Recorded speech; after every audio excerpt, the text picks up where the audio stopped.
just on time, never late. As long as you don't count the seconds, I'm just on time, but it's close enough, right? Oh, hello. That was a weird notification I just got. Okay. Let's see. Man, yeah, it is crazy that, well, not really. It's not really that 1 year old, right? 1 year old is only in July, so it's still a month away. But still though, 11 months, almost a full year, right? Almost a full 1 year old. Let me also get you guys out here. But what's up, Speedy? What's up, Ripclaw? Outconstant Dragon. Not D's nuts, Des nuts. What's up? What's up, Alex as well? Dexter and Kira as well. And hello, Colitoros. When's the live coming? Well, I mean, I'm live right now, so. Oh, happy belated birthday, Colitoros. Your birthday gift is gonna be Yishen guaranteed in your first 10 pulls tomorrow. I guarantee it. So excited for 2.0 and to get your empty soldier 11. Oh, okay, yeah. I was gonna say, I'm assuming, Abby, that you mean you're gonna get your M2 Soldier 11 from like the free selector and not like, I can't wait to lose my 50-50 to Yishen to get Soldier 11. Yippee! I'm gonna assume that, yeah, you're gonna get who you want and you're just gonna lock in Soldier 11 with your selector.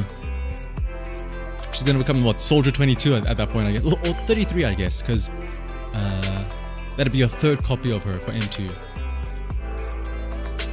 Also, what's up, Raichi? Gamer as well, and Nuts.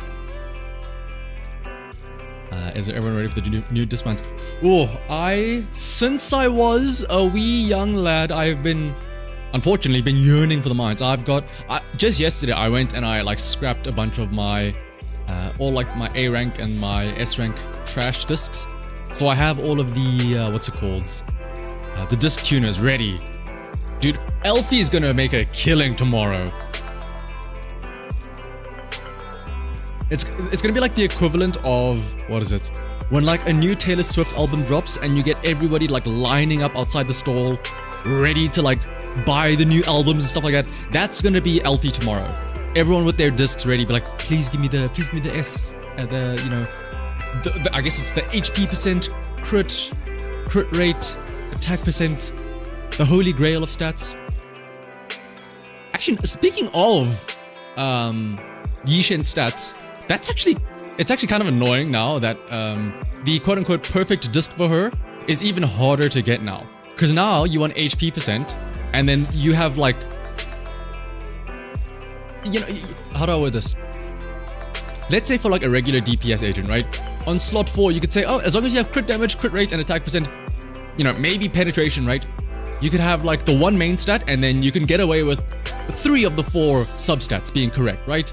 Now, technically speaking, with Yishen, it's like, theoretically, you could have like a 4-4, like all 4 substats are right. So like, even if it sounds great, even if you have like, oh, HP percent, crit damage, crit rate, and attacks, like, well, you could have one more though. You could have the penetration too, stuff like that. Oh right, how many? Yeah, I'm curious. How many of you are gonna be playing on Xbox specifically? I feel like this is tinfoil hat theory now. Like, do you think that they're gonna increase the odds for like Xbox players compared to PC players, or like other stuff like that? No, guys, we're gonna make sure these new players, we're gonna make sure that they feel the dopamine hits. We're gonna make sure that they win all their 50-50s. So let's boost the rates for the Xbox players. You got 19k in Deadly Assault on Pompeii with Soldier 11. Call it an Astra, and you'll try again with new stun set. Ooh, yeah. I'm sure Abby will be able to get the 20k once the new disc set, and then also, of course, Soldier 33 comes out. the extra Mindscape on her. Yeah, Elfie and Roland as well. Roland is going to be... if Elfie is the Taylor Swift lineup, Roland's like the bouncer to the Taylor Swift concerts, I guess, right? Let me in! I gotta get the new album! I gotta hear her sing! I'm not a Swiftie, what is it? It's the Eras! Yippee! You believe the generous anniversary rewards are because of the new Xbox players? Oh, absolutely, yeah. Like, I'm curious, if it weren't for like the Xbox release, like if I were to take a gamble, the free engine as well is probably like, okay, let's give the Xbox players something too, right? It's kind of crazy to think that almost a year ago we could actually play. Yeah, and like we're gonna sound like old men, even though it's only been like not even a full year. It's been 11 months, but like, oh, do you guys remember back in our day we had Venus giving us what were they called? Challenge commissions, and they were difficult. I remember when Shadow Jane beat my ass and stuff like that, right? Oh, you don't know the pain of spending like 3 hours in prophecy. Why do we need HP? Because her sheer force scales off of her max HP. Back when you could only... Oh, right, back when you could only change the time once. Oh my goodness.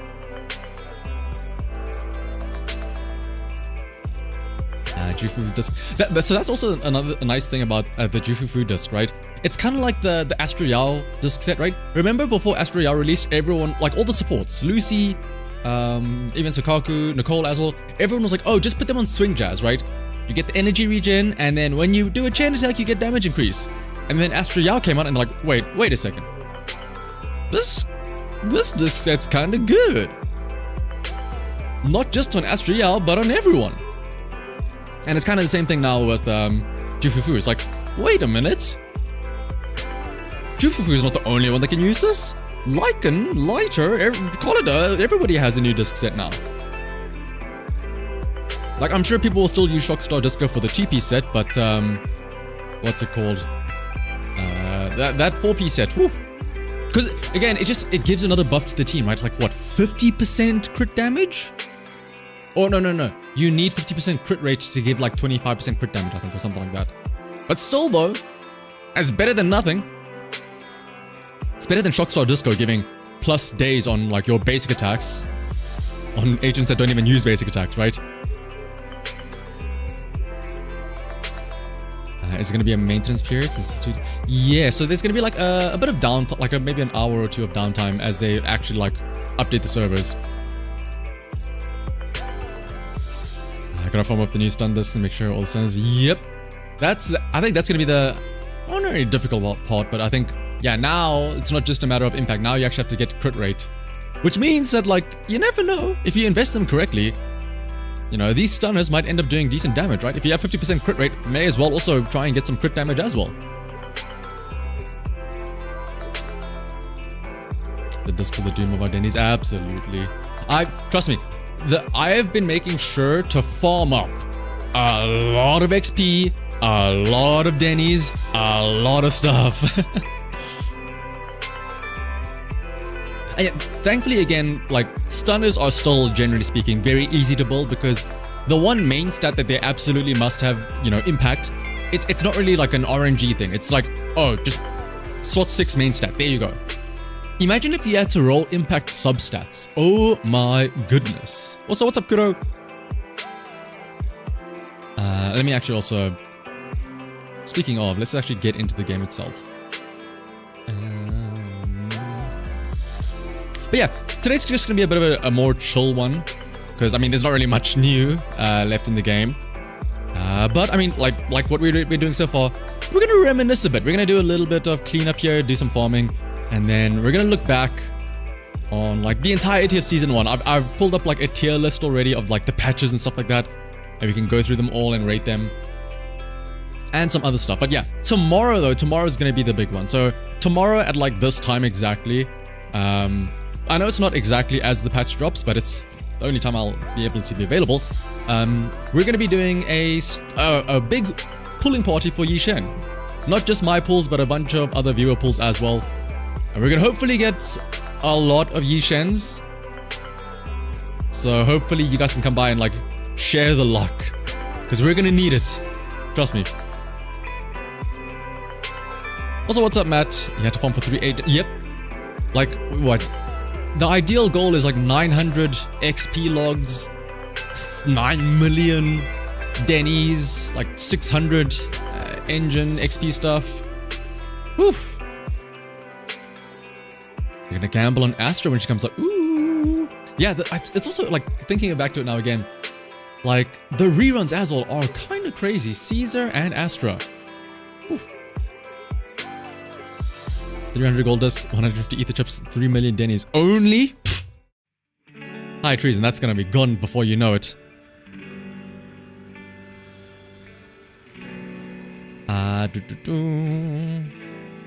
Where is my thingy-majiggy here? Enough staring at all this dancing. Let's give the people what they want, and that is, of course, going to be... as soon as I find it.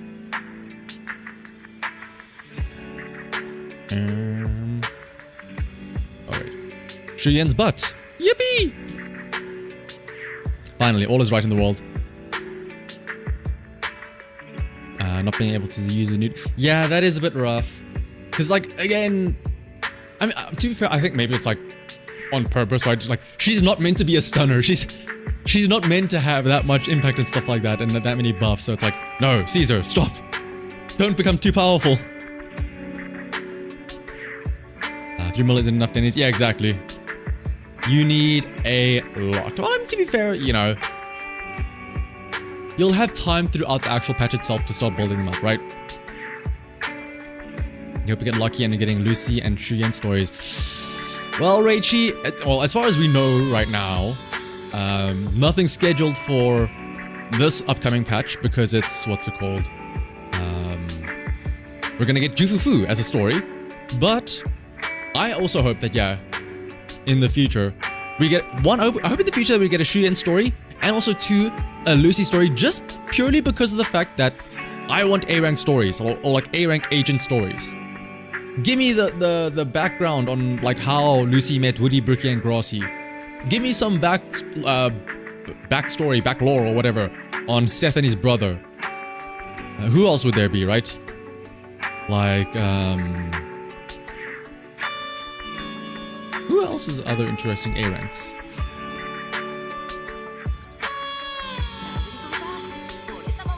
Alright, I remember there's a filter button the other day. Wait, you can't even filter by... Oh, you can filter by rarity. Give me some story about Anton and why he... This drill specifically is his bro and whatnot, right?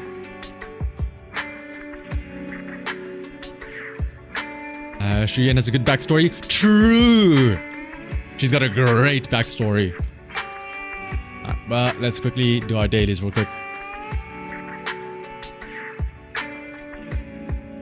Jane's story, if her real name. What do you mean? We know her real name. Her real name is Jane Doe, of course. And also lower the music a tad bit because I think it's a bit loud. What do you mean, real name? That is her real name. What, do you think people would just lie on the internet about their names?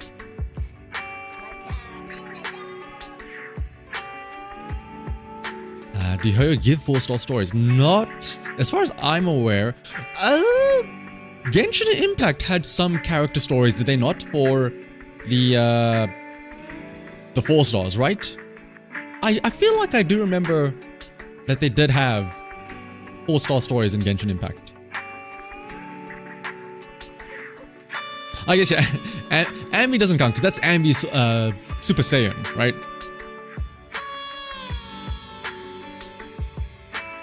It's a Hangout stories in Genshin Impact, yeah, okay. I knew there was something that I remembered before I stopped playing that game. I'm overcapped on energy. Nobody tell. Don't look. Let me actually see how... I'm not fully prepared, but I'm close. Because, let me have a look and see. I've got 572 XP, which... Yeah, plus this. I should get enough for both Pan and Yishen. This, I've got 5 million, so yeah, I'm getting there, I'm getting there. Slowly but surely, alright? Yeah, I'll go for Denny's first, though, because Denny's are the more universal thing. You're only fully prepared to finally get involved, Astra. How many people here are actually skipping Yi Shen? I think that's an interesting question to know. Especially because, again, like, the fact that Astra is the rerun, like, oh. Some people might be like, oh. Some people might like Astra that much that they're willing to skip Yi Shen for it, right?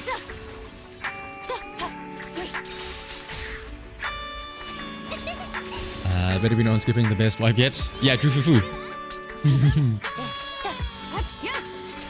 I guess, yeah, it's kind of crazy that, you know, you have Astra on the rerun, and then also, technically speaking, there's a chance for Orpheus, right? On the next patch, right? But, so actually, yeah, funny enough, if you are concerned about like that, the usual mantra still stays true, right? We have not yet received drip marketing. We're likely going to receive drip marketing like sometime next week. So if you are on the fence and you are like really excited for somebody like Orpheus, I would wait. Don't pull Yi Shen just yet, because like we've seen that her model is in game from the trailers and stuff like that. She's coming soon. It's just a matter of, is she next patch? Is she the patch after? Yeah, exactly. Waiting for the 2.1 drip just to confirm, right? Just to make sure. And what's up, Maxim? Yeah, only YouTube today, because again, when I tried it out last week, it ended up crashing midway through the stream, and I don't want to risk that again. All for Seed as well. Yeah, Seed as well.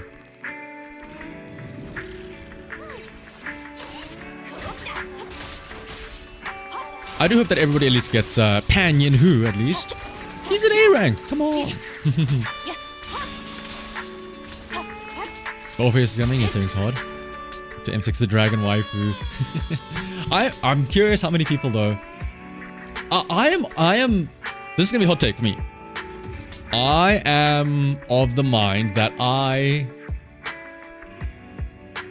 am a little bit less excited for Orpheus now that we've seen her in-game model and she doesn't look as like serious and badass as what her initial that reveal looked like in that lore trailer, right? Or the season 2 trailer. Like, she still looks okay, but like she looks like my opinion definitely dropped down a little bit. I was like, okay, I guess.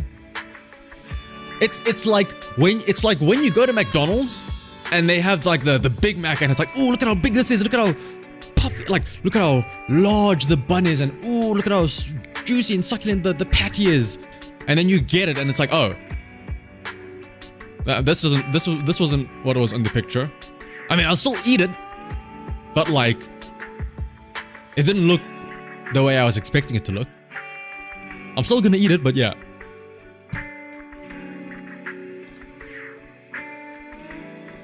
Pan M6 and Refinement 10 is wild, Matt. I'm hoping that you get, or that we get it for you, Matt. But I'm just like concerned because again, technically speaking, you know, that is not a guarantee no matter what, right?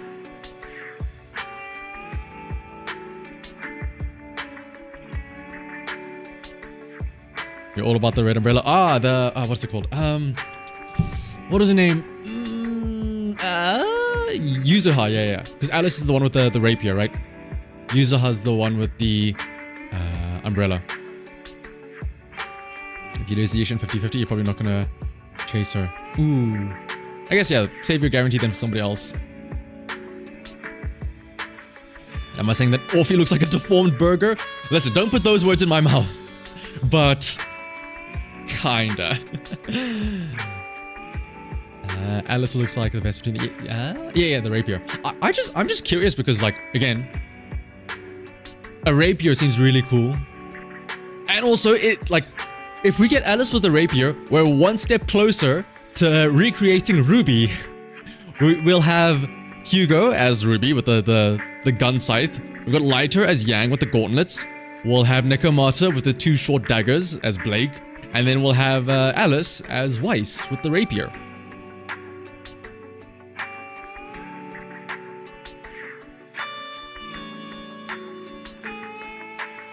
Isn't there a trailer for the faction for season 2? There is, yeah. There's a trailer for all of them, right? But we did kind of already see... Oh, I guess the the patch 2.0 trailer is a little bit better because there we actually see their in-game model as opposed to, you know, like a rendered cutscene, which is could be misleading, you know. Again, looking at you, Orpheus, but seeing their actual literal in-game models is probably a nicer indication, right?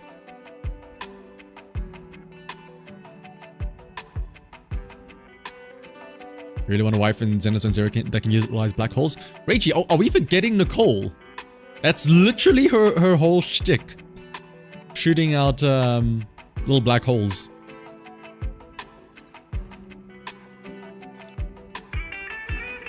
Grab that, and then... Ah, we're not gonna do arcade. We'll do... Help out the little bang boo. When does 2.0 go live? I think in less than 12 hours, if I'm not mistaken. I would love, trust me, I would love to be able to do like a staying up until the patch drops. But unfortunately, somebody has to work tomorrow. That somebody is me. Where did I teleported to go to the Bang Boo and I just immediately leave him. I'm so sorry, little thief Bang Boo.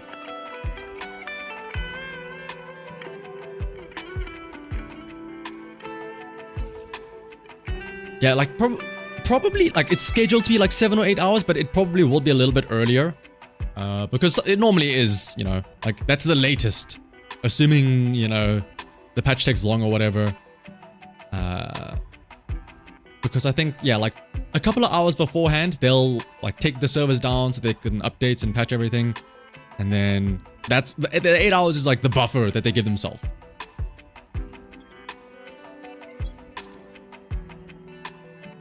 One, 2, 3, 4, 5, 6. Perfect. If there's more Aerings in the level of Nicole and Sakaku in terms of vibe. Okay. 1, I agree with you, the record. 2, that's crazy that when you mention A ranks that are viable, you mention Nicole and Sokaku. No, you don't mention Nicole and Lucy. Like, what? When I mean, literally the video I put out earlier today, when I think of like, oh, the most viable A ranks, I immediately jump to Nicole and Lucy. I'm gonna have to work on my Switch 2 with Mario Kart. I am not getting the Switch 2. I thank you. That is true. Yeah, Sokaku is definitely like. I guess yeah, viability is different from like general. Like splashability, I guess you could put it like that, right? It's the same thing that people were arguing about with Jufufu and Lighter, right? It's the niche and specialized versus the general and all-rounding, right? I just go like, again, really? Oh wait, in the channel description. Oh, I should fix that. Thank you for letting me know. DJ Mano, yeah. I think I did update the stream one? But yeah, I do need to update the like the main channel one. Thank you for letting me know though. Many Aerings trees. Yeah, like little Corin. How can we forget her, right? I mean, we're getting Pan Yin Hu, and I'm guessing that he's gonna be pretty usable, right? Especially considering that for the most part, he's going to be one of the few ways that we can buff, what's it called? Sheer Force and Rupture agents, right? But yeah. My Pulchra is waiting for her... How many more do I need? My Pulchra is waiting for her other... 4 Mindscapes that I need to make her not... dog shit or cat shit, I guess, so that her buff, like, or her damage buff applies to everything.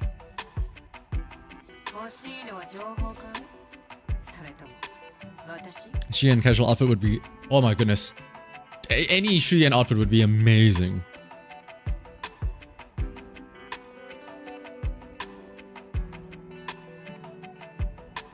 You need to, I mean, I'm very glad actually that Pulchra is on the, well, not a rerun, but like Pulchra is one of the featured A ranks on the Yishen banner. Because I think, I mean, obviously I'll need Pan Yin-Hu Mindscapes because he's brand new, but like Pan Yin-Hu and Pulchra will be the only 2 A ranks that I actually need Mindscapes for, right?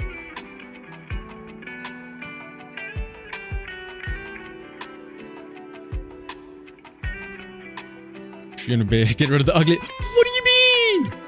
You're not a fan of like the super Air Jordans with the giant ass soles?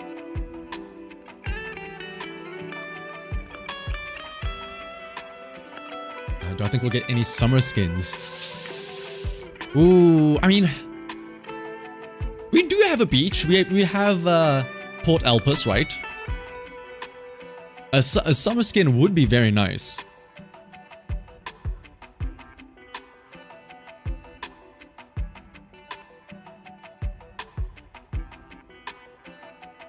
Which next characters needed update as Ellen? So here's obviously like the mind would jump to Shuyan, right? Because she's the next oldest character. But to me, like Shuyan's aged like fine wine. She's still great even now. I'm trying to think of somebody that's like gotten as shafted as Ellen. Honestly, I don't think there's many other characters that are you know, that need an upgrade. I would start looking into A ranks at that point. I would start looking into like Anton. And like if we're not limited to S ranks for upgrades, I would say Anton is in dire need of an upgrade.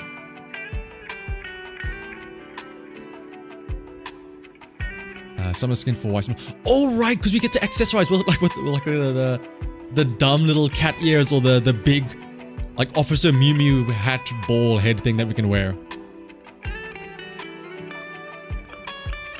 Jane I feel like is alright. I mean, like we say Jane is carried by Vivian. I think that's just the nature of Anomaly, right? Jane is carried by whatever other agent there is. Like Jane is carried by Bernice because she can trigger the... Like Jane is carried by the off-field anomaly that you pair her with.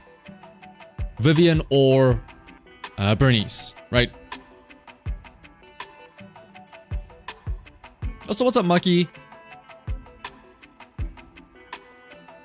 Collider Grace Chingy is on her way to being shafted. I mean, okay, so...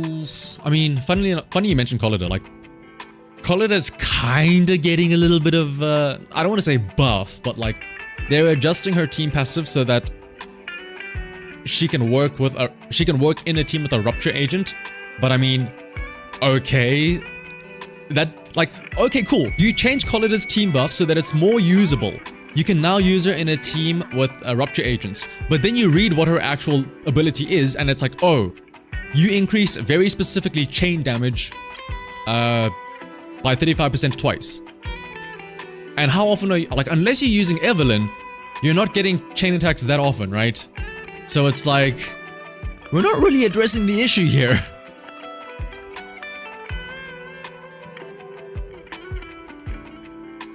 Also, yeah, it's true. Like, all the stunners are getting an indirect buff in the fact that they're getting a better disc set. So now the stunners, like, one, will have some nice impact increases, and two, they are now providing a pretty decent buff to the entire team, right? Yeah. Oh yeah, it's only while they're stunned as well. So like, even if you have Evelyn, like all of the other extra chain attacks that you do don't do much. Like, you have to specifically time it so that you can shit out like 5 chain attacks in a row in that one specific window, right?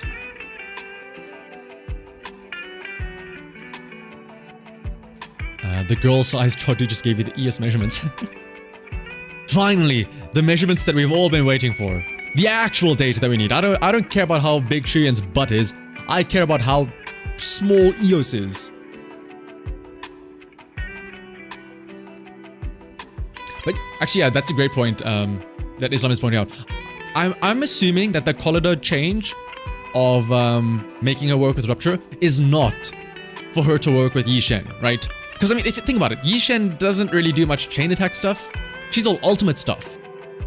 I think that this is preparation for Collider to work with a future different fire Rupture agent. Maybe Orpheus?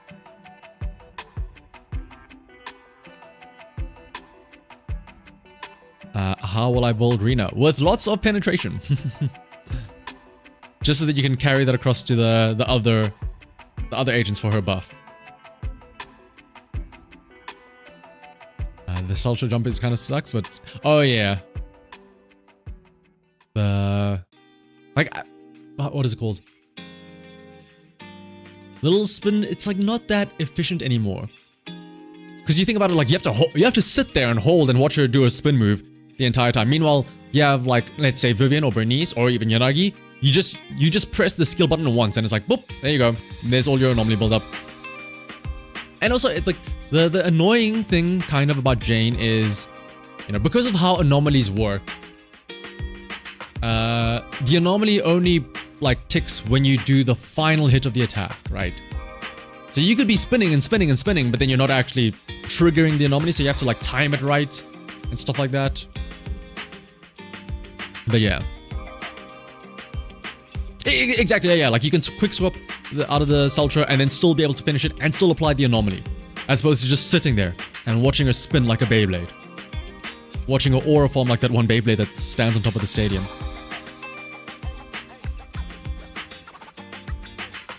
The new changes Colada and Lucy and other agents to help clear the miasma bosses.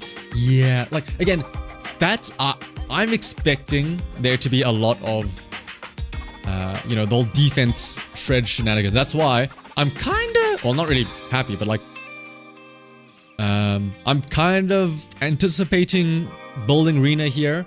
That's why I have her at core skill F. Unfortunately, Mindscape 2 is like, okay, whoop-de-doo, I guess.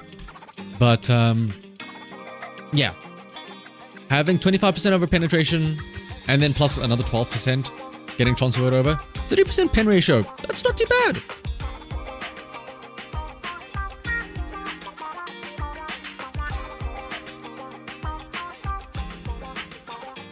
Does Colada actually have any decent team comp that doesn't include Evelyn? Oh, that doesn't include Evelyn? That's a good question. Oh yeah, and it's 38.5 because of the extra 30% from her M1. Dude, Rena's M1 is so, like, it's so crazy that, like, she doesn't function until you get this Mindscape 1. Like, let's actually go and check, because, oh, I can't check. Because I can't toggle this back off, but, like, I forget how many seconds you actually get of the effective buff if you don't have this extra 5.5.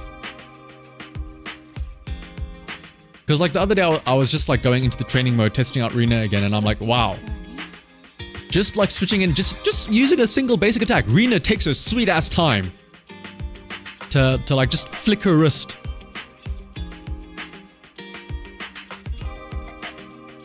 Do you think you should choose Soldier 11 engine for your Ellen since you don't have a signature?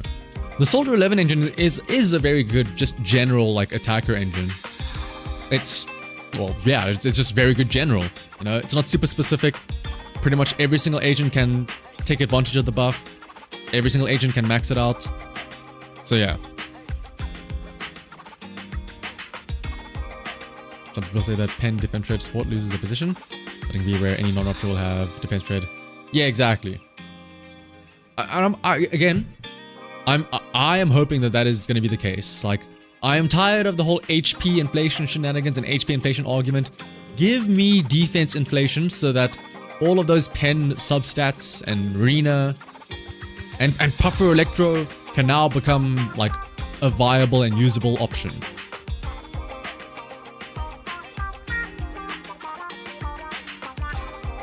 Will we get the 1600 polys on logging in just after 2.0?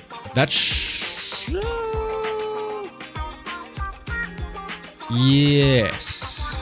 If I remember correctly, I think 1600 is instant, and then there's another, like, there's two different login campaigns where you get another 10 across the course of logging in, like, in 7 days. You're cooked, you only have Evelyn bolts, you have 900 stamina. Oh, you should be fine. Thank the good Lord for meticulous Brits that love nothing more. That love nothing more than explaining complicated AF Chinese gotcha games. THX for all the guides, advice and no worries, Sandstone. I try my best. Astra's pretty future-proof. Oh yeah, absolutely. Astra is definitely, like, again, you know, when the game came out, and like this is all gacha games, right? People always say that supporters are the most future-proof in general, right? Because one, supporters aren't released that often, and two, it's always going to be the DPS agents that get power crept, right? Like, okay, cool, Astra could eventually get power crept. She'll still be usable in a bunch of other teams though. But look at, say, Ellen, you know, the moment Miyabi came out, Ellen just went poof. What now? Disappeared. Loki need them to make pen ratio relevant. Your M4 Rena. Yeah. Remember, like I still remember at the start of the game, people saw Rena and people saw that she was a supporter, and people were like, "Oh my goodness, you gotta make sure you reroll for the supporter. You gotta make sure you get Rena. The supporters are the ones that last long enough." And then like, no, well, I won't say nobody, but like, she hardly sees actual usage, right?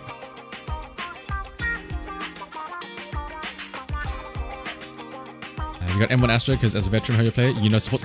See, Minya knows. Minya knows what's up.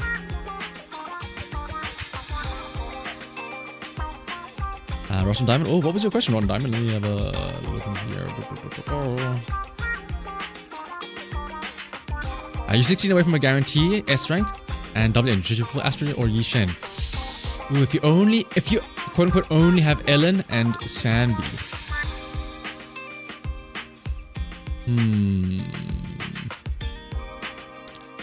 Sanbi kinda needs somebody like a good stunner as well. So like just Astra herself won't really do much. Ellen is fine with like Lycan and it's yeah, Ellen will be fine if you get Lycan and Sukaku, right? So I would say, Rosin, that I mean at the end of the day, always as usual, pull for who you like more between Astra and Yi Shen. But I would tell you, especially considering, you know, that a lot of the endgame content we're about to get is probably going to be geared towards Rupture agents, I would lean more towards Yi Shen. Even though I know we did just get into a tangent about how much better supports are and stuff like that. But in the short term at least, you know, I think Yi Shen will definitely be pretty good.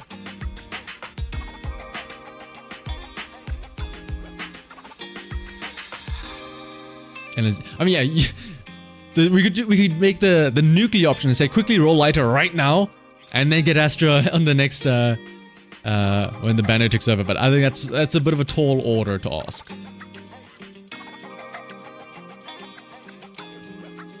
Rena's the only standard that you don't have. Is it worth to get her without the M1? Should you get a dupe for Soldier 11 or something? Have you got your 300, the standard 300 selector as well? Because maybe then, you know, it'd be worth getting that one copy just to like slowly work towards it, right? Oh, you do. Well, actually, well, I'm not sure how it's gonna work, but I feel like we won't have to use the free S rank selector right away, right? I'm sure it will last at least for the full patch duration. So you don't have to make the decision right now.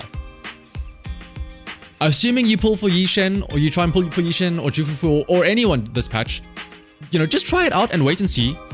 Because maybe you do end up getting that one extra copy, right?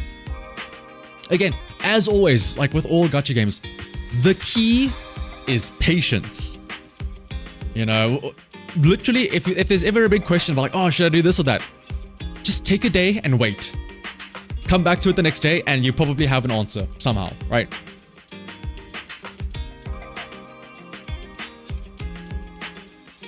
And perseverance as well, yeah. Diligence, perseverance, and resisting the temptation to pull. Do I think that a lighter Ellen with engine 1 team would be better with ice damage? Or pin ratio? That's, I mean, for the most part, at least from what we've seen in the past Spectre, they should be kind of similar, but again, there's a lot of speculation going around about like, oh, with the increased defense and stuff like that now in, actually, also, wait, hang on, no. If you have lighter, you're also kind of saturating it then if you also go in ice damage there. So yeah. If you split it up and get pen ratio as well, it's probably a bit better.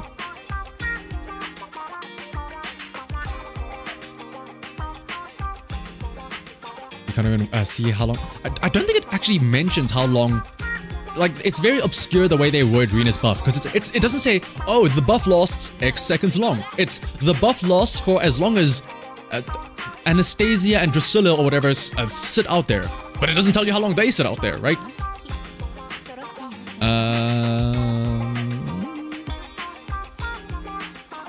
Because it's for all of their attacks, right? Yeah, it's when Anastasia and Drusilla return to her. But like, how long do they stay out there? Who knows? About 7 to 9 seconds. Yeah, 7 to 9 seconds, and then like 5 of those seconds is Rina just floating around doing her little thing. And also, as Matt said earlier, like, no one needs their signature engine.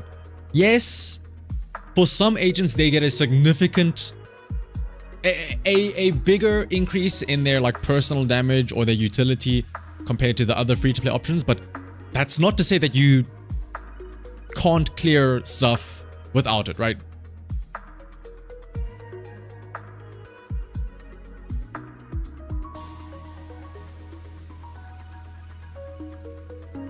Soldier 11 M3.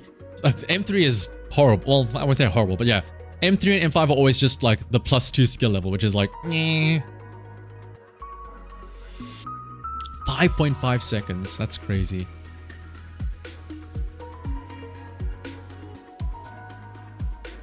Yeah, best in slot sports, but it seems like the DPS1 penetration. Yeah, exactly. Because again, like we mentioned earlier, specifically with lighter buffing ice damage, you know, there is diminishing returns, right? There is oversaturation in stats and stuff like that, right? Oh, actually, Matt brings up a great point. For the standard characters, some of their other regular mindscapes are so shit that the plus skill level is probably better. Like, for example, Rina. Her mindscape 2 is like, oh, cool. Rina herself gets 15% more damage. Yippee! Because I'm sure my Rina with 2000 attack and like 36% crit rate is going to be dishing out the damage. I mean, I guess she does have pen ratio, but still. I'm not exactly expecting Rina to do a lot of damage out here. So what's up, Kurikaze? Sandbane trigger? Yes, she does work with them, yeah. That's what I used in the, well, back when the Unknown Honor, or was it the Typhon, was out. Because also, Rina works nicely in Mono Electric specifically because her team passive actually buffs Electric, or the shock element, or the shock anomaly, rather.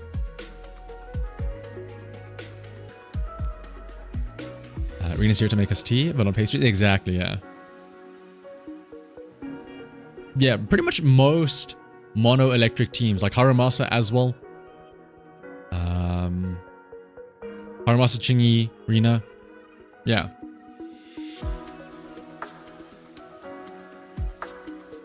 Rina's level 50, you gave up with her because you cannot stand her gameplay. You're not a fan of just switching in, pressing an attack, and then switching back out, and then like ignoring her for another like 6 or 7 seconds.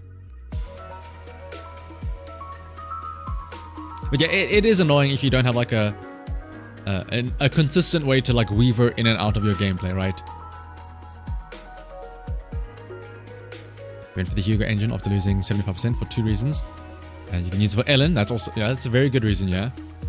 And also, yeah, the most important reason of all, coming back to, you know, are the engines necessary or not? Depends. Do you like seeing the shiny animations? Because if so, boy oh boy. She takes 20 years. Yeah, like, even just a basic attack, she takes her sweet ass time. You have Lycan, Soldier 11, Nakamura, Grace. Is that all of them? What about Collida, Kaizen? You're forgetting about little old Collida.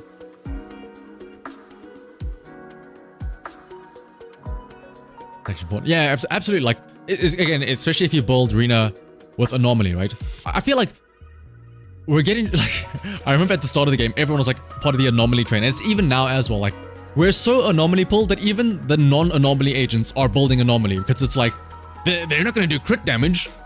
So you may as well, just get the occasional shock off with Reno, or get the occasional corruption with Nicole and stuff like that. At least let them do something with their damage, right? Is Reno even the only character who benefits? I mean, technically speaking, all agents do benefit from penetration, right? Because they, who wouldn't want to be able to shred through their defense, right? But Rena is the only one who explicitly wants penetration in her kit for stuff, right? And even then, it's just for the buff. That's the only that's the only reason why she wants penetration. So that she can give it to others in the team.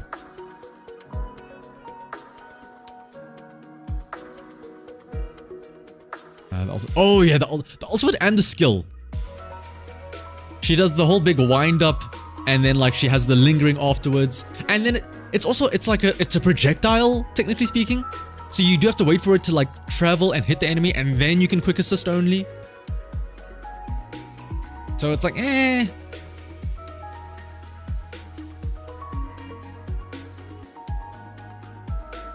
This song is not from. This song is from somewhere in Zenless Zone Zero. I think it's maybe Port Elpis. Yeah, again, so far in season 1, penetration has sort of just been thrown to the wayside because it's it hasn't been that necessary. But I think a lot of people are expecting that penetration maybe becomes might become a bit more relevant now going into season 2. What with the introduction of Rupture and the increased defenses that we can expect from sheer force and whatnot. You're new and everyone just tells you to just play the game. That is a very good tip. Honestly, Veterans, if you're brand new, don't get swamped by all of this information that we're spouting out here. Just play the game, have fun. Go at your own pace. Because again, I can only imagine how not difficult, but I feel for all of the brand new players, let's say the Xbox players that are going to try it out for the first time tomorrow, right? Think about how many red notification and pop-ups they're going to get when they log in. Who am I picking? I am probably going to be picking Lycan because I already have Rena at M2, and the only standard character I do not have is Lycan. So for me, it's I may as well get him, right? Took you 4 hours to get to chapter 1, half done. Hope that at that pace you'll be able to get Yishen. Oh, absolutely. The nice thing for you, Veterans, is that because you're still going through the story, and that's absolutely what you should be doing, the story is how you will be getting the most return for your time invested in playing the game. You're gonna get so many in-game level up material. You're gonna get so much in-game polychrome, which you can use to pull for Yishen. And obviously her ban is gonna last for 3 weeks time. So with all of the rewards that you can still claim from playing the story, you should be guaranteed to get a Yishen before her banner goes away. You're so glad your friend got you into Zenless Zone Zero at 1.3 and not later. Yeah, again, I think a lot of us take for granted. If you played from day one, it was a nice slow burn. You start up the game. There's nothing new. It's just, go through the Cunning Hair story. Okay, cool, yeah.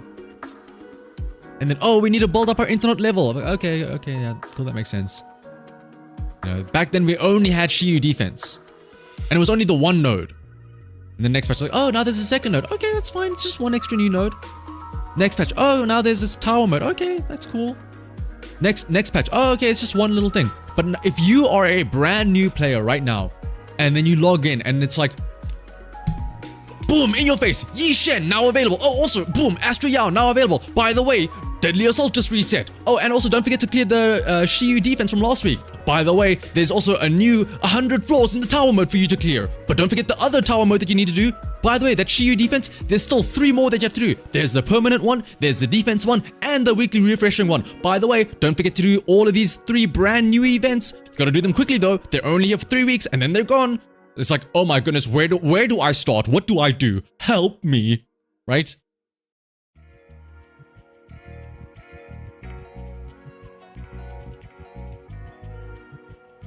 You started Genshin 2 months and you still fell far behind? Yep.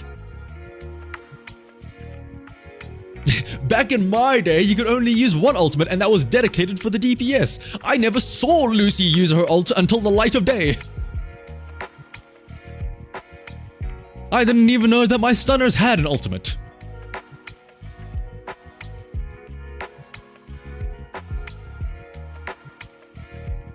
I think the nice thing though, Kocho, is that if I'm not mistaken, you don't have to, or hang on, what is it? The internet level requirements have sort of been lowered now. Because remember, you know, back in when the game first released, you would have to like, there would be a period where you finish some part of the story and it's like, ah, shit, I gotta spend the next few days just grinding my dailies to get to internet level like 24, just so I can carry on with the story. I think now that's pretty much been removed. So realistically speaking, if you start playing right now, you could just blitz through, like there's no gatekeeping. You just go through all the story all in one go.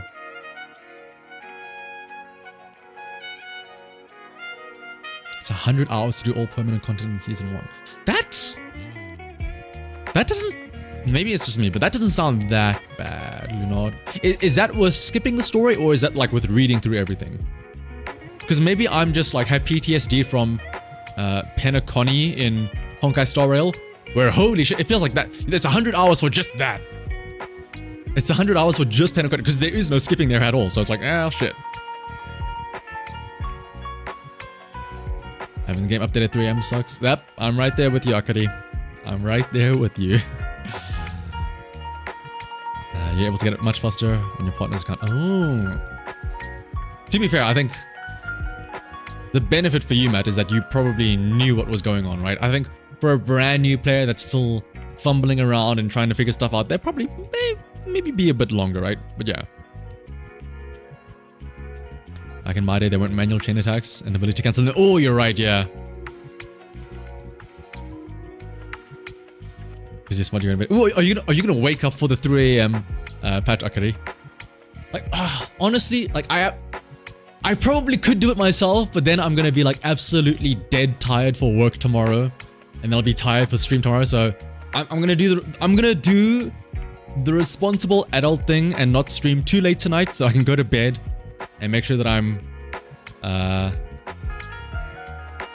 bright-eyed and bushy-tailed for tomorrow.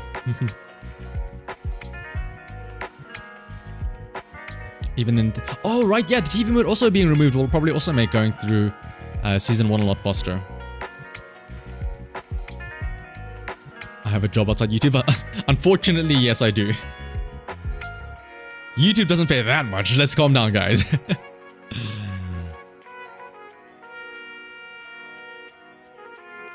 Be a responsible adult. I just want to play games all day. No.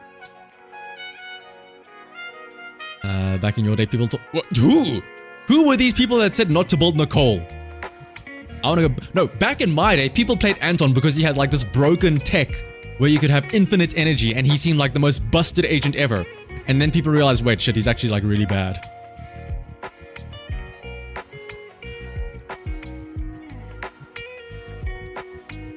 You're gonna wait for the big thumbs up, Robert? Oh, Seed, yeah. And just another guy. I am not Filipino, no.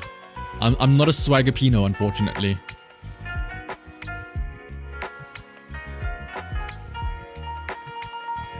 You gotta do college on Friday, so you might as well. Oh, I remember, yeah, the classic grind of having to stay up until like 2 AM studying and whatnot. Work is temporary, Zenless and zeros forever. Is it? Well, I guess, yeah, like, miHoYo have been pretty good in terms of like keeping their games running long, so I guess, yeah. I guess, yeah, Anton does still have his tech of, what is it? Double support, Nicole, Astra, quick assist swapping. Who's messing me up? Last night's video was the personal attack. I did stay up pretty late to make sure I got that video out before the new patch and stuff like that happened. I should practice what I preach. Also, what's up, Goro? Yeah, exactly. Like Honkai Impact Third is still getting, and like Honkai Impact Third is like might get a revival ? With that whole Honkai Star Anima Nexus thing, right? With the crossover thing with Star Rail, right?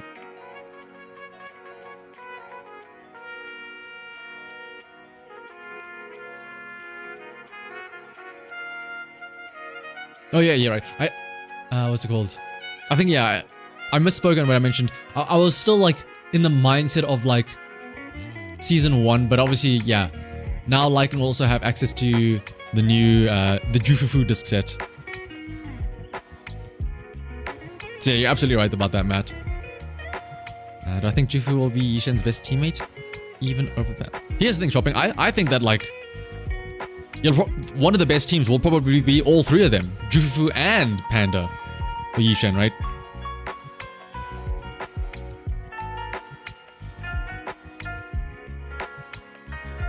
Who is messaging me? You know, you don't really care about Honkai anymore.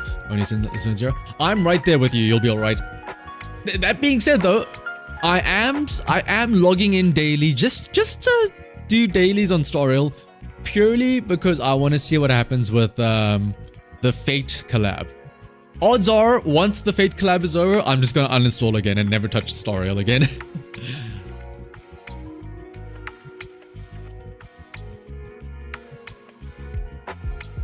You were trying to do Shi with level 50 and be Anton. Ooh.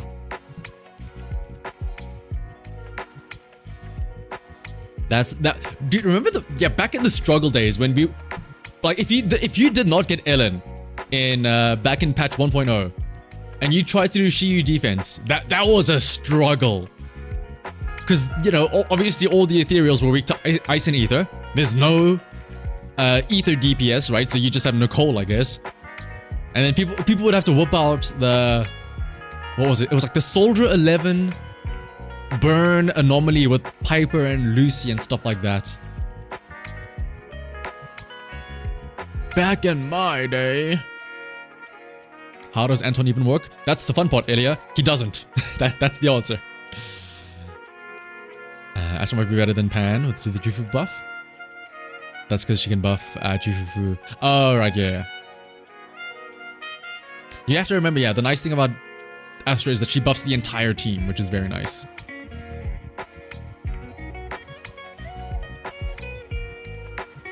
Spent 1 week training with the Piper. Spinning non-stop for a full week. Didn't touch the entire... Yeah, I mean, that's honestly probably the smarter move, Bean. Like, again, if you... The first month or two that you start playing, like, you should not even bother with like the you can try it out, see how far you get, you know, give yourself like a benchmark, a ruler to see like, oh, I made it this far this time around, let's see how far I go next time. But like when you're starting out, like we were saying, just play the game, just play the story, just enjoy it, you know.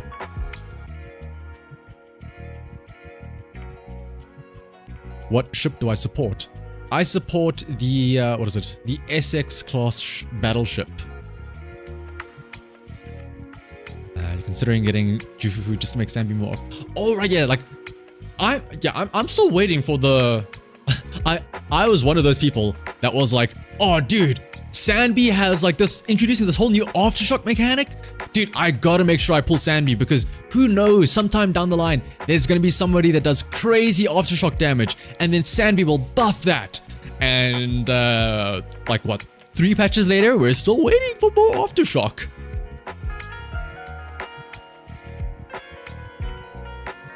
Level 46 that start getting internet membership or internet XP. I mean, yeah, it's again, it's the slow grind. It's not a race.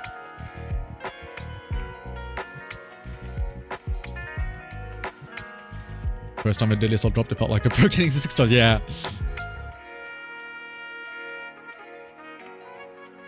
It'll be interesting to see. Because wait, what is it? What resets? It's the Shiyu that resets this week, right? Oh, hello, Shiyan.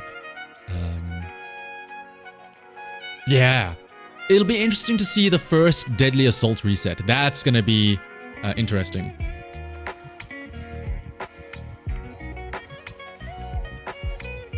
Yeah, Jufufu is aftershock, but I mean, again, it looks like, I mean, yeah, all of the aftershocks that we've gotten so far, yeah, they're all stunners, right? Jufufu. Here's what I'm hoping though. Ooh, tinfoil hat time. Ooh. Okay. Jufufu disc set, right? Oh, hang on, let me word this correctly. All of the aftershock users that we have so far, aside from Anby, are all stunners, right? So, the issue with that is like, oh, but most of the time the stunners, they're not really doing that much. Like, okay, you're boosting their damage, but it's not really that much. But now, with this new disc set, you are incentivized to sort of make your stunners have a pretty decent crit rate, right? Of 50%. So, if you're gonna get them to 50% crit rate, why not also try and invest in some crit damage as well? Right? So, although Jufufu herself might not like have a lot of damage on her aftershocks, I think this mindset of having this disc set that incentivizes you to build them for a little bit of damage might make Soldier Anby buffing their aftershocks better, right? Because Jufufu might end up doing decent damage just because of the fact that, you know, she wants to have crit rate and whatnot, right? Your Kryptonite does more damage than your Soldier 11. That's just the power of limited versus standard, Leonard. That's just the power of what's it? Mocktails, mixes, and ice. This is what happens when the snacks are very nice as well.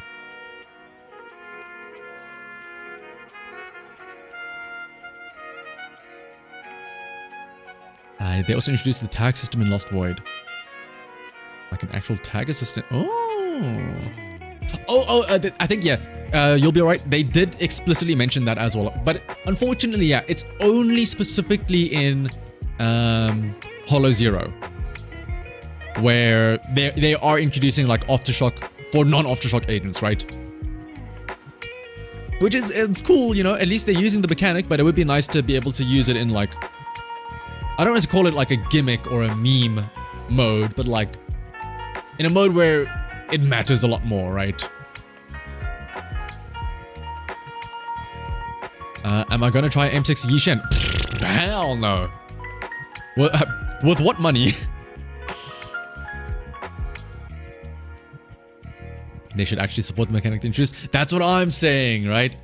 Like it's so funny that they introduce Soldier Anby and Trigger and like this new brand new mechanic, aftershock. It's specifically for when the characters do damage while they're off field.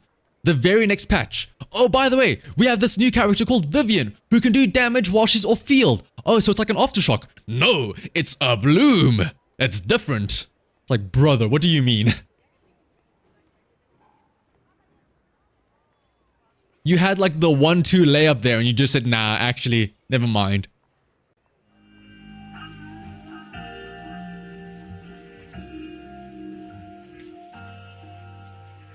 I want the update now. There's the next 7 hours. Is this what it was like for all of the people that like waited for the what is it? Was it, yeah, today for the Nintendo Switch 2 like midnight release or whatever? You want to put a big character? Ooh, Mox. There are expectations for a polar bear because on the on like the loading menu at the start of the game, there is like an in-universe advert where there are polar bears. So the bear trio team of a polar bear, a brown bear, and a panda bear is definitely a possibility.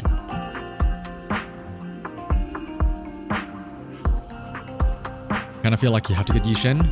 Try to run the same teams like the Deadly Assault teams. Oopsie. With Shien, but it doesn't feel fun consistently running out of ammo. Yeah, that is... If I could go back and change Shuyen,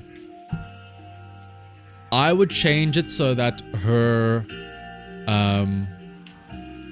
maybe her Mindscape, just because... So it's not like her base kit. Change it so that she gets 3 enhanced bullets on a quick assist instead of just 1. Because getting just 1 single bullet off a quick assist is like You have to spend all of that energy from somebody else to trigger this quick assist for a single shot. It's like, come on.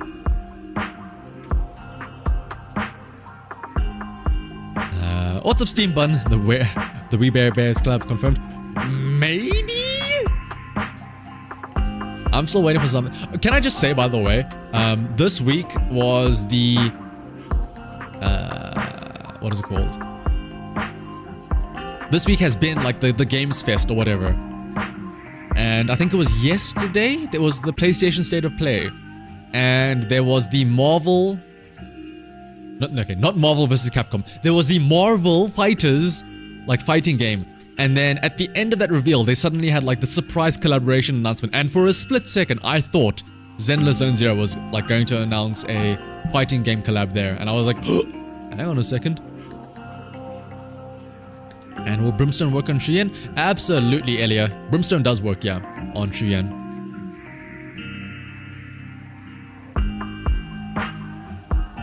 Actually, yeah, Coach brings a great point. Like we said, Brimstone is probably one of the better standard engines that you can get because of just how generic it is. And like generic in a good way. Generic in a sense of pretty much all attackers can use it and, like, you know, activate its ability, activate its effect, and get the most out of it, right?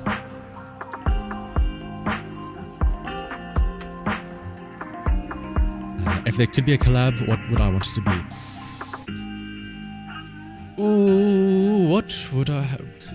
Let's think. I feel like the obvious answer is Street Fighter, right? We're literally in the streets, like the urban streets. And like I think there were talks of like the developers mingling between each other, right? It would make the most sense. Zenless Zone Zero and Bikini Company. Zenless Zone Zero and Victoria's Secret. That's the collab I want. And we just get like non-stop skins.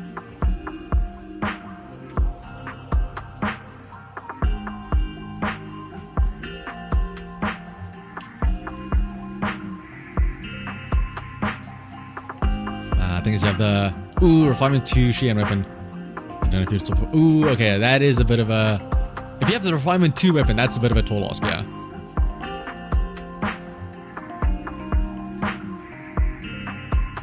Oh my goodness, actually, just another guy, you reminded me, like, that is probably the thing I'm most excited for in patch 2.0. The Bangbu mech combat thing. I doubt it'll... Well, actually, I don't know. I don't know if that event will be available at the start of the patch, but I cannot wait for that event.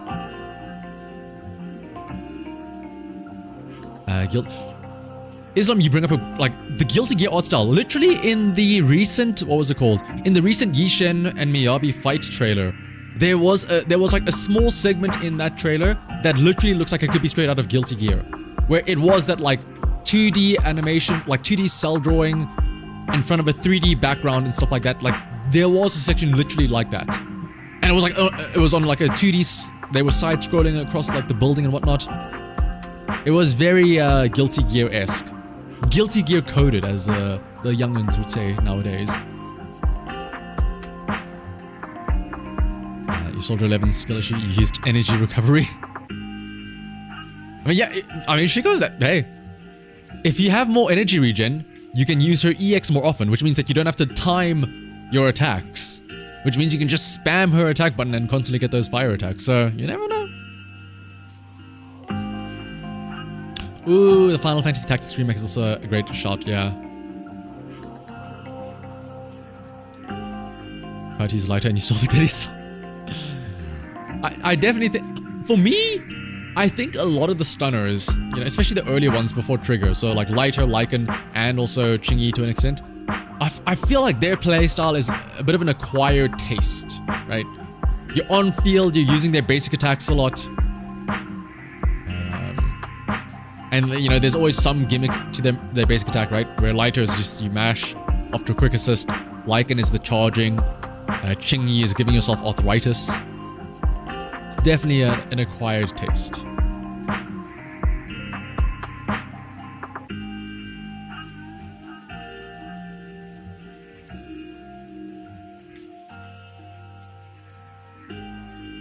How much time is left?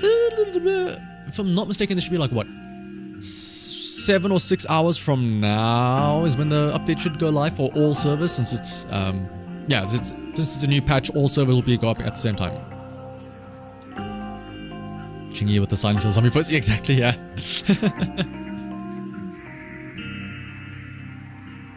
But like, coming back to, where is it?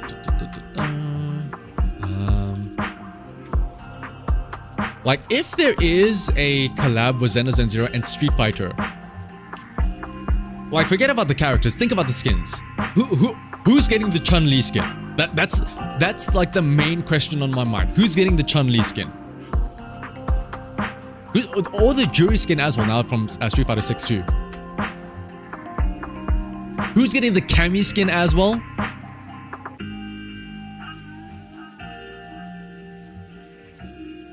Jane? Oh, Jane. Yeah, Jane would make sense. Actually, yeah, Jane makes a lot of sense for Chun-Li.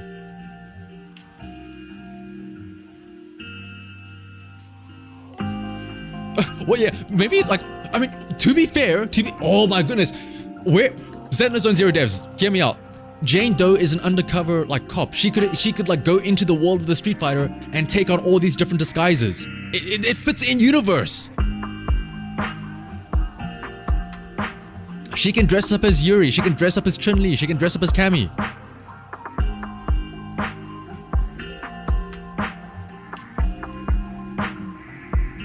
What, like Blanca would be, dude. Blanca could be Ben, and like it's just Collider painting him green.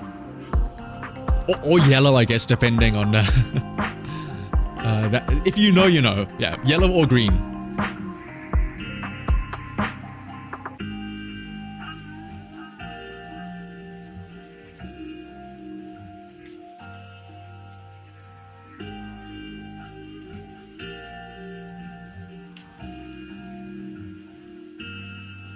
I think who else would there? I'm trying to pull up the Street Fighter roster here to see what other good like collaborations there would be. Or also, I guess then, yeah. Oh no, I know. I was gonna say if there is a collab, then there would also have to be somebody from Zenless Zone Zero that gets added into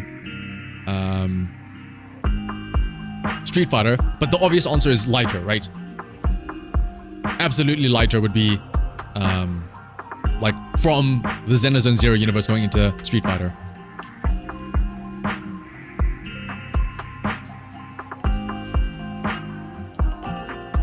Has a lot of kick. Oh, okay. Oh, actually, yeah. Zirag does bring up a great point for Chun-Li. Actually, for Chun-Li and Juri as well. There's a lot of kicking going on with Shrien.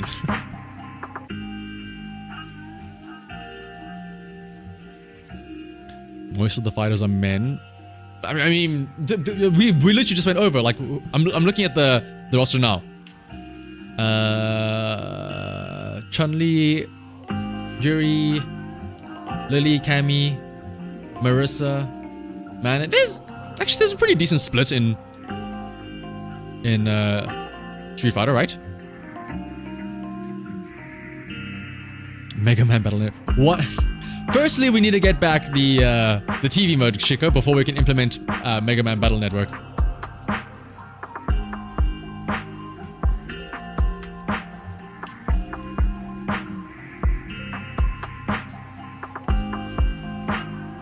So yeah, like Lighter would make perfect sense. Lighter and Luke would have a good sparring match, I would feel like. But I still think that forget about. I still stand by what I said earlier. No, have a collab with Victoria's Secret, and then just give everybody like lingerie outfits. Even the men. Show me Ben in a tight little. I'm not going to finish that sentence.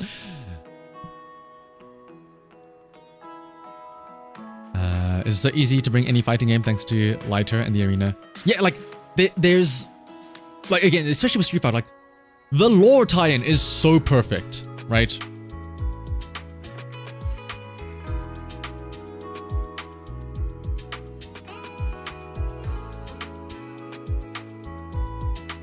Snowbreak in Victoria? Oh, Project Snowbreak. Oh my goodness, yeah, Snowbreak.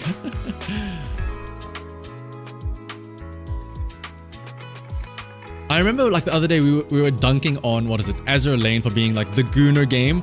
But some friends of mine, or I say some, there's one specific friend of mine that like is constantly linking me, what is it called? What is the full name? Project Snowbreak? Project Snowpoint? Project Snowbreak, right? Showing me like the animations there, and I'm just like, brother, what do you mean? There's a game behind this, or do you just like stare at the stuff there? Also, what's up, Sukhoi? His mother's already doing that. That's true. Actually, that's true. Yeah. If you're that desperate to see Ben in a loincloth, trust me, you don't need to look that far.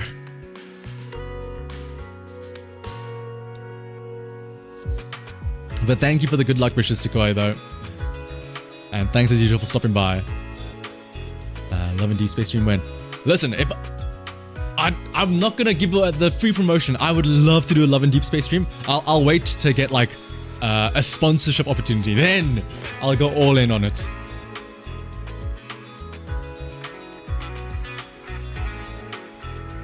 Speaking about Miyabi versus Yishin, ooh, Demon Slayer also makes sense, yeah.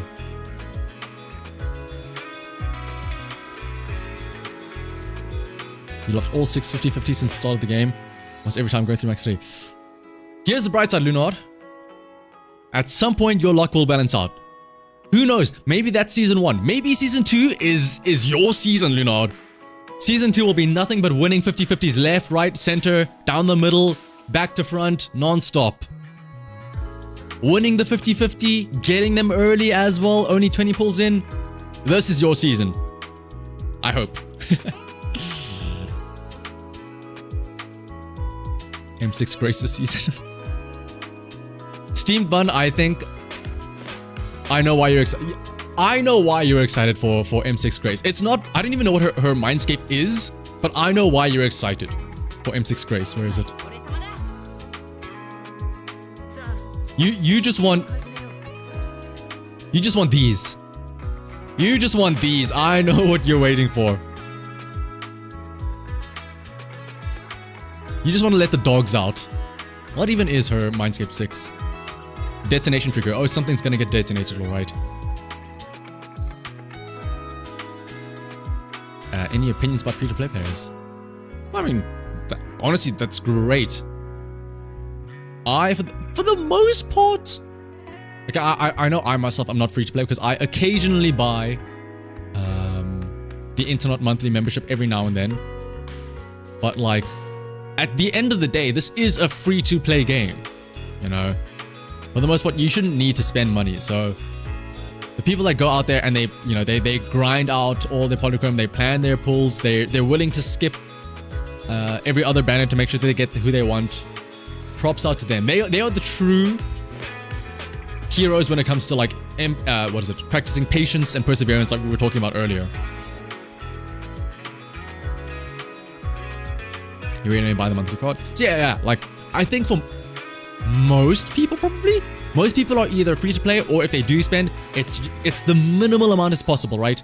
The monthly card, especially because the monthly card as well is, I'm gonna sound like a shill, the monthly card is the most bang for your buck, right? In terms of how much you actually get out of it. What is my plan for 2.0? My plan for 2.0, Sukhoi, get Yishen, get Jufufu, get Pan Yinhu. Quite a lot. Quite a tall task, but hopefully all will go well.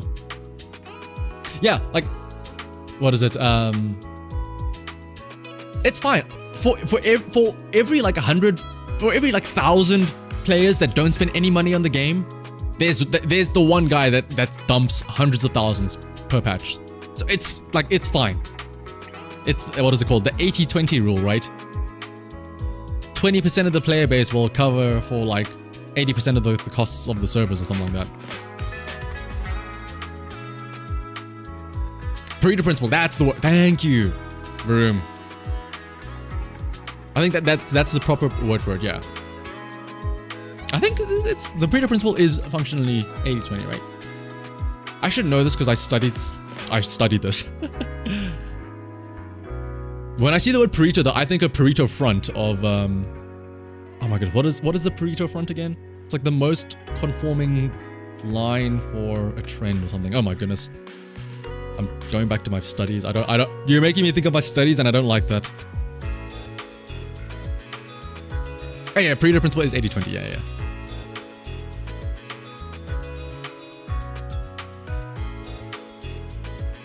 Ghost Frontline 2 has more generous pulls, it doesn't need it. Ooh, also Ghost Frontline 2 has, speaking of feet with Grace, Ghost Frontline 2 gives you the feet for free.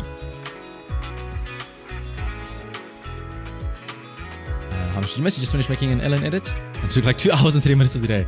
Don't worry, Heist, you didn't miss much. Like, again, like I said, since this is the end of the patch, there's nothing too much. Like, I've done all of, let me just double check. I've done my dailies, I've done my event stuff. Oh yeah, all the event stuff has ended, so you literally can't do anything right now. So we're just yapping a bit, reminiscing about the days that we'll be missing, the days of our lives in season 1. I do have later on as well, I do have a tier list ready. I think somebody asked earlier, like, what is my favorite story out of all the patches? I've got a tier list ready to rank all the different patches for various things, not just story, but for like content, characters, and whatnot.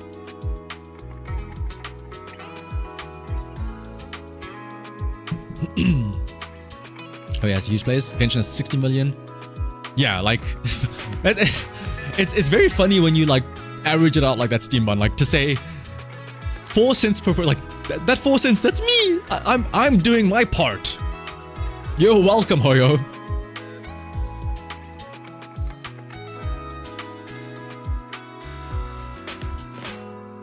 You plan for 2.x, skip Yishen, get all the other characters. You'll be fine if you stop losing. Yeah, again, Leonard, season 2 is gonna be your season. You're gonna win those 50-50s, trust me. If I have the power to change anything in Zenless, what would it be? Give Shuyen a casual outfit. Probably. You're excited for tomorrow? Like hella excited?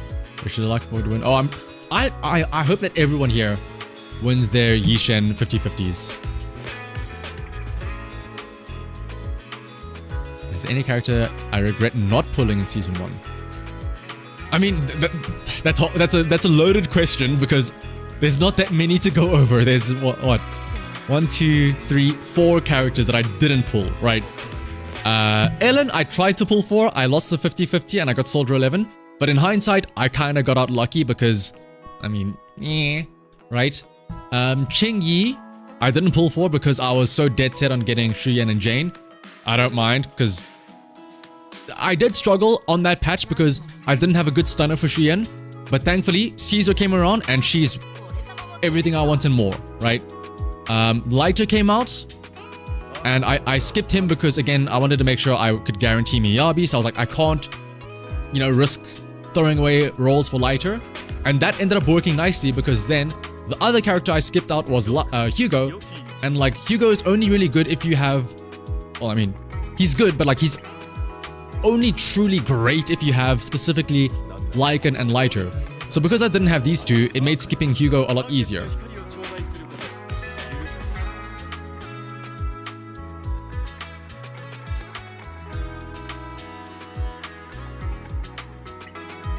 What you're currently taking now is taking all your agents to the flower shop. Oh! Like, not only does it give Denny's dag, but it's just a nice gesture.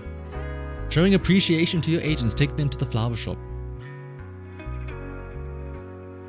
You regret not pulling Ellen. Oh, but didn't you just say that you made like a 2.5 hour, or you spent 2.5 hours making an Ellen edit? Heist? So I guess is that like your atonement? Or hopefully you at least got Ellen on the rerun then, right?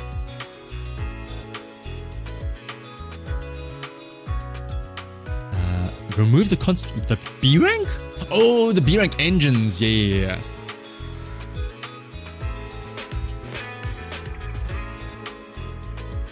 Actually, Ochi, you bring up a great point.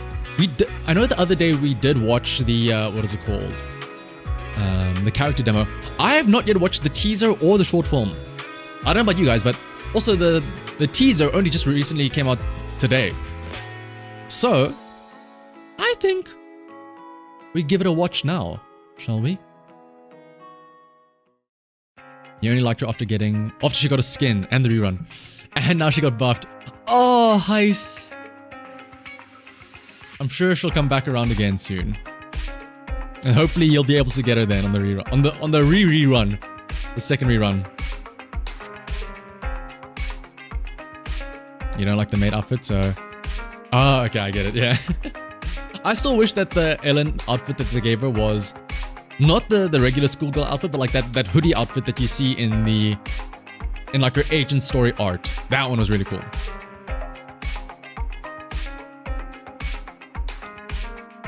Waiting when you... Vivek, here's a cheat code for Pridwin tier lists. Whoever is the most recent character will be tier 0, and then as the new patches come out, the newest characters just go down like 0.5 of a tier. Like I guarantee you. Hang on, let me pull up the. Without looking, tier 0 right now is gonna be like Vivian, Hugo, Miyabi as your damage dealers. Tier 0.5 is gonna be who was the ones before that, like Anby and Trigger. Right, tier 1 is gonna be like Evelyn. That's pretty much it, right? Let me see. Let me pull it up.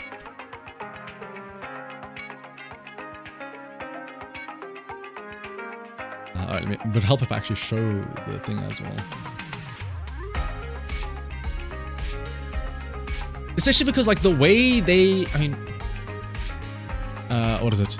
As Satomaru points out, like, the way it works is, yeah, it's basically whoever is the most recent release, because the way they rank the tier list is on, like, you know, how well they can clear the current endgame content of Shiyu Defense and Deadly Assault. And here's the thing, Shiyu Defense and Deadly Assault will always be catered towards whoever the current agent is. It's like a chicken and egg scenario of, are they ranked high because Deadly Assault is shilling them, or is Deadly Assault shilling them because they're the newest character or whatnot, right?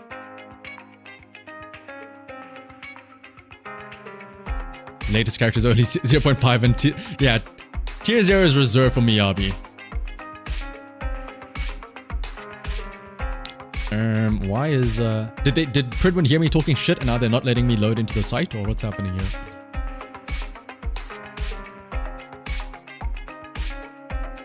Pridwin's great in quick source information, but it's obvious all the time. Yeah. Like, I feel like their individual character analysis can maybe be good, but like, again, remember, in a gacha game, tier lists are always going to be geared towards whatever's new. Why is the site not loading for me? Oh, okay, I just had to hit enter again. Okay, so again, I've not seen the tier list. I do not know what this is, but I can guarantee you, like, just knowing Pridwin, how it's gonna work is, the current banner just had Vivian and Hugo, so they're gonna be tier 0, right? Miyabi's gonna be tier 0 as well, of course. The last patch was 1.6. Soldier, Anby, and Trigger, so they're gonna be tier 0.5, and then Evelyn's gonna be tier 1, because she was like a patch after that, right? That's how it's gonna work, I can tell you now. I'll be shocked if it isn't like that. Tier 0. Tier 0. Okay, they're all grouped into tier 0.5. And then, yeah, literally, it's like, this is just a timeline of characters. Of, these guys came out recently, these guys came out older, these guys are older. Like obviously, like, all the standard characters are way at the bottom. And then you have Ellen, the very first character. Then you have Shuyen, then you have Jane, and then so on and so forth, right? That is funny though, that Miyabi is like, no, Miyabi difference. Nothing can stand on Miyabi's shoulders.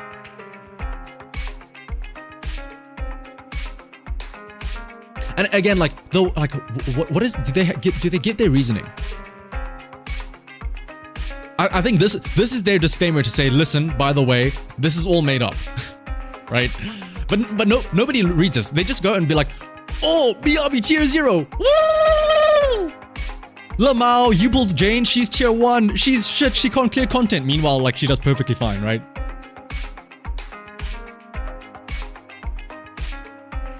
Like, what is their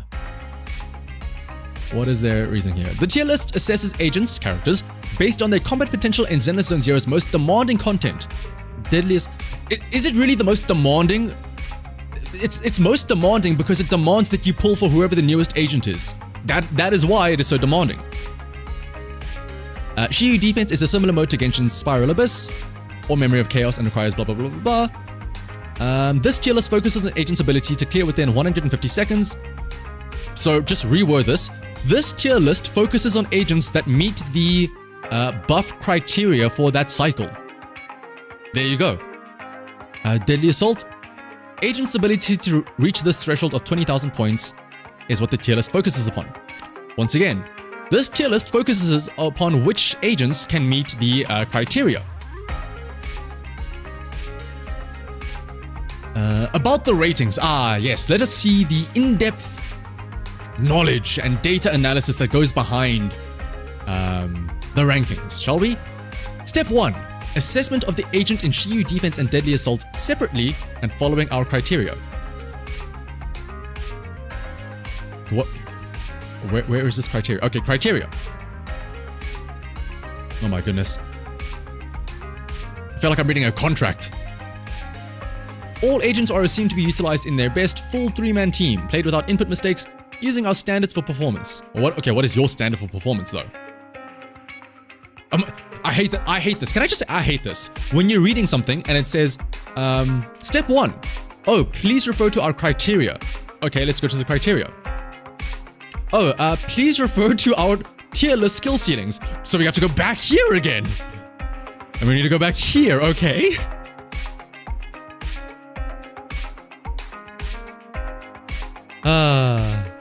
Actual most demanding. That's actually true, yeah.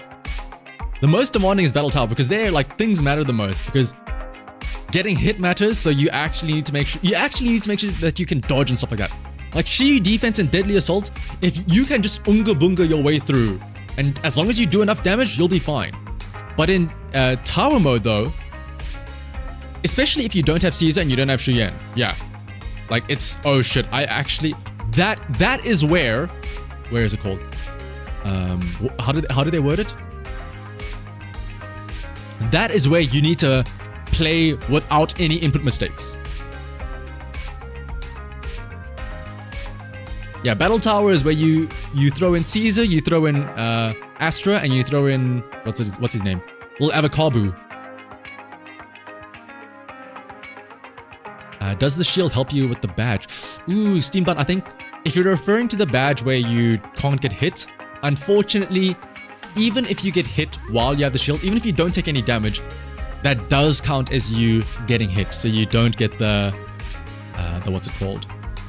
The what is it called? The demon medal.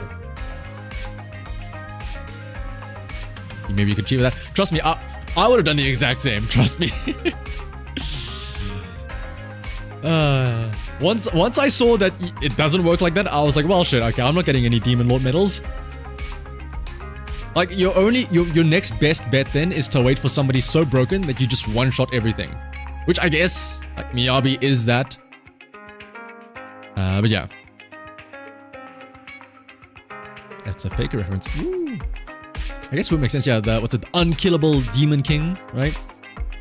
Not getting hit at all. Oh, look at the moves! Look at the reaction time! Faker, what was that?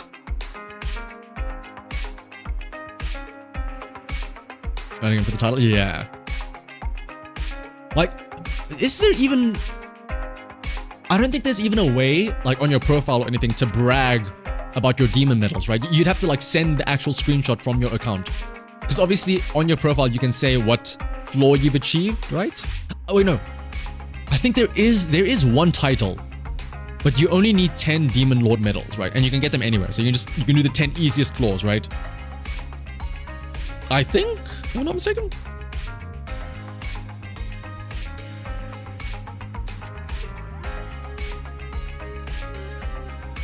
It's true that Hoyo games make characters better than old ones. Yeah, absolutely. Like, I mean, that's just again, that's just how the business has to work, right?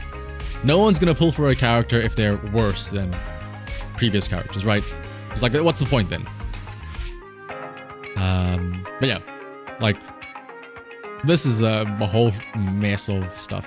Dude, shout out to poor old Ben here. Niche character. I mean, they're not wrong, he is niche, but like, it's just so misleading to look at a tier list and be like, oh, Ben's tier 4, he must be bad, right? Like, arguably, I'd say Ben is better than Seth. But like 2 tiers below Seth, right?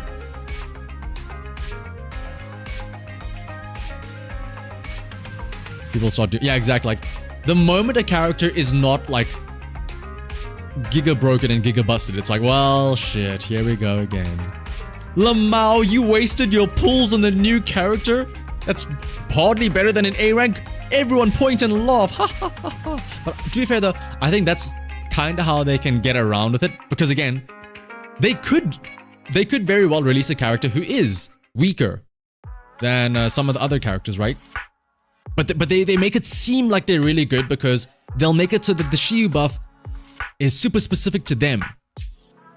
So in that specific patch, it's gonna look like, wow, this character is so good. But then you look at the next patch and it's like, oh shit. Like, this is gonna be a hot take. I kind of feel like that happened with Anby. Don't get me wrong, Anby's great, but if you compare her to like other S ranks that we've been getting at the time, like her wow factor wasn't really there. In her patch, she was great, but that's because we had to fight like the Unknown Corruption Complex and the Typhon mech in Deadly Assault, and because there were so many buffs for Aftershock, so obviously she seemed great. Now that those Aftershock buffs aren't there anymore, Anby just seems like okay. She's not like super broken like we thought she was, like Evelyn is or something, like, or Miyabi and stuff like that, right? It's not to say that Anby's bad, but you know, it's just showing again an example of how they can really make somebody look really outstandingly good in one specific patch, and then the moment they don't shield them anymore in that patch, they go back to being, you know, your typical, your average S rank character. Not to say that they're bad, but you know, on par with the rest of the crew. Because it's on some of his Sokaku Piper and Lucy. Yeah. If anything, like this is a claim to fame for these two, Lucy and Nicole being up here with the titans of the support characters. There's only 4 blondes in the 0.5 tier. Lucy, Hugo. Oh yeah, Lucy, Hugo, Evelyn, and Bernice. Hugo thinks he's part of the crew of the blonde girls. Actually, funny enough, Hugo kind of is part of the crew. Hugo also has long blonde hair, does he not? So, I mean, he kind of fits in with the rest of them.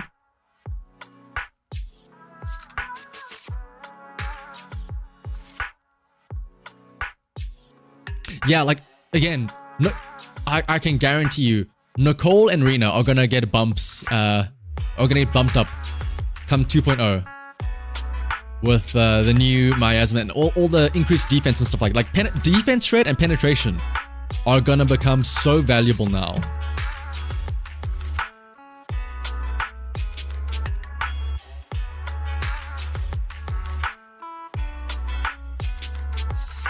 Anby's a trap? What? I feel like Anby's okay without trigger. I mean, again, yeah, like Anby definitely benefits a lot from having trigger, but that's not to say that she's utterly useless without trigger. I think the issue is that, again, it's just annoying and it sucks that they release Anby and her whole gimmick is buffing up Aftershock characters, and aside from Pulcro, we have only, or like, aside from Trigger, we only have one other Aftershock character, right? So it's either you pull for 2 back-to-back S-rank characters to get the most out of Anby's kit, or it's like, you wait patiently until Jufufu maybe comes out and works with Anby, right?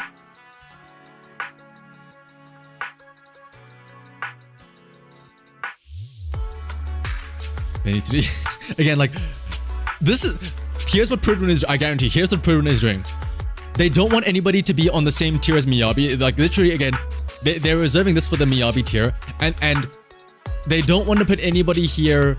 They don't want to put any of the recent characters down to tier 1. Because the moment you put them down to tier 1, they are no longer Apex, right? And then it's going to be like, oh my goodness, all of these new characters are not Apex. That means I shouldn't pull for them, right?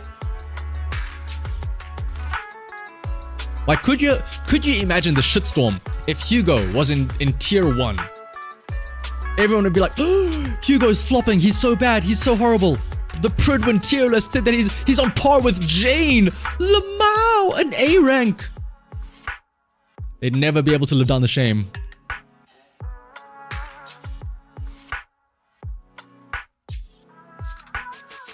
Jufufu has a small component of her that is Aftershock. Because there's the one attack where she spins on her ball. What's it called? Yeah, she spins on a little ball, even while off field, after doing a chain attack, if I'm not mistaken.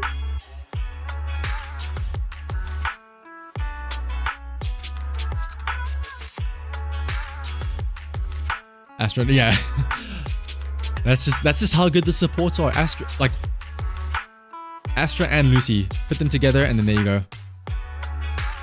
I imagine, yeah, it was not solo Lucy. I imagine it was, as Steam says, with Astra and Lighter, which makes sense. Yeah, let me take a quick sip of water though before we, after that, before I rant more about made up tier lists.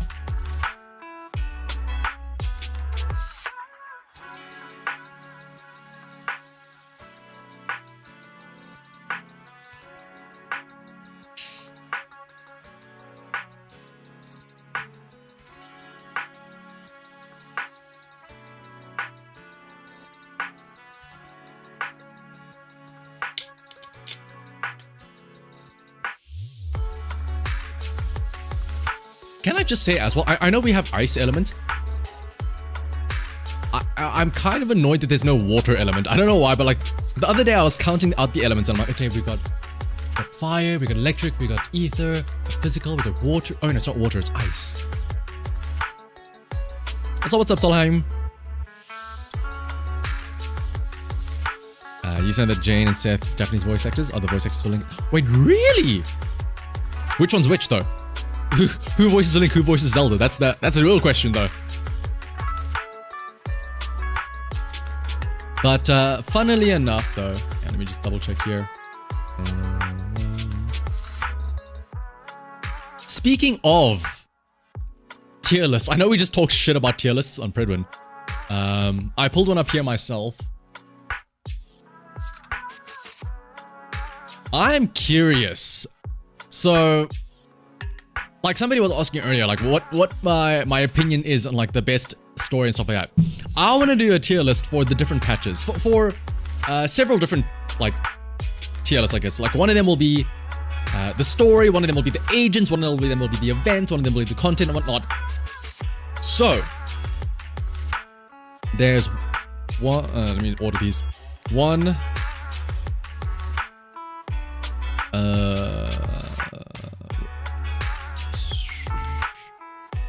1, 2, 3, and then we don't have the 7th one. I need to make a. Actually, I have it. I think I have the patch 1.7 image. I can just slap in here, right? Let me see if I can find that real quick.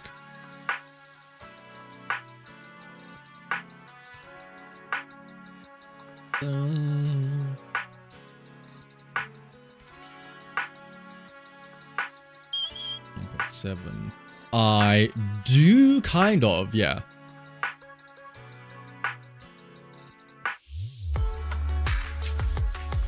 Oopsie. Wait, what? Oh.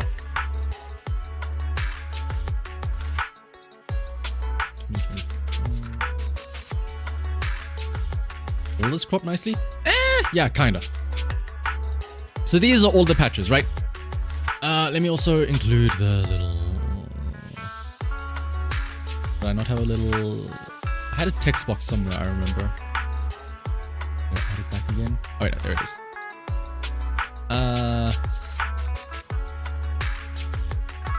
We'll start off with the story. Hopefully there are people out here that actually read the story, so I'm not just yapping to myself. But let's see. Ice is just cool in the water. Yeah, to be fair, yeah. Imagine if it wasn't ice. Because obviously then, yeah, when you inflict the anomaly, it's like, oh, they get frozen. That makes sense, right? Imagine if it was water.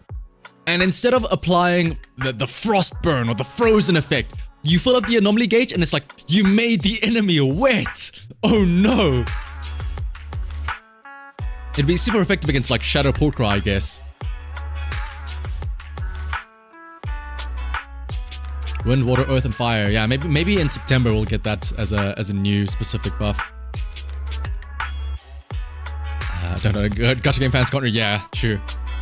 How easy was it to skip the story?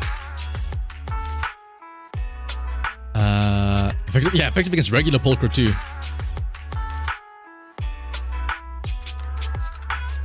More on brand. Yeah, it's true. Oh no, you've made Jane wet. Whatever will we do? Okay, but 1.0. I mean, okay, I'm just putting it here just so I can have it here. 1.0 I feel like is cheating because it's 3 stories in one, right? It's the Cunning Hares and the train blowing up thing. It's Bellabog Industries. It's Victoria Housekeeping. It's a lot. As an introduction to the story, I think it was good. I don't think it was great. Right, it was still kind of confusing because there were 3 different stories, but they were kind of connected, but they weren't really connected, right? Because patch 1 was, or story chapter 1 was like, oh, we find the lockbox, and then we go to Bellabog, but then Bellabog was like a side story type of thing with Collida and her, like the sacrifice there, which was kind of tied into the story because Sarah had influence there. And that's how we met like the cops and whatnot. And then with Victoria Housekeeping, that was like we were back to the lockbox with Pearlman, and then we had to go and save Rain from the Twin Tower, from the ballet dancer towers. I mean, let me not misspeak there. To be fair, it is a pair of towers, but it's the ballet dancer towers.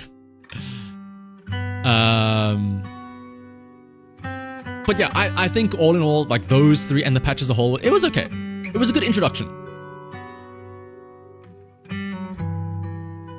You didn't skip the Zenless Zero story, but overall quite interesting. I'm glad. I'm glad that there are people that find the story interesting.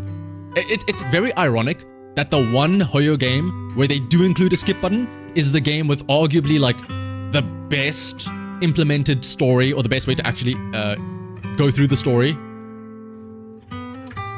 As opposed to, you know, like Star Rail and Genshin, where it's like the games where they don't have a skip button, it's like, God, let me please just get through this. I will say, if this was split up into separate like chapters, the Bellabog chapter, that final scene with Collida going like full on Gurren Lagann, you know, of like, my drill will be the drill to pierce the heavens. That shit was cool.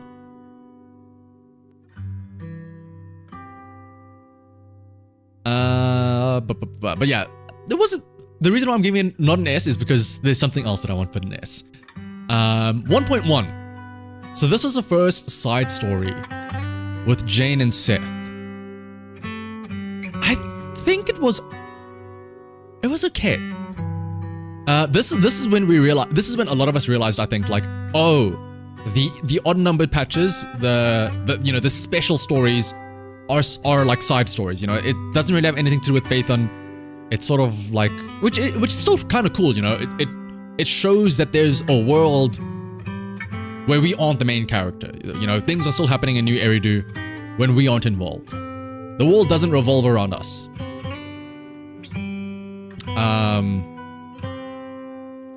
The start of the Zenless Zone is the perfect middle story. Like I think it was cool. I think it was, but I think it's A, but it was a bit less than the first patch, right? Because again, I think it's because a lot of us were expecting to see Phaethon involved a little bit more. Like I'm trying to think now, what were the memorable moments of 1.1, right? Specifically story only. So no, getting to walk around as Jane and staring at her butt does not count. Specifically the story. DT's Reserve Genshin Star, yeah. The Riz scene, but there was a Riz scene in 1.1. Oh, right, where like Seth like gets up to protect Jane, and then Jane's like, oh, wow, my knight in shining armor. There was the cool, I will say, one of the, this is gonna sound dumb, one of the highlights was the goofy gang members. Like what was the one guy that just wanted a Halloween movie or a scary movie, or like the other, the goon, not the gooner, the goon, that had to go to the bathroom or whatever. And I think Jane locked him in the toilet or something like that.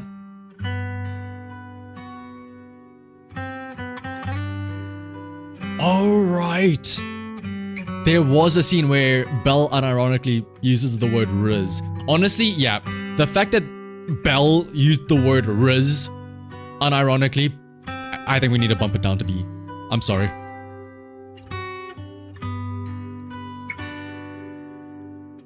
Also, yeah. I think the fact as well that this is a story that gets brought up and then is never ever touched on ever again. Again, I get it's a side story, but I think the fact that it is like, it is quite literally, you could quite literally take this entire story, remove it from the game, and nothing would ever, like there would be no repercussions whatsoever. Like nothing would be lost if you were to remove the story. It's cool, but yeah. It's basically, yeah, it literally is just the Jane story, right? Jane / Seth a little bit. The new character, I mean, it depends on where you are, Sparking Zero, but technically tomorrow, or if you're in America, later tonight. We would lose the rat pick. No, has Jane really not appeared anywhere at all in like the other stories? I'm sure she's appeared somewhere. I know Seth has appeared, right? Has Jane really? Wow, that's crazy.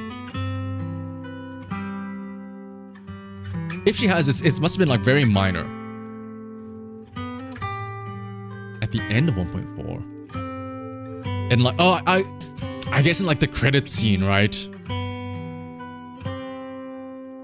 Was she there for the fight though? She wasn't there for the fight, right? She was there for the credit scene. Yeah, 1.1 was a good like way to set the stage up. Like, again, I do like that there is a world outside of Phaethon. I do like that there is, you know, the world doesn't revolve around us, which was cool. Yeah, I'm sure she's probably out there dressing up as Cammy in Street Fighter or something. Who knows, right? Anyway, that's 1.1. Now 1.2. I mean, if you've been watching me for long enough, you'll know what I'm about to say. Instant S rank. There is no argument you could say to me to make me want to put this anywhere below S tier. You know, going like the whole Outer Ring story, it was all wrapped up, like it had a beginning, middle, end. Like there was no loose ends by the end. Well, yeah, there were minimal loose ends. Everything they introduced was all wrapped up by the end of it all. You go to the Outer Ring. You get told about the Tour d'Inferno. You compete in the Tour d'Inferno. You finish the Tour d'Inferno. That's it. There's no shenanigans of like... the one kind of like iffy thing is like the whole Lucius poisoning Pompeii, and then it's like, well, hang on, where's that coming from? But I think that does get explained later on, that it was like Sarah in the background controlling it. But like, 1.2 was great.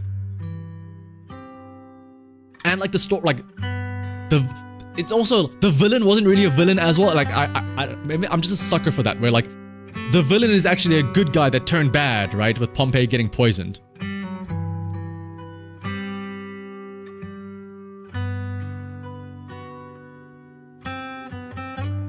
1.2 is the first, was it? Oh, it was, yeah, the first dev talk, yeah. See, exactly, Leonard, like, try and find something in 1.2 that was like a negative. I dare you. There's nothing. Like, the only downside is Pompey died. That's the only downside I can think of. Yeah, Lucius was the mastermind, you can say, right? Behind all, because he was the one that poisoned, and like that set up. I think, yeah, Lucius also set up and like betrayed, I guess, Moors and the rest of the crew. Some people say Cheesetopia. Yeah, as and as someone says, there was not enough of it. That's the issue. Let me run more Cheesetopia. The announcer wasn't a playable character. The announcer from the tour didn't. Oh, I remember now. Yeah. It wasn't really story, but I will say, we'll talk about it when we get to like the content. But like, there is one downside to the 1.2, but it wasn't the story. It was the absolute dog shit. I'm doing air quotes. The dog shit race that we had when we were actually doing the Tour d'Inferno. But that wasn't part of the story. That was the gameplay part. Yeah. Exactly, Marky. Like, I couldn't even call it Subway Surfers. It was worse than Subway Surfers.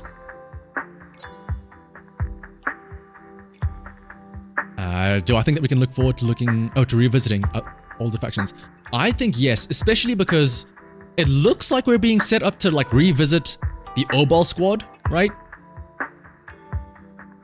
Since we're getting Orpheus and Seed at some point, so I'm assuming we're going to revisit Obal squad. Which means that maybe there's something similar for maybe like Neps and stuff like that. 1.3 Virtual Insanity. I'm just putting it in B just so I don't have to hold the button down the entire time. So this was Section 6, specifically the rest of Section 6 getting stuck in the Hollow VR thing, with Yanagi being the one to save them all. And most importantly, getting to see the little Harumasa-boo and the Miyabu and the Sokaku-boo and stuff like that. This was a pretty important story point though, because this was the setup for Sarah getting Miyabi's like DNA or whatever. So it was pretty story relevant. Again, Phaethon wasn't involved, but we didn't need to be involved. But it was at least plot relevant, right? So it's better than 1.1. So I'm willing to put it here. I don't know if I'd put it above the patch 1 story. But damn, were those Section 6 boos pretty damn cute. Also, that final fight with... I just like that it gave Yanagi a spotlight, right? Especially seeing her, like, her whole little timey-wimey slow-down mechanic, stuff like that. That was pretty cool. It's weird that, like, I guess... Yeah, like, none of her kit implies that she has this, like, ability to slow down time or whatever, right?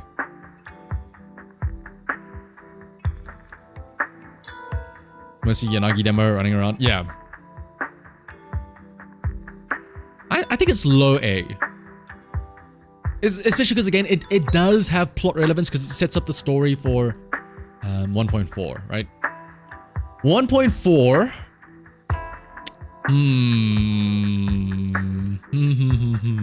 I get it. 1.4 is the big climax. It's what 1.3 was building up towards, right? It's either low S or high A. I get it. It has the cool Avengers moment of everyone showing up, but I don't know. Okay, here's my issue. I'm just placeholder D. The issue with me is that yes, there's the cool Avengers moment of everyone shows up to help out. Well, not really everyone, like most people. But then that Avengers moment is ruined because then, once you get to Bringer, Miyabi just says, no, actually, thanks for showing up, guys. I'm just gonna solo this. It's like, well, you know, eh. Yes, 1.4 was when Miyabi and Weiss, what is it? So you head out to the outer ring with the cunning hairs, and then Section 6 ambush you, then you escape, and you fall into a hollow, and you're with Miyabi, and then it looks like she's about to lose control of Tailless, and then you help her sheath her sword, and then somehow Miyabi gets caught by Sarah, and then Sarah unleashes her into like the Bringer speech, where they intend to let her loose and like unleash havoc. But then I think Yanagi and Phaethon save her, stop her from like, you know, slaughtering everyone. And then you head to the port or the docks or whatever to fight Bringer.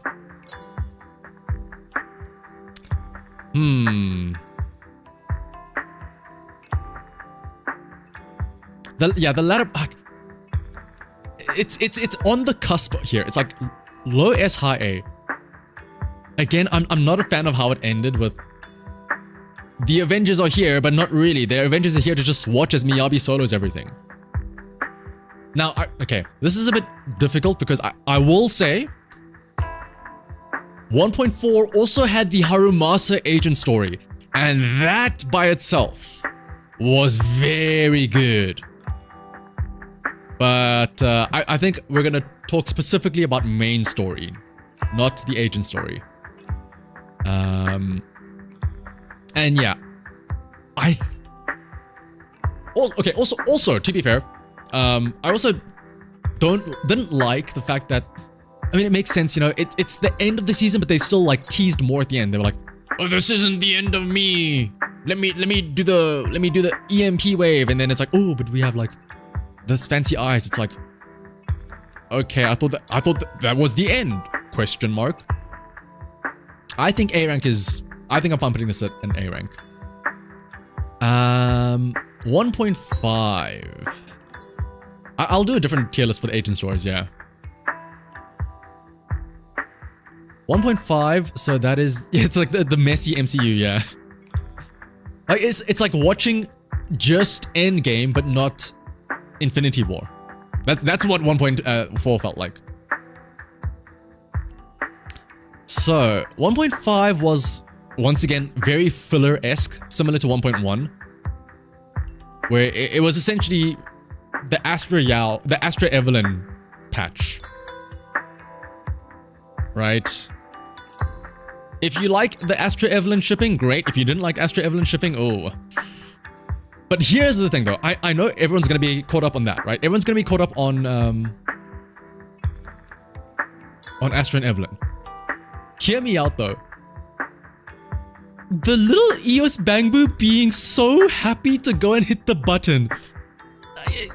That bumps it up so, like, my child, my little happy child, like, that, he was so happy.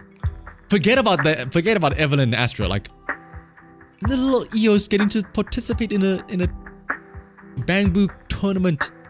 Ah. But yeah, it was, for all intents and purposes, it was a throwaway patch. You know, it was meant to be the New Year's, oh, let's have a little celebration and whatnot patch. But, you know, similar to the 1.1 patch, like, you could remove that and nothing of value would be lost.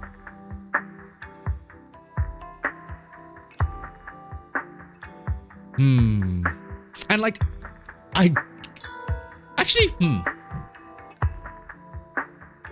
saying that, it did introduce Mockingbird, right? But here's the thing, though. Mockingbird showed up, they stole Astra Yao's disc, and then nothing ever came out of that. Hang on.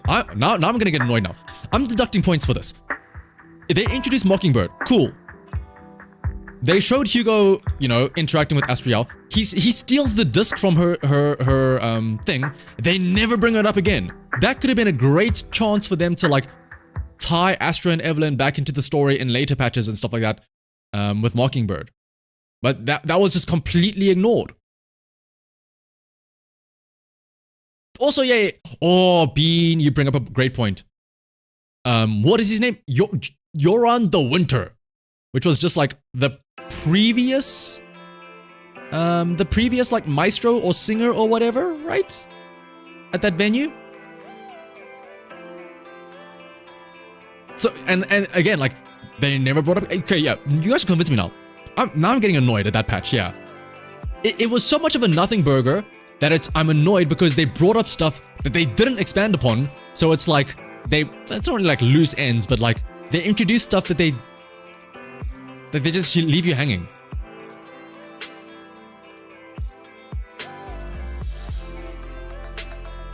Alright, 1.6, so... 1.5 was the Arpeggio... Arpeggio Falls, I think, was 1.4? If I'm not mistaken? 1.6. So, okay, so wait, hang on. We have to remember now, though. The Anby story and the Trigger story, those were not the main story, right? Those were the two agent stories that patch. The main story for 1.6 was where we meet Hugo and Vivian. No, we meet Hugo and Vivian, yeah. And then Hugo betrays us, right? Yeah, it's we go to the auction. We lose the auction. Hugo steals it. We chase him into the hollow. We find out about Bringer and how he turned and how there's the sacrifice cores. We go find the sacrifice core. Hugo betrays us. Lycan stabs him through the heart. Vivian has that vision. And then it's like, oh, what's going to happen, right? Okay. Now that we're on the same page. Yeah, Ambient Trigger did just show up. Like, it was weird. Like, they wanted you to do the agent stories first, right? Hugo's 3-hour exposition is in the next patch. Don't worry, I know what you're talking about, Tatsumaru.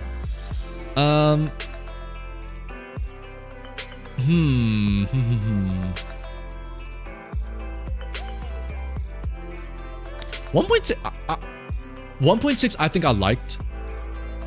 Purely because, for me at least, from a lore standpoint, I geeked out super hard when, you know, purely because of that Vivian vision, right? Of the whole faith and falling from the sky. Back then when we didn't know what that meant. Back then when the mind could run wild. That was really cool. And then that was when, like, we could start making the Greek mythology ties and being like, oh, the Vivian is like the Heliades that see faith and falling from the sky after being struck by Zeus, after trying to ride the chariot, right? I will say, 1.6 does lose some points because Eos and Fairy, now this is when Eos and Fairy start taking a backseat, right? We no longer speak with Fairy, we ourselves are going into the hollows.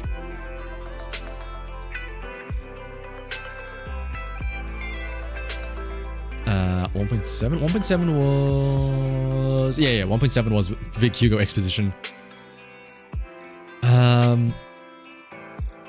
Also, yeah, 1.6 was also just like...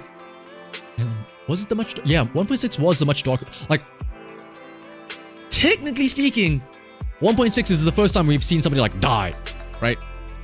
Technically speaking. Even though it was so very obvious that... I think... Okay, here's the thing.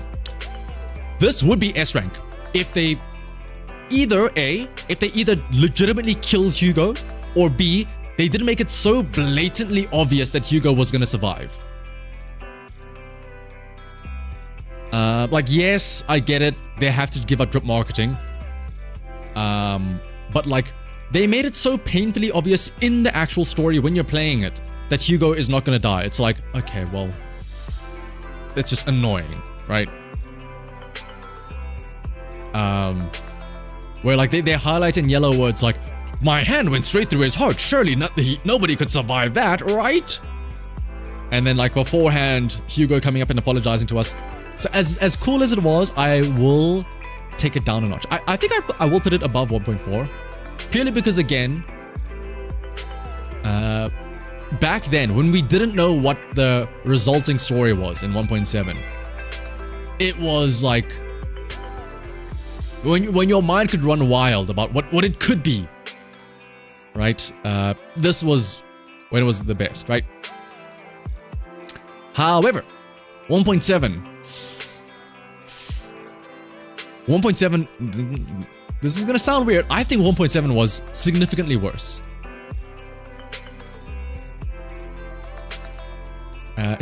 Yes, to be fair, for now, we're ranking the patches purely on the story, not necessarily what else they brought in. Because yeah, don't get me wrong, the Bangbu PvP was great, but from a purely story standpoint, I think it's definitely worse than 1.6. Maybe because again, expectations were too high. But also, I think the issue that 1.7 suffered is that they crammed in the regular story, but then they also tried to shove in the Vivian story and the Hugo story all at once, right? That's why you had that awkward point where, you know, you're in the middle of the story, and then it, like, there's a big climactic moment where, what's his name? Hartman has a gun pointed directly at Phaethon. Hugo comes in to save the day, and then for the next 3 hours, it's just Hugo giving his backstory, and all the while, meanwhile, you are still, technically speaking, in that room with Hartman. Which, yes, I know, technically speaking, I'm sure like barely any time passed in the real world, but it was so weird to be like, wait, where are we again? What? Like after you finish all of that Hugo backstory, you come back and you're like, oh right, we were here. I forgot about that.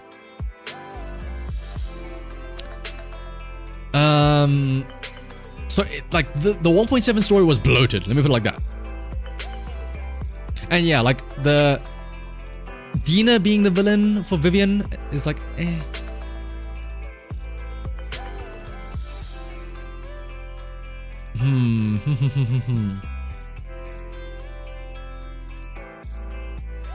I would. I don't know.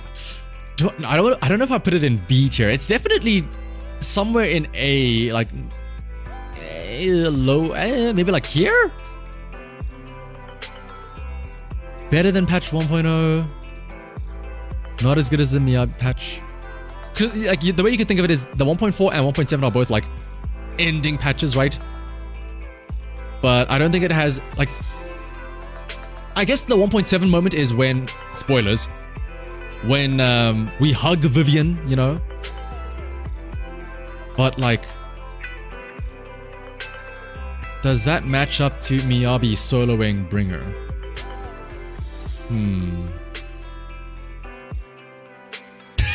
Dino was mid in story, but in design, I'm wanking it. What a way to describe it.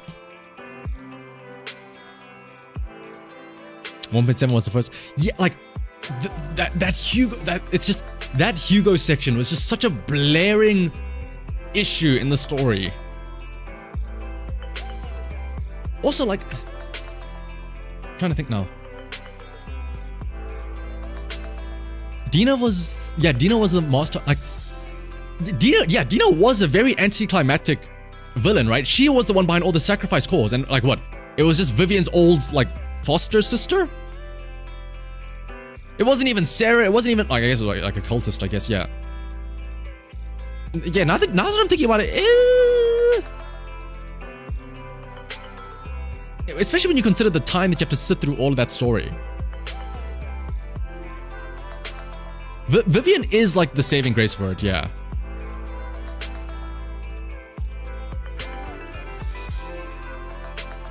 I think this is okay. Yeah, B, high B. It's just very long. Like this, okay, the premise is okay, but like the fact that it was so long and you have the Vivian and Hugo story crammed in.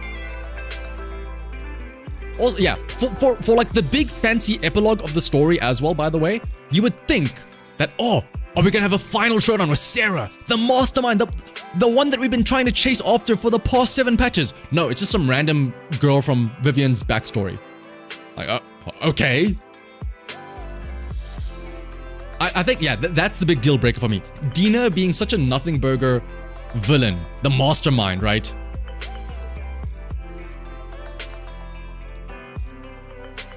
Especially again after like the expectation from 1.6, right? Yeah. Now that I think about it like that, I'm comfortable putting it in B tier only. Ironic because the umbrella character. I'm assuming you'll be wanking it to what's it, Yuzuha, the other umbrella character, right?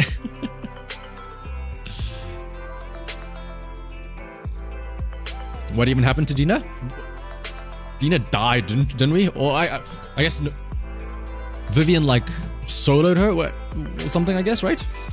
Oh, she transformed into an ethereal, and then Vivian like, I don't know, deleted her, I guess you could say. It sucks that all the stories feel so much shorter since Steam. Exactly, that's what I'm saying, Endra. And like, think about the small, like, they were very small, but they were very like touching little moments. Like, if you think back to patch 1.0, right? Chapter 3, Victoria Housekeeping. You had the little, in the story, there was that one forced TV segment where it's like, oh, we need to like navigate through these rooms, but it's too small. How are we gonna go through? And then Rena's like, oh, we can use Drusilla and Anselo or whatever my Bangbu are. And then like you play as the two little Bangbu and you see them argue between each other as they go through the vents. That's so cool, right? It, like, you'll never get like characterization like that now without TV mode. And yeah, we're ranking patches on different things. So like now it was the story. I think I'm happy with this. Nothing can top Sons of Caledon 1.2.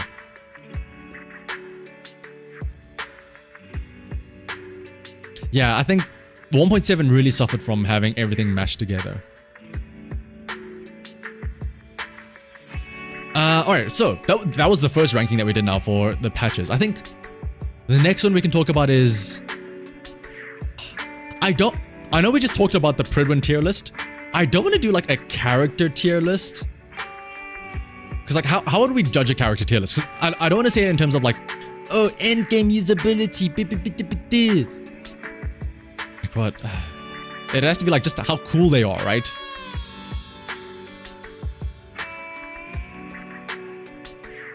Wife of Many, yeah, exactly. Like, who would I marry? Like, who would I marry? Instantly, Shuya and Caesar, S rank. Actually, yeah, we'll do that. Is there? I'm sure there is.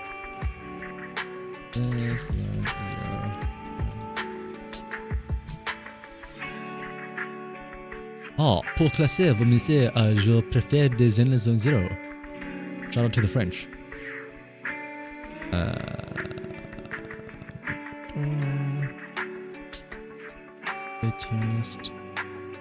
All characters 1.7. Is this all of them? It is all of them. Okay.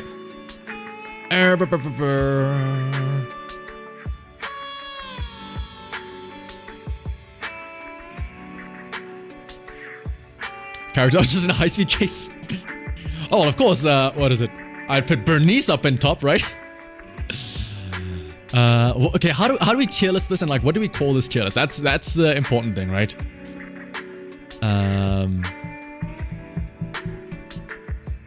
Like, how likely I am to hang out with them? How much I'd like want to befriend them?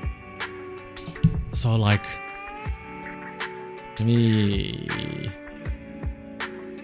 who most likely to be chill. That's the best way I can describe it. Most likely to chill with.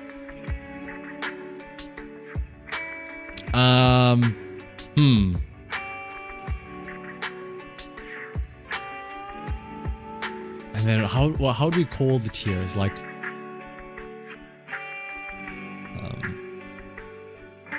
drop everything and hang out. 7.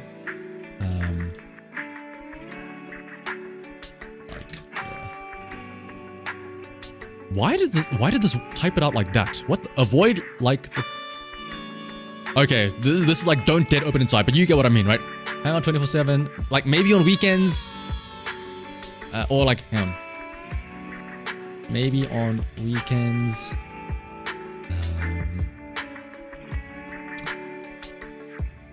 If I have the time. And then like what would be like the between maybe on weekends and avoiding like the plague, like if I've got nothing better to do. If I have nothing.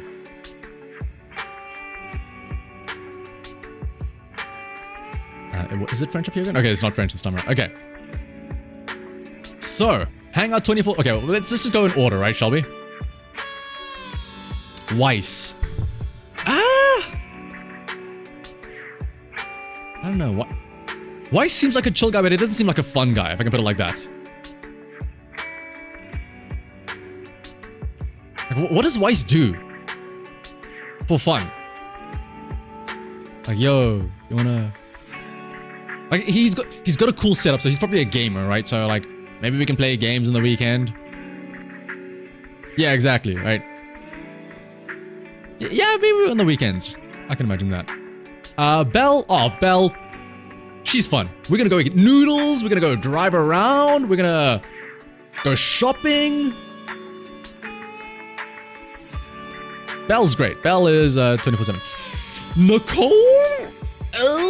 Knowing Nicole, like, if we hang out, I'm gonna have to pay for everything. She's like, Nicole is the one where if she sends you a message, your first response is, what does she want, right? Yeah, that's one you avoid. Billy, oh, dude. Yo, you wanna go play a Godfinger? You wanna do a marathon of Starlight Night? Yo! What's the name of the like that one girl star that he's obsessed about, like Cassidy or something, whatever? Like that wants to sign poster for? Like, yo, dude, can you do me a favor? Can you please, like, let's like camp out, Monica, yeah. Let's camp out the store. Like, Monica has a new album coming out, dude. I'm like, you know what, Billy? Sure. Dude, you gotta listen to this new album. And B, we can get burgers, I guess. But like,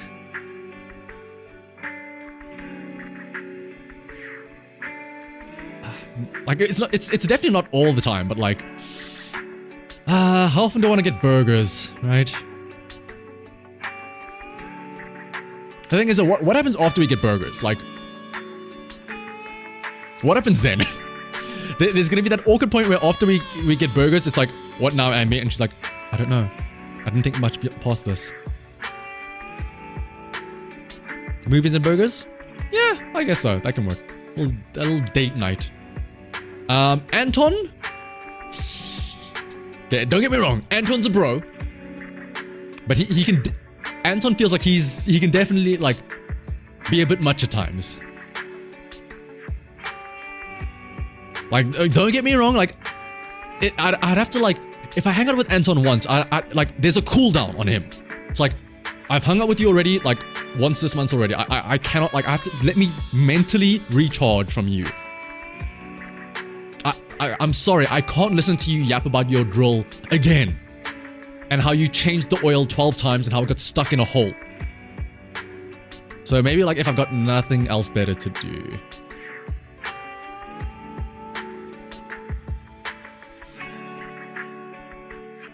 "24/7 to stay fit." Here's the thing though, like, would Anton be a good gym bro? Like, he'll be too focused on his bro to help you out. Like, I feel like if you go on a date or like you hang out with Anton, you're gonna be third wheeling to him and his bro. That's the issue.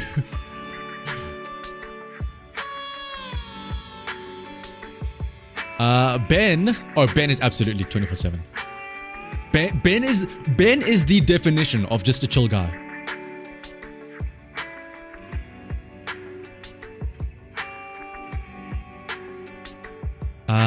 Corn.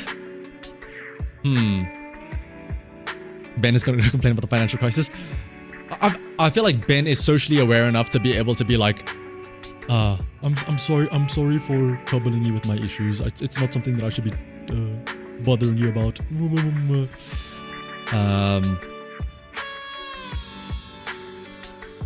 Also, and yeah, you're just gonna have to deal with Anton like provoking everyone around him as well. Yeah. Ben, oh, that is true. Ben would be too busy. But I mean, listen, whenever Ben has a chance, I'll take that chance to hang out. Also, what's up, Leith? Corin is like walking on eggshells, right? But here's the thing though, like, think about it like this. If Corin messages you, think about this message. Bling! Message from Corin. hi there.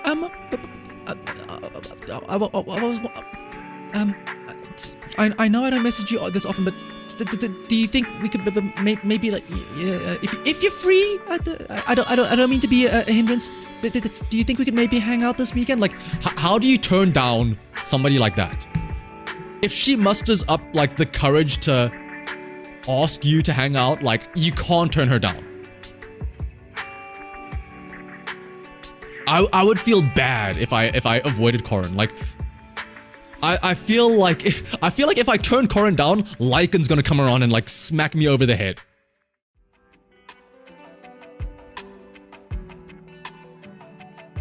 So yeah, I think like maybe your weekends. Yeah, Corin, I can make time for you. Sure. What's the worst that could happen, you know?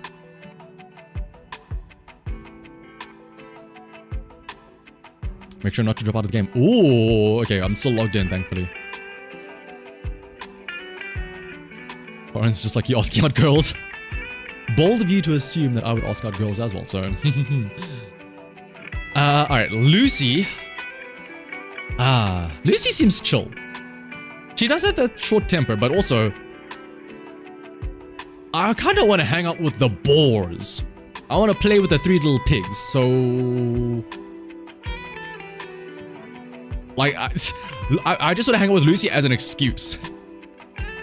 Play around with Woody, Bricky, and Grassy. They feel like cool. They feel like a gang. That is true. Lucy also does have that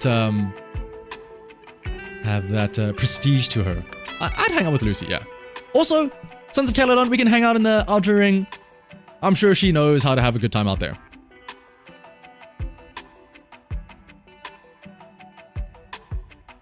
Also, yeah, I like Lucy because she's level-headed. Like, I think I could like vibe with her and be like, okay, yeah.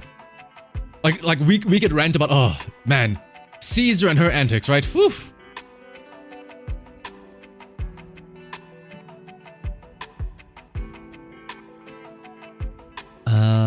And then Piper,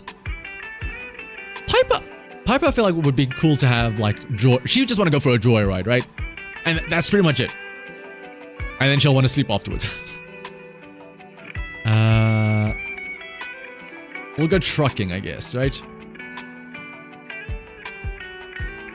But the thing is, like, the issue is like going trucking is like, oh, do I want to spend like you have to dedicate like the 4 or 5 hours you're gonna be driving around, so it's like, like, don't get me wrong, I do like some nice long drives when it's nice and warm in the sun, but like, if I have the time, maybe. Because here's it, yeah, like Piper would want to go on long, drawn-out rides, which is like, okay, but it's not, I don't want it always going on long, drawn-out rides, right? So yeah, I think we're gonna see a trend with Sons of Caledon here. Sokaku.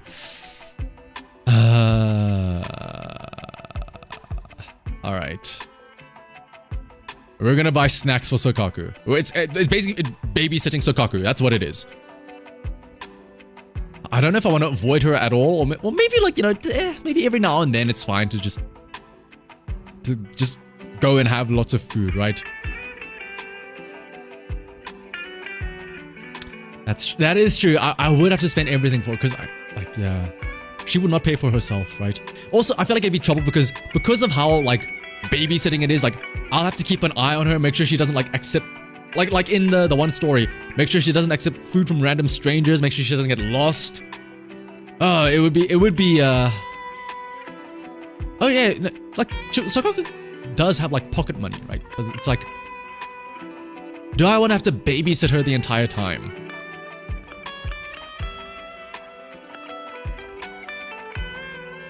Maybe if I have nothing but like, Sokaku's chill. Like, yes, she will eat a lot, but like you guys are saying, like, she does pay for herself, and she is at least somewhat self-conscious about it, right? So she'll know, like, oh, I'm sorry, I don't mean to be a burden, blah, blah, blah, blah, blah, blah. And like, she at least knows better. Like, she'll always talk about like how, Nagine always tells me that I must do this and this and this. Like, she's trying her best, right? So it's not like it's that much of a babysitting thing, right? And Coach, I'm still logged in, so I'm making sure not to log out, yeah. Why is Bell at the top and Weiss in the middle? Why not? Bell's just different like that. Bell can match my freak. Neko Marta. I feel like out of principle, she just goes here, right? Like, oh, Neko Marta would just want to get up to mischief. Like, what would... Neko Marta's a weird one that, like, puts cameras into your teddy bears. It's like, I don't know if I want to do that. So, yeah. Rena... Depends on what we're doing with Rena. If she's making food, avoid like the plague. If not, maybe, you know. It's very dependent, you know. See, now here's the thing. Do I tank the food to hang out with the big titty mommy? That's the question, though. That is the real question. I would consider tank, like, how bad is the food? Like, I could tank it if it means I get to, you know, spend some time with Rena. Or we just do the old switcheroo. Like, if Rena says, oh, I'm hungry, I'm like, how about I cook? How about I take us to, how about we go get takeout instead, you know?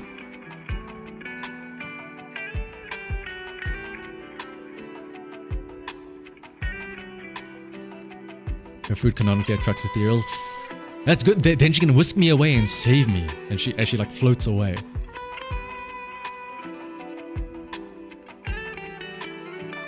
I'd say if I've got nothing better to do. If I know I'm not needed within the next couple of days and I can afford to get disastrously sick, sure, why not?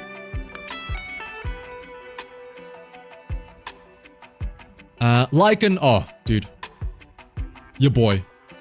What would you like to do today, Master? Here's the only thing, like, my issue with Lycan, not an issue, but like, Lycan and I would be, if we're trying to decide on something to do, Lycan and I would be the thing where it's like, what do you want to do? I don't know. I'm chill with anything. What do you want to do? No, it's fine, Master. I am fine with anything. What is it that you would like to do today? I'm like, Lycan, I don't know what I want to do. What do you want to do? No, Master. I insist. What do you want to do? It's like, well, shit. We're at an impasse. But I know that whatever it is that we do, it'll be chill. Also, like, I don't want to abuse the friendship, but like, I'm sure that somehow Lycan will have connections that like, we will be able to do whatever it is that we want to do.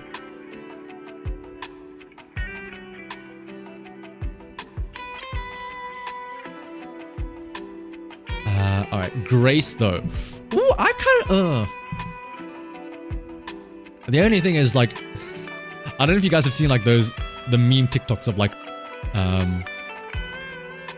oh, POV, you meet like an autistic girl and like she shows her room and it's like the most absurd room ever. Where it's like, oh, here's my like shrine where I have like, my wall is covered with like 500 pictures of like Jimmy Fallon. And then I have this sandpit here in my room where it's filled with little gachapon balls, where each gachapon ball has a picture of Jimmy Fallon in it and stuff like that's gonna be Grace with like machines. I think it's similar to Anton, where it's like, I need the mental capacity and like the recharge after spending a day with her to like be ready for her to go on a 10-hour tirade about mechs and stuff like that. But it's worth it to stare at her boobs. So I'd say, if there's nothing else better to do, I'll put her up here. Grace is gonna crack open my EOS. Is that a euphemism or is that my my actual EOS?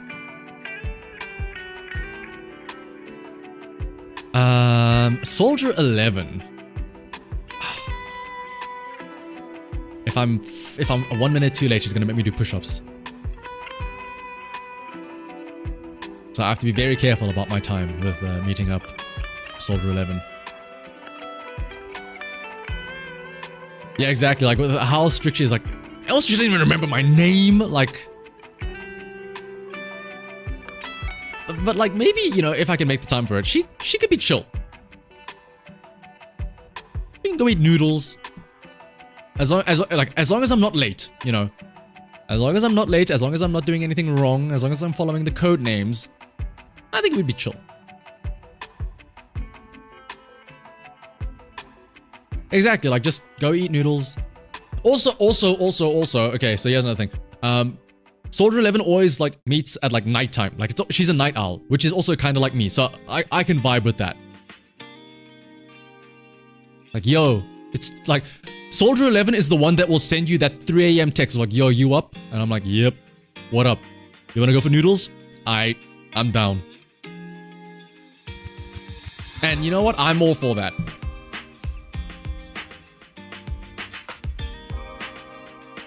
Pepix, I think a lot of people are struggling to log in right now. I think everyone's trying to log in early in anticipation for the patch, so it's like overloading the servers probably. Collida. Oh. Here's the thing though, if I hang out with Collida, I am 100% gonna tease her about her height whenever I get the chance to. And then she's gonna try and kill me for it, but it'll be worth it. I don't know how often I'd be able to get away with it though. So maybe we got nothing better to do. Do you need to log in? I'm sure you can still pre-download from the the launcher, so you should be fine. Collida probably bites. Hey, I mean, listen. As long as it doesn't draw blood. Yeah.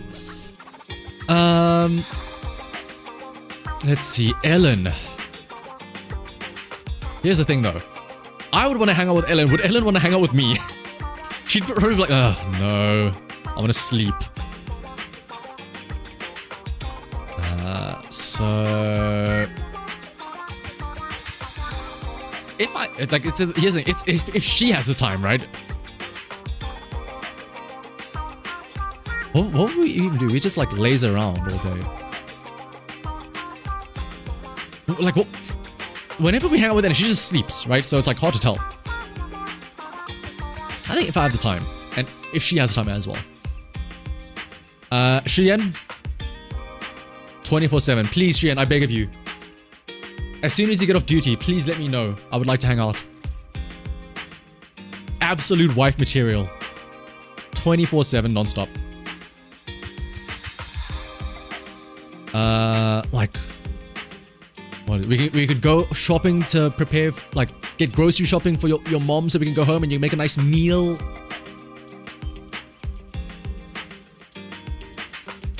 Being too much of a workaholic?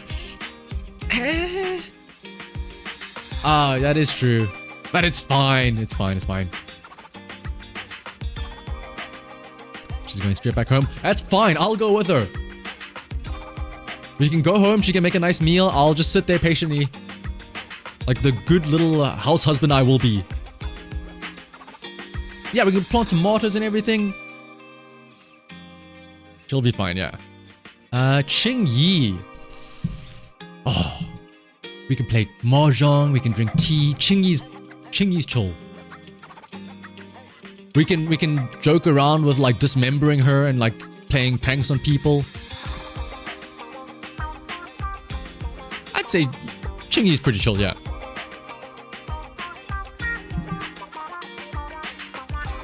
Jane. Jane would scare me if I hang out 24/7 with her, like... As great as it would be to hang around with Jane 24/7, it'd be intimidating.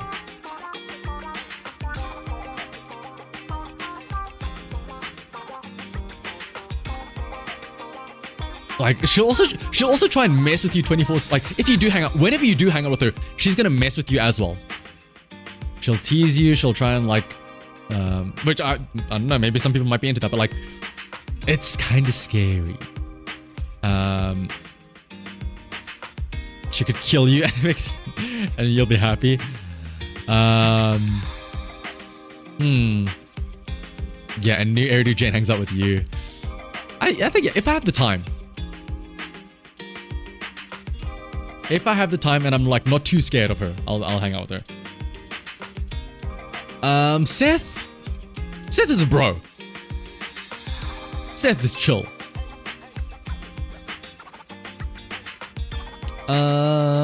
But here's the thing though, like, is he too goody two shoes? I know we said the same thing about Shuyan, but like, the moment, like, again, it's something similar to Shuyan. Like, the moment we see something bad happening, he's like, oh, sorry, as a police officer, I have to uphold the law. Please let me, like, see to this. I'm like, oh my goodness, Seth. The guy's just littering. Can you? And he's like, no, I have to write him up a ticket for this. Like, oh, Seth, can you just stop, please? He's aggressively normal. What a way to describe him. I'd say weekends, maybe. He's too kind. I'll put it like that. Caesar. Oh, dude, Caesar. S rank. Right up there with Shuyan. I mean, there's a reason why I have them both as starred and favorited. We'll go biking around. She'll give me a bike ride. We'll go. She's also got the overlord status to her, so we can do whatever we want. You know, if we get in trouble, we'll just be like, yo, I'm with the overlord, bitch. What are you gonna do about it? Right?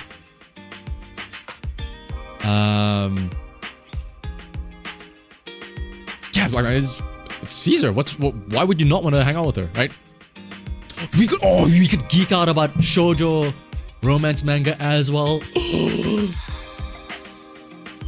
Dude, just imagine like riding into the sunset on a bike with Caesar, and the two of you are just vibing to Pinking as well.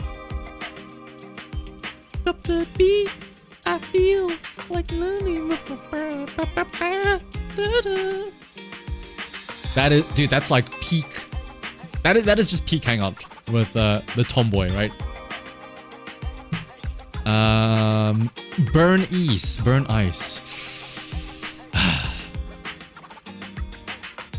For me, I feel like Bernice is a bit too much.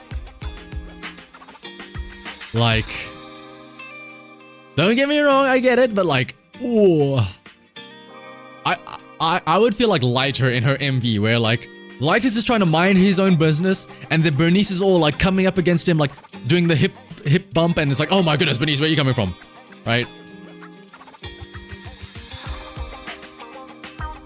Like there is such a thing as too much Bernice, right? Like I don't think I can match Bernice's freak, if I can put it like that. And Lucy, I'm logged into the game, but that's because I never logged out. So I've been logged in, and I'm staying logged in for the foreseeable future.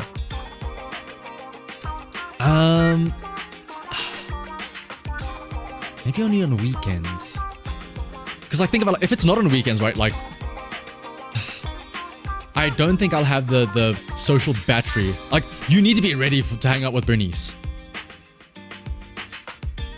So like let's say it's in the middle of the week after work, I may have time, but like I won't have time for Bernice. Nagine. Yanagi's chill.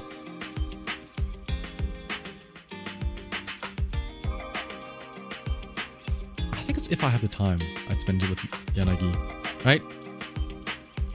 She's similar to Shuyen, but it's like, okay, let me like, Yanagi is similar to Shuyen. They both like have very like mature, everything sorted out in their life. But the issue is, if I get a message from Yanagi and I get a message from Shuyen at the same time, I'm responding to Shuyen. I'm sorry, Yanagi, I'm leaving you on red. But also, wait, we could go karaoke though. Ooh. Karaoke would be fun with Yanagi.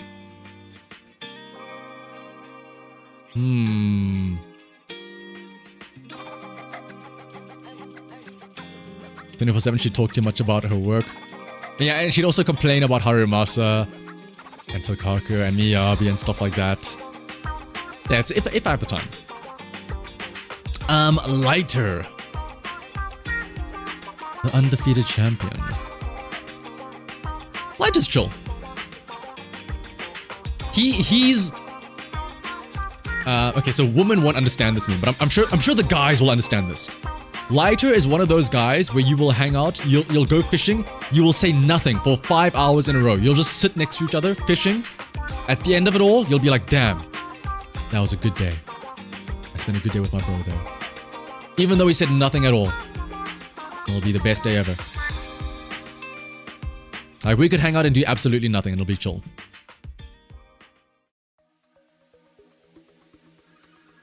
You see, yeah, you see, it's not about the fishing. It's about the act of doing nothing. Like, you see, that's the trap. You are focused on the fishing. It's not about the fishing. Only, like, it's like a superpower that men have, that you can bond over doing nothing. You can just sit, and somehow that'll be good enough. Harumasa.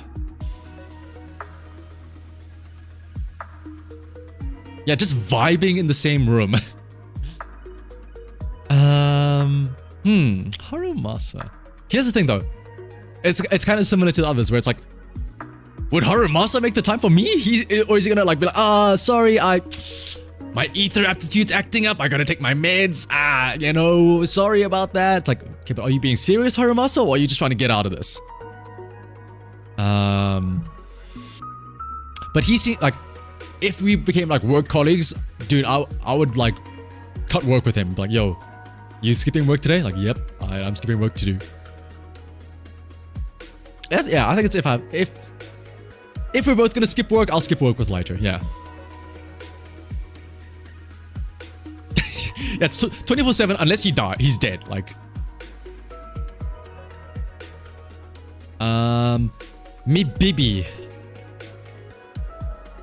Oh, the social awkwardness though. Like, I feel like it's a challenge to hang out with Miyabi, right? Cause she'll just want to train. Like, anything we do, like, hey Miyabi, do you want to go and like eat noodles? Like, yes. Noodle eating practice. I can practice my technique of slurping the noodles in an efficient manner to consume the food as fast as possible to maintain nourishment efficiently. It's like, okay, never mind. Do you want to go for a run? Yes, a run. I shall make sure that I pursue the entire depths and I make sure I do not stand on a single crack to break my mother's back. Okay.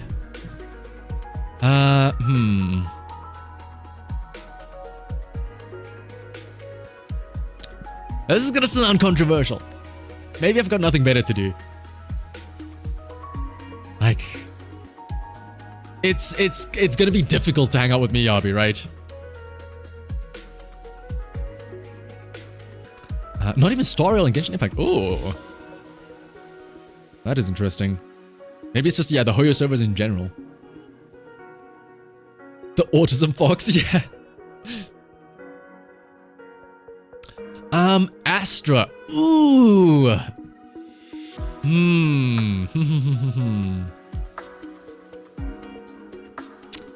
Astra Yao. It depends. Do I have to bring Eos?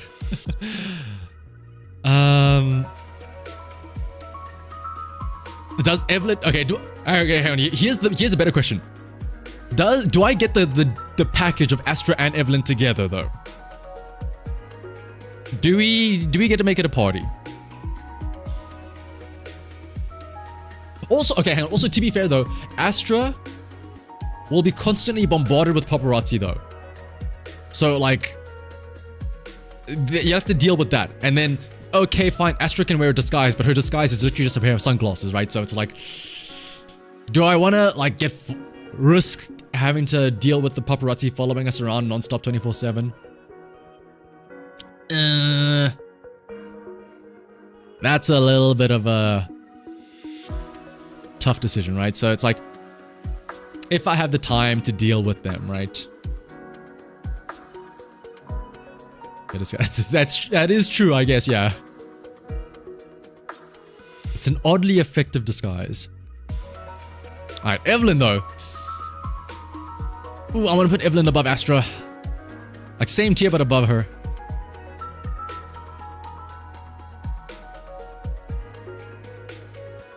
I don't know. There's just something about Evelyn. Maybe like just after she clocks off of work, if she ever does clock off of work from protecting Astra, she can make that chaotic fried. Oh no, Astra makes the chaotic fried rice. She can let her hair down, take off her suit jacket, make fried rice. She's chill. Evelyn could kill you and be happy. Exactly, yeah. Soldier Anby. I mean, for all intents and purposes, I feel like legally speaking, I have to just put her like with regular Anby, right? I mean, what would the difference be between Soldier Anby and regular Anby? Bigger boobs, I guess. So yeah, I guess I should put her slightly above regular Anby.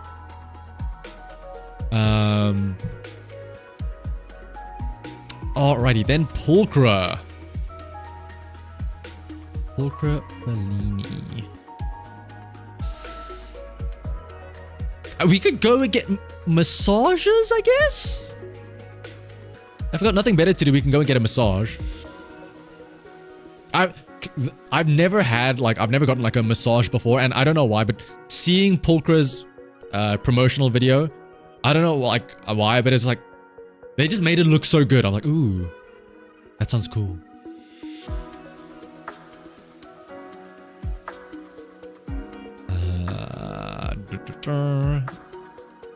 And then let's see, Trigger. Trigger would be awkward because of the whole blind thing. Like, I get it, she probably has like her ether eyes, so she can, like, she's not really that blind, but it's like, I feel like I would fuck up and I'd be like, whoa, Trigger, look at that. Oh, right. Never mind.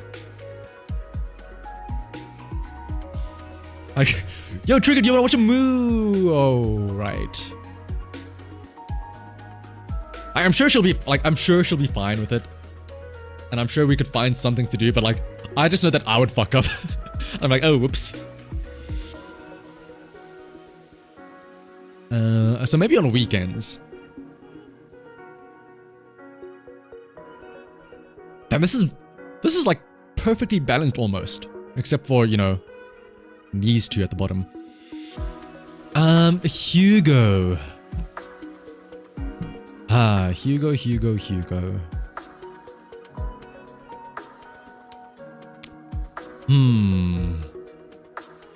The Phantom Thief. I feel like he's always gonna like play tricks on me. I don't know why. Like,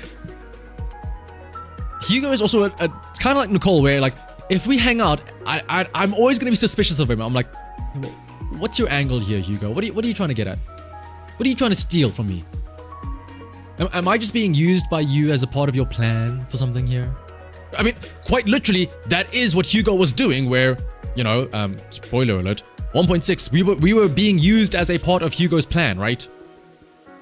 And we didn't know that. So I think it's like, it's risky if I have nothing better to do. Oh my goodness, perfectly balanced like everything should be. So the final one, Vivian.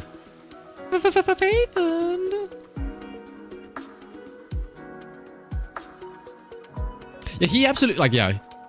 I'm sure that Hugo won't do anything, like, that would come to harm for us. Like, I'm sure it'll be at our best interest, but it's like, it's just the fact of, like, just tell me what's happening, Hugo. And he'll be like, ho ho ho. He'll give some fancy riddle of, like, the young penguin does not need to know the thoughts of the mockingbird that flies in the sky. And I'm like, Hugo, damn it, just tell me what the point of this thing is. Why am I out here with my hand cuffed?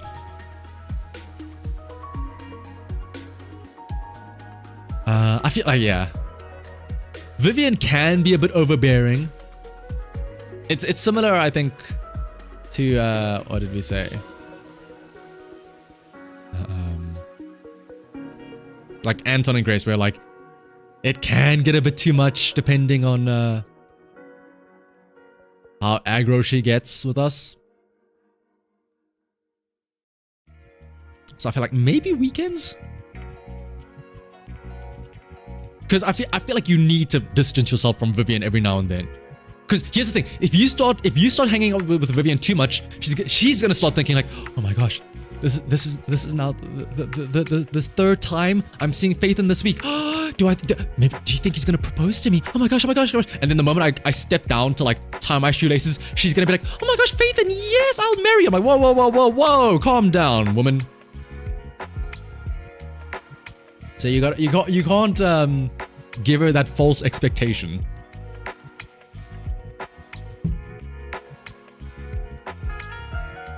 Hugo's the guy that goes to A to B. Yeah. If you're a Faithen 24/7, but you're not so sure. Yeah, like, what happens if you're not Faithen? And it's like, you're trying to hang out with Vivian and she's just non-stop talking about this other guy. And it's like, oh my goodness. What about me though? Like, you're also a proxy, but you're not Faithen. You're just like some like random proxy number 4523. It's like, oh my goodness. Yeah, Faithen's cool, isn't he? Still, it doesn't matter at all because you'd fold instantly. Oh, absolutely. Like, well, actually, no. I would not. I would fold instantly for most of them except for Nicole and Nekomata. But like, if Grace hits me, if Grace sends me a message, I am dropping everything I'm doing. I'm like, yep, sure. I will do whatever you need.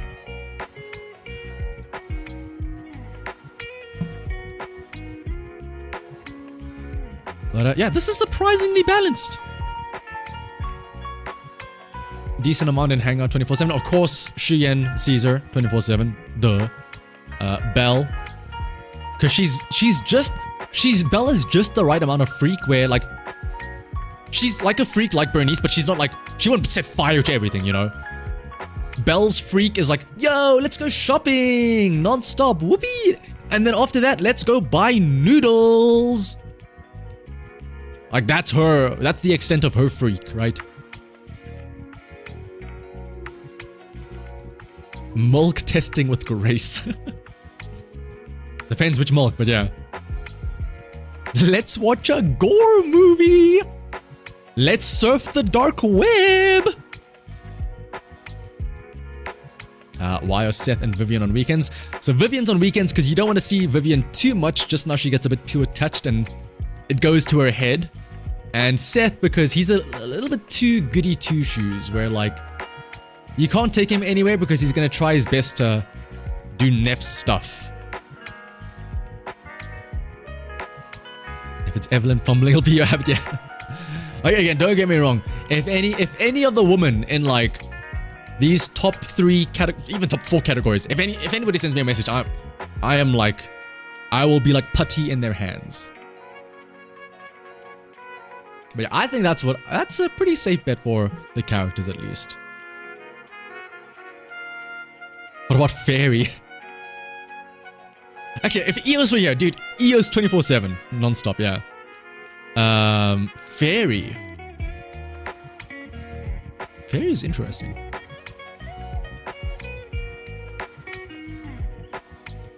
Here's the thing, that Fairy, I'd have to pay the bill for her, right? So it's like,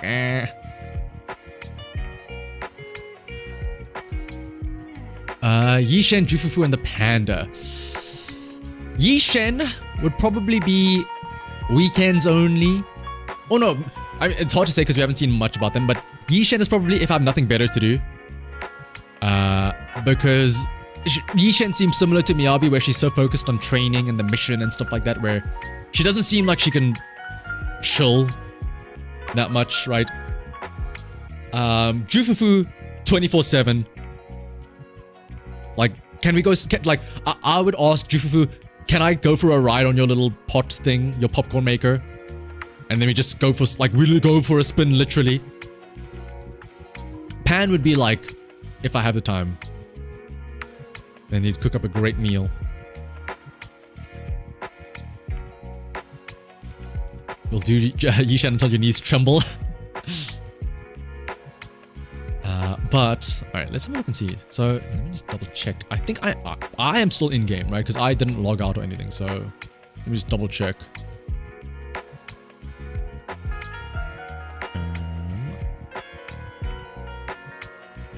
Still in the menus, but whoopsie. You haven't done your days. I'm sure it'll hopefully be back in time, but let's see. I am still in game. Do I want to take the risk of traveling somewhere? Or guys, like what, 2.5 hours ago, I was meant to be doing my weeklies, and then somehow we went on a long ass tangent. I'm still in the process of trying to do these weeklies. Okay, hang on. Airwave convenience store at Reverb Arena. Hopefully teleporting doesn't like kick me out or anything. We'll see.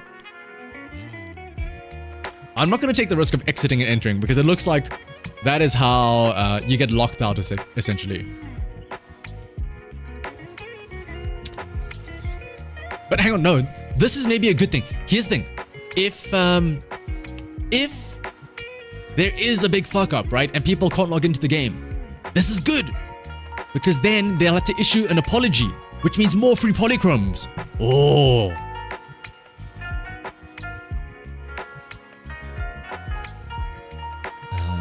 So let's grab that. Exactly, free polychromes. This is a good thing.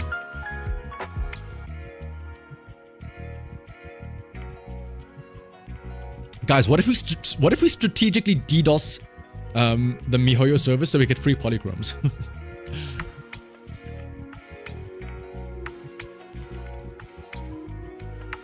Yeah, exactly. Call it ethical hacking.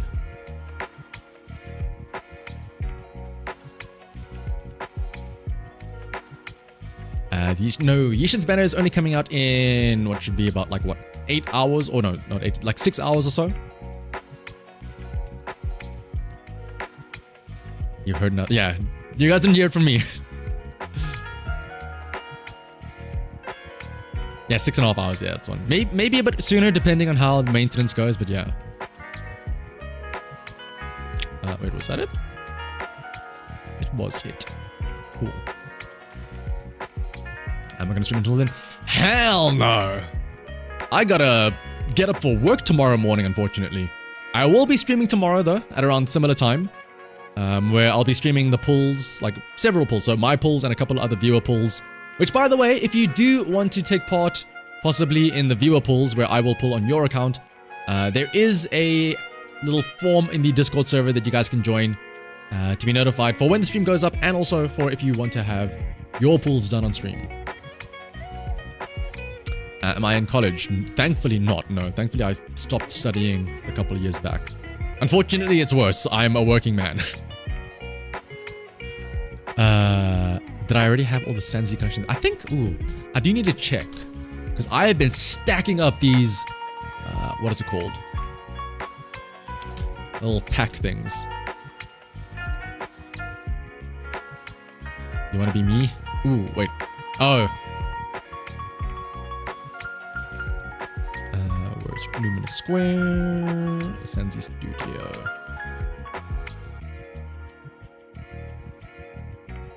Don't do arcade games. Noted. I mean, to be fair, I'm pretty sure whatever the issue is, it'll be solved by the time the patch does go live. So, what is it called? I don't think I need to like stay logged in for the next like 24 hours. Oh, actually, maybe I should. But no, like I would have to at some point get logged out, right? Because I would need to update the game. So I'm sure it'll be sorted out by then.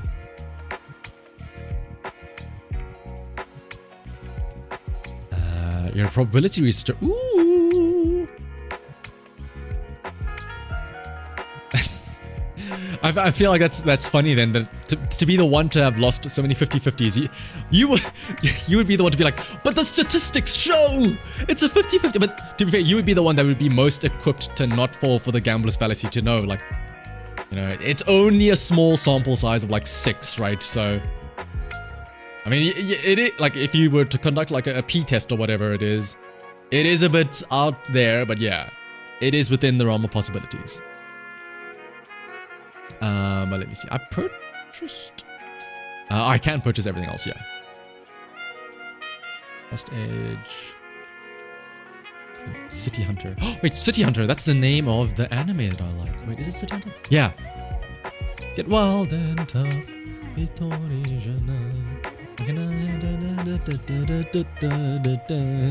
Get chance and luck. You lose 50-50. Now you can go outside and scream. Hopefully you do win the 50-50 though, Chris.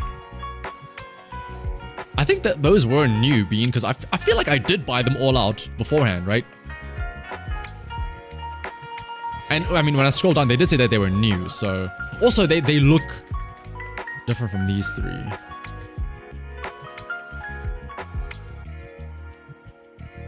Dude, please just give me Bangbu Racing. Somebody mentioned it earlier, but give me Bangbu... Give me racing and not the 1.2 story, like, Subway Surfer side-scrolling. Like, give me actual racing.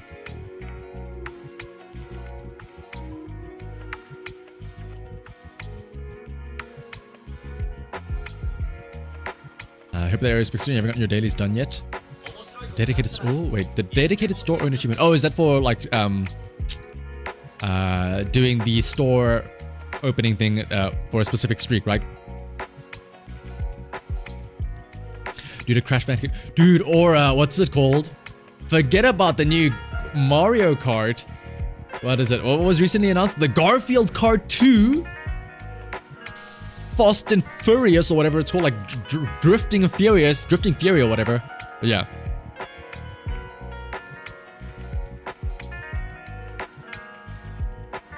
Because you know that it, because you know that it, what is it? They're independent coin flips, so it doesn't affect the previous ones don't affect the future ones. But Lunar, that's where I say, abandon science and embrace the vibes of gacha. Don't trust statistics, trust your vibes to say that, it's okay. I'm gonna win the next 50-50. Where's your proof? Not the vibes. Oh my goodness, yeah, the shelf storage. Like, what is it? If I were to go there now, like, you can't even, like, fill out the thing because it's, like, room for only 2 different... like 5 different things at most, right? I have watched any anime, not recently. I used to watch a lot of anime, but Belle, what are you doing in there? Whoopsie. What's Belle doing in her room there? Yeah, like, you think, oh, like, also, if I'm not mistaken, like, this is not a shelf that you can place things on as well. It's specifically these wooden slats, right? Which is so annoying. Can you? Yeah, like, why can I not, like, how is this not a shelf? Why can I not place something on there?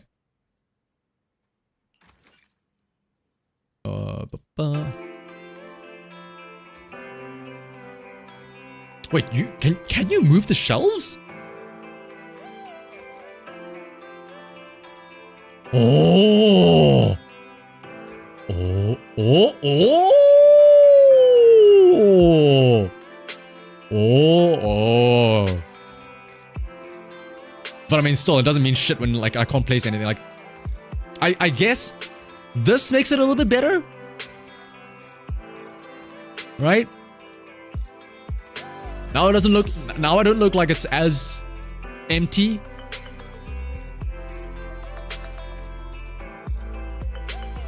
Right? I didn't know that. In my mind, I would think, if you give me the shelves, I'm gonna use the shelves.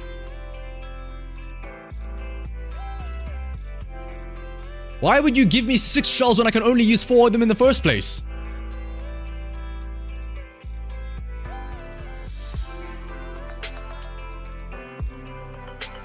But now I'm curious, so where's Eos at?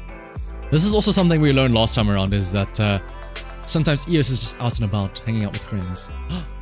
Look at look at Rocket Blue go. Look at them. My child is having fun with his friend. I don't know why he's doing spins, but go off, Rocket Boo.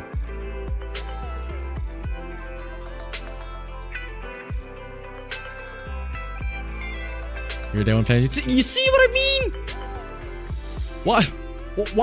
Why are we out here like min-maxing our shelf spaces, right? Yeah, now everyone's gonna be like, oh I guarantee you, who was it? Some of you are saying like, what? I can't believe you didn't know that. You fool. 99% of everybody else in this chat probably went, like, they're not saying it, they're like, oh shit, you can change your shelves? Oh damn.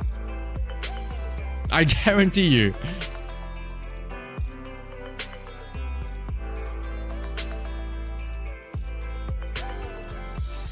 Do I spot cosplay? Yeah. I mean, I don't cosplay myself because I don't have any cosplay skills. I don't have any outfits or whatever, but yeah, it's cool. And I was like, shit, open up the servers. I need to change my shelves now. You're still shell shocked? You mean, you mean that you're still shelf shocked?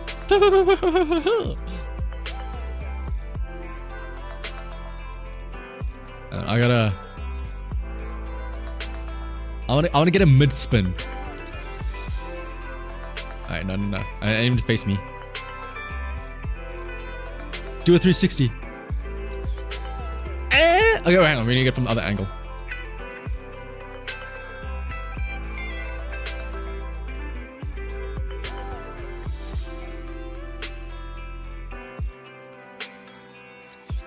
Oh, dude, that's perfect. That's the money shot right there.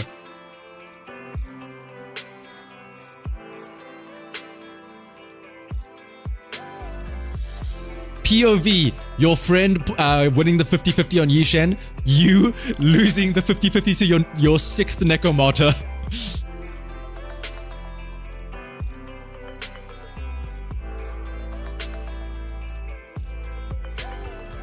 I think I may have found the next meme of the week for the news video. Your friend after sending you their double Yishen in 110 pool versus you with your 7th Necromata copy.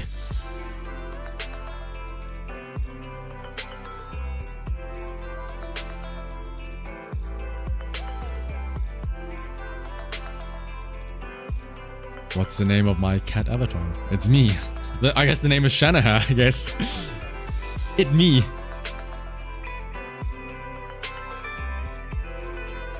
What does EOS have to say about Rocket Boo here?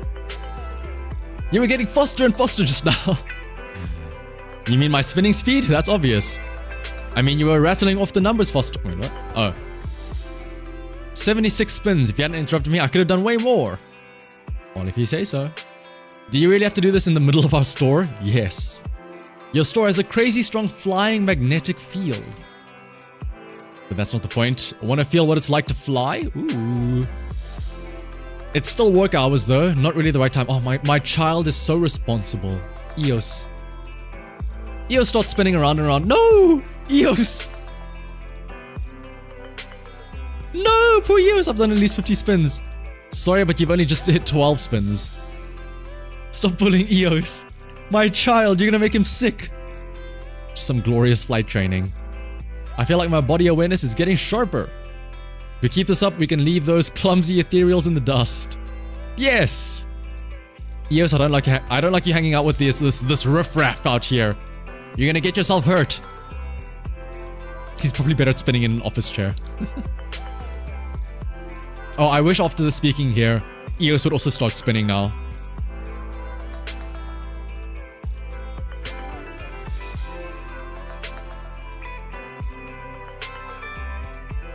Seventh Necro means that he'll surely stop getting Necro. Surely, right, Demon? It's surely once you get your Mindscape 6, they stop giving you dupes, right? Surely they wouldn't give you even more, which would be even more worthless than before. Every time you see EOS being treated so well, you feel bad for number 6. Wait, number 6 was that the sleeping one, right? The one that always falls over here. I mean, what is he? I mean, number 6 is chill. All he has to do is just open up the door every now and then, right? He's got it easy. 18's putting in the work behind the counter. EOS gets to hang out with friends. 6 just gets to do that.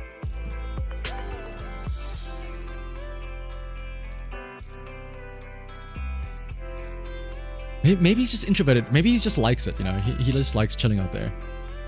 What is my purpose? Your purpose is to open the door. Oh God.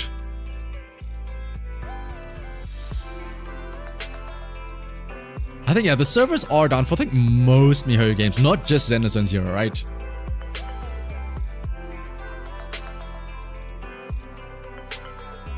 Does it give more? I think, if I'm not mistaken, Demon, I think you effectively get like a shit ton of pulls back if you get a dupe, like a 7th,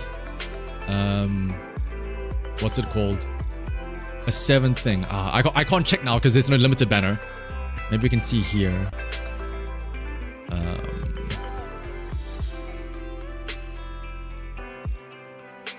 The 2nd to 7th copies. Okay. From the 8th copy onwards, agents will be converted into 100 residual signals. So instead of getting what? How much is a residual signal? 100. So you get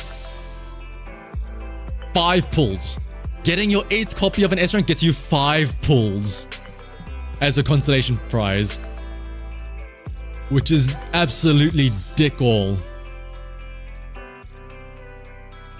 Hey, congrats on your 8th Necromata. Here's 5 pulls. Good luck clawing it back.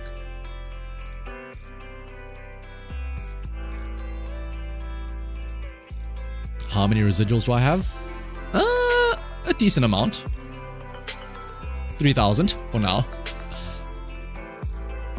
Yeah, Neko just comes in, swipes away your pulls and says, ha, fuck you.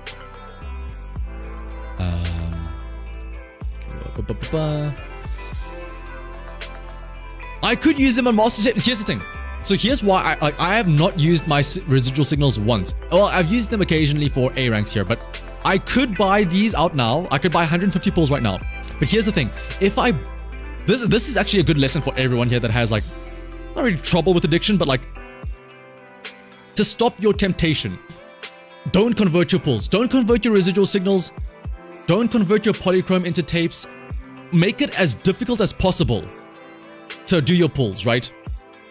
Because here's the thing. If I converted all of those pulls right now, and the banner was open, I would see those 150 pulls and I would get tempted. But technically speaking, right now, again, I don't have the banner up. I technically speaking only have 10 master tapes. So mentally speaking, I will see that I'm going, I don't have that many. I don't have a lot of pulls, right? But if you convert them all, then it's like, ooh, I got 150 pulls. Let me spend, right? By forcing, it sounds, it's like a swear jar. If I put it like that, right?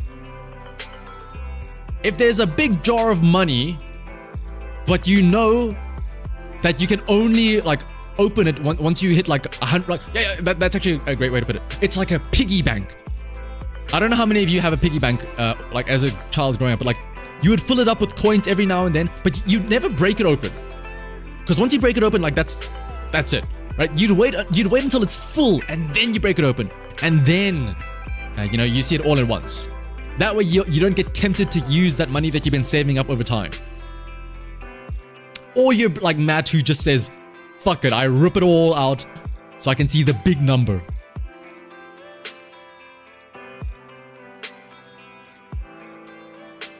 That annoys you seeing non-convertibles. Like again, to each their own.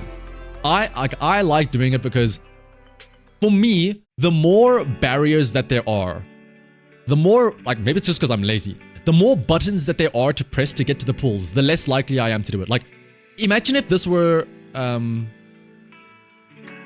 like the lighter banner right now, and I had to, like 150 pulls. It'd be so easy for me to just go, I've got 150. I can rip away a 10 right now for shits and giggles, right?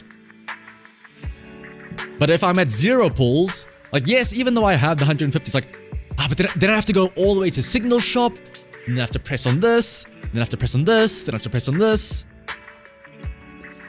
It's the little things, right?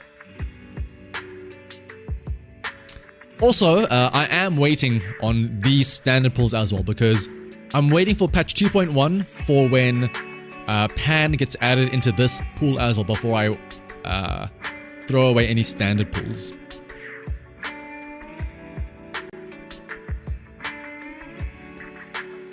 You've seen so many horror. Oh, ooh, yeah. That's the worst part. I think Nova as well. So like, yeah, converting to gray tapes as well. Ugh. If you convert those into gray tapes, that's. I mean, I know some people like they try and balance. Like, I don't want to police people on how to do their pulls, but I know of some people that like they spent their polychrome to buy these standard pulls to get this 300 selector, and I'm just like, in my mind, I'm like, I can't tell you what to do with your own polychrome and stuff like that, but like, in my head, I'm like, you could have spent that on.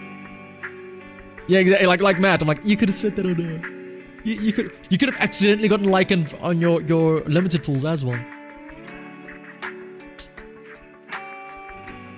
Exactly. So like, every single button press that you have to do to get to those pulls is another step for your brain to be like, are you sure? Are you sure? Are you sure? Convert all your polychromes into energy. Yeah. It should be about, what, 5 hours? But again, it's 5 hours, but I don't know what's happening now because the servers are getting a little bit fucky-wucky. So, maybe it might get delayed. Hopefully not. Let me actually see. I don't think they've, like, said anything officially on Twitter or anything, right? So... let me have a look and see here.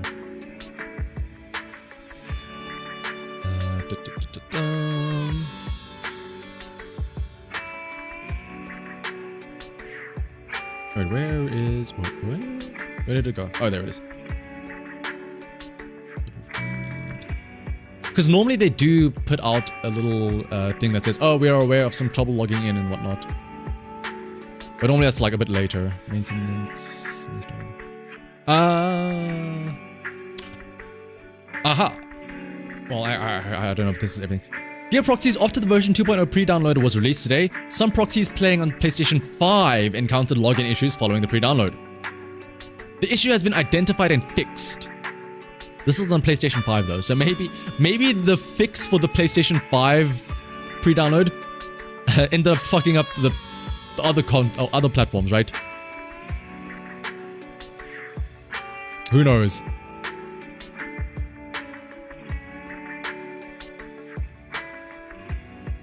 Oh yeah, that was yesterday though. Well, like the day before yesterday, so that should be fine.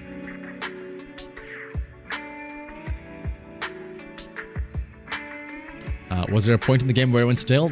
Arguably yes, this patch right now, 1.7.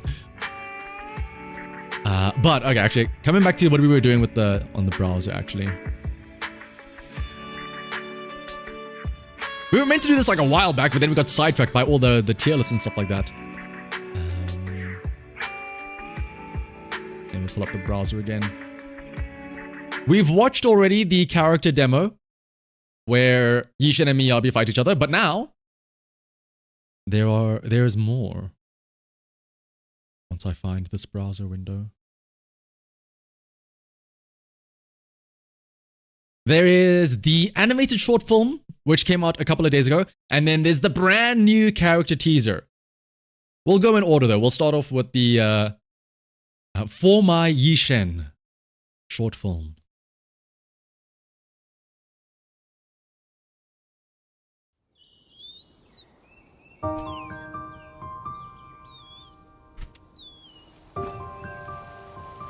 Is it Jufufu? It's already great. Why is it so sad though? I don't like this. It's been a while. Sad. Hee-chan. Time has passed in the blink of an eye. Yet, what happened that day? It's gonna be sad backstory. Fresh buns, straight out of the steamer. Get 'em hot. Sis, I want to eat char buns. Okay. Okay, can I just say, Chatsu buns are the shit. If you don't know what that is, it's the shit. It's so good. You are the best sister in the world. You always kept your word, no matter what. Everything was fine as long as you were with me.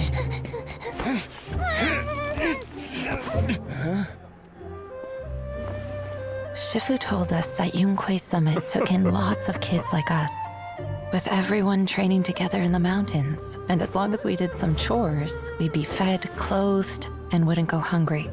Is that an umbrella? What is up with But everybody in Shifu umbrellas in was this a game? liar. The best liar in all the world. Look over here, kiddos. Luckily, I had you. Otherwise, I would have starved. That looks delicious. Oh my goodness. Shifu told us that we were talented, and with training, one of us might inherit the Qingming sword.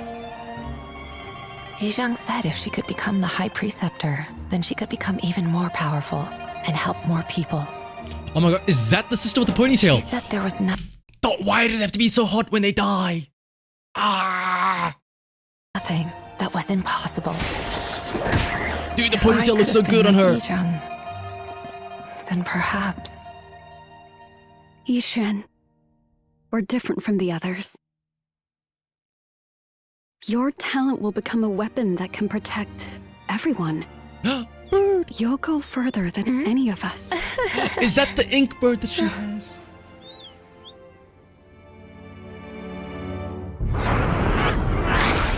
Between you and Shifu, I felt I'd never get to show my abilities.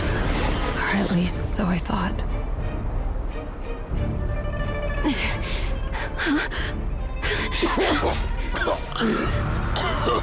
Isn't the Qingming sword the weapon that protects everyone? All past bearers of this sword eventually lost their senses and memories, like a hollow shell. But to protect everyone, we need its power. I'll train hard and find a better way. Please, Oh, no. promise me you won't use the sword again. You mustn't become like Shifu. What? Surely we I can't help but think of the parallels between this and Miyabi, where it's like, there's some cursed sword that ends up causing somebody to die. can find a better way, a right way to use it. Maybe if I work hard enough.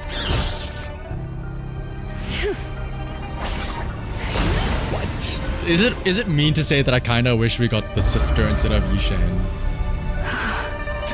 Yishan, Did she? This is literally just the Miyabi thing. She's stabbing at the relative with the sword. Yishan.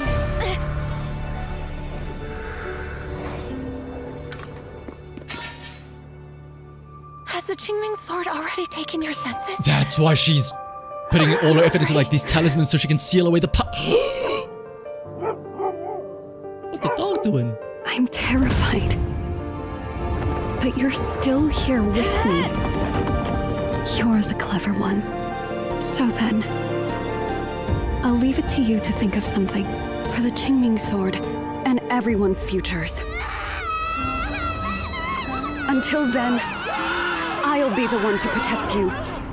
花开花落都不过时间的步调，星光来藏在乌云中不知所踪，这些我都懂，命运捉弄，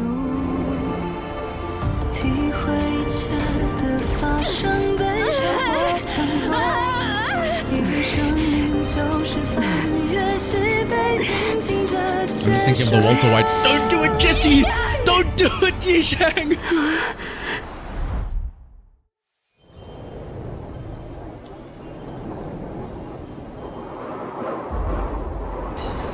Don't touch the glizzy sword, don't do it! No, you're too hot to die! No!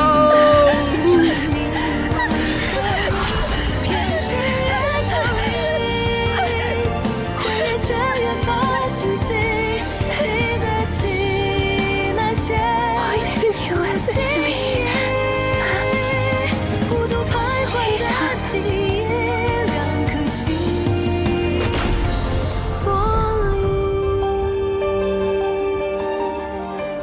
This explains why she doesn't fight with the sword. Except at the start, I was like, oh, why don't we get to use the sword? I see now why we don't get to use the sword. Or maybe we get, like, Phaethon gets to use the sword, who knows? I doubt it, but that'd be pretty cool.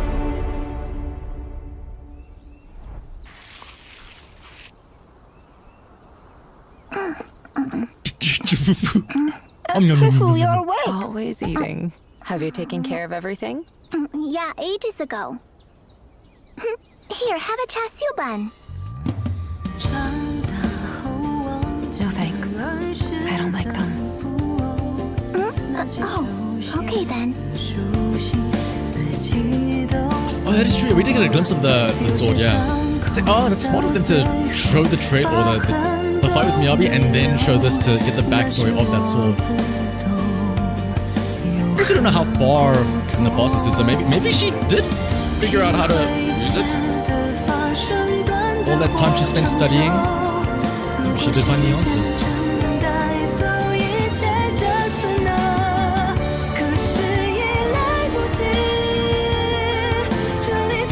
Yeah, the hot one always die. I don't know, maybe it's just a ponytail thing that I like, but I like the sister's hairstyle.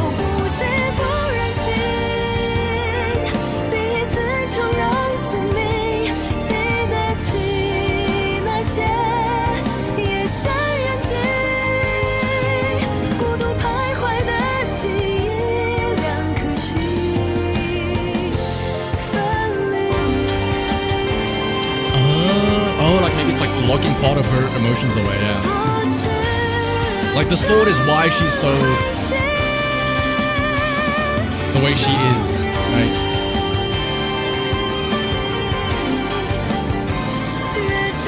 Like she literally cannot show emotion because of the sword has like sapped away her ability to show emotion. Ooh.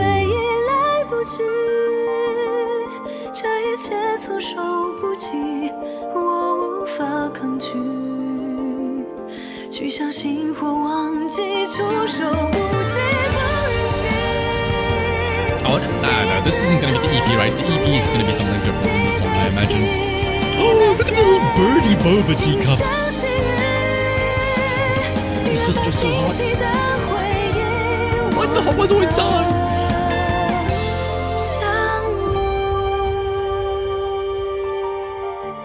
Hey!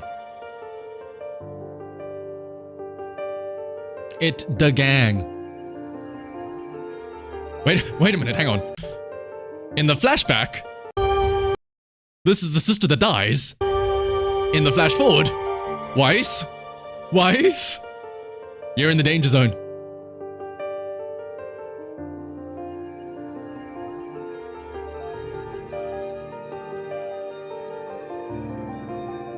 What do they mean by this?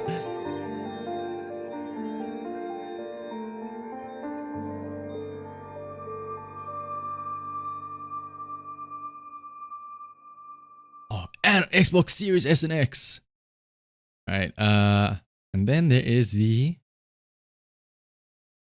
character teaser. This came out earlier today. A perfect day to head down the mountain. Slightly shorter. Shifu! Shifu! I love that they all start with Jufufu.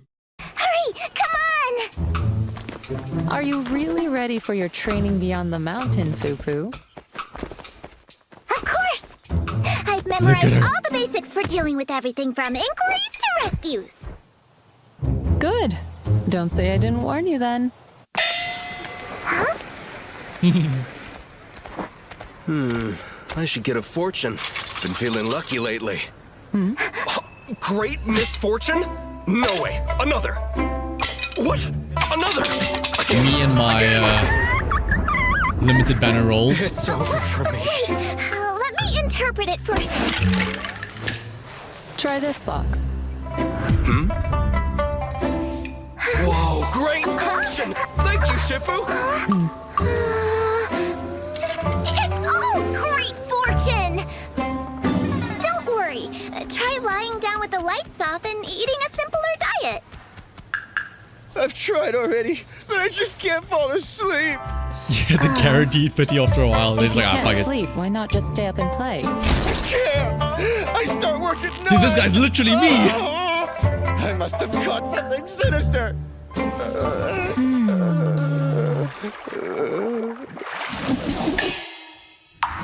Huh? The thing that possessed you is gone now. Es ist a It said placebo, it's isn't it? tired, and it's time to rest. Shifu, the feng shui here is bad.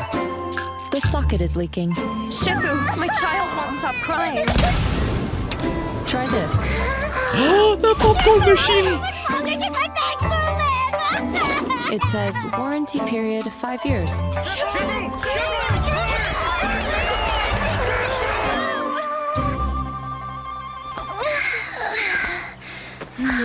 I'm exhausted. Shifu, I feel your way of doing things is different from what the books teach. Fufu.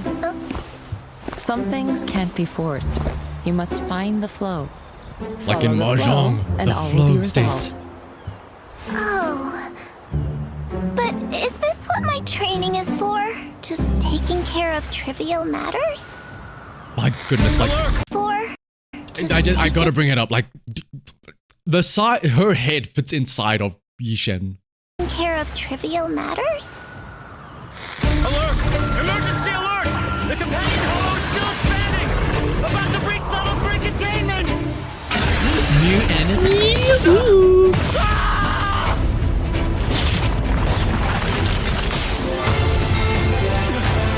Shifu from Yunhui Summit!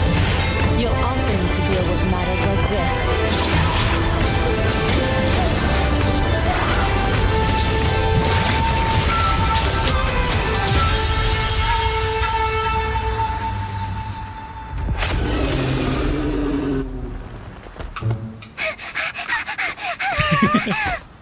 I get it, Shifu! In a situation like this, we just gotta use brute force! I love you, Fufu. Only in an emergency. Ideally, something like this would have never happened. Like, the jiggle that they Ideally, give her something here. like this would have never happened. Fufu, let's head back. It's mealtime. Oh, I'm coming! Oh no, Grace has been booba crept now. It's over. We were too concerned about the power creep. We didn't think about the more important parts.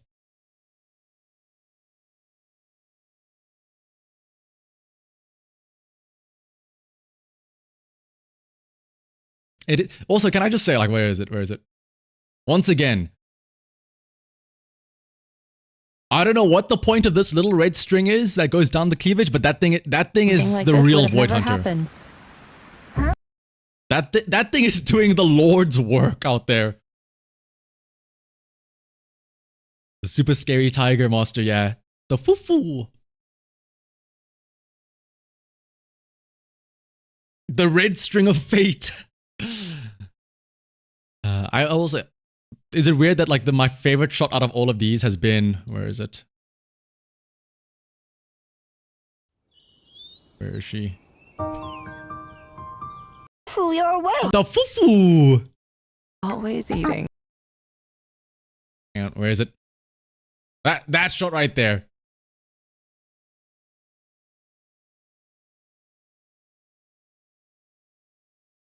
You want to be that... I want that string to be me. Oh, here's the thing though. I guess we can go back. The Yishen skin, it's alright. I was on the fence about the Yishen skin until I saw specifically... Where is it?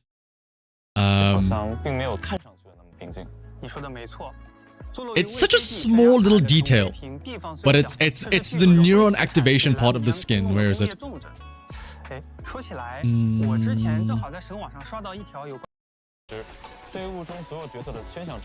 It's on the back of her stockings. It's a very small. It's just a tiny little stripe along the back of her stockings. But that's all it takes. I gotta find it now. Okay, it does hide the assets, but like, yeah, because she has a tie and everything and a full-on suit, but that right there, I don't know what you call these. I don't know what they are, but that right there. The leg stripe or whatever it is.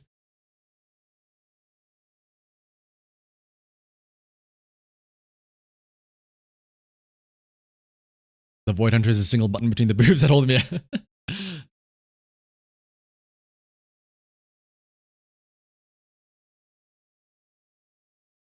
I don't care what they're called, but I'm buying it. Yeah.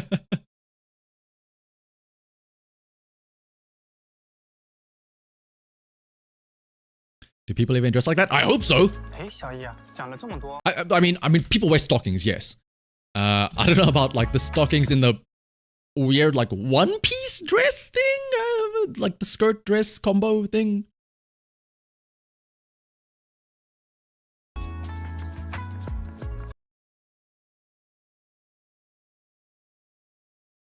Imagine if you could like mix and match the outfits though. Only the baddie's true.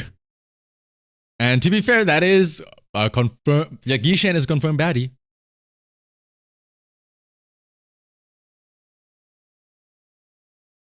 I think can we just like take a moment here just to enjoy it? Let's actually just leave it on the screen here. Instead of like staring at the Shiyan, but let's stare here.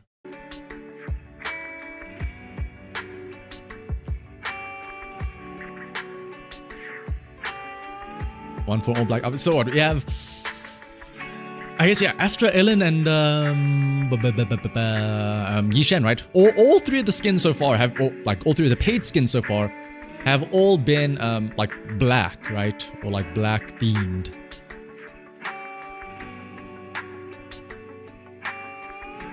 I trash all the time. Listen, I trash her arms, and the arms are still noodly. Like the skin does also fix that, right? Because it covers up the noodle arms.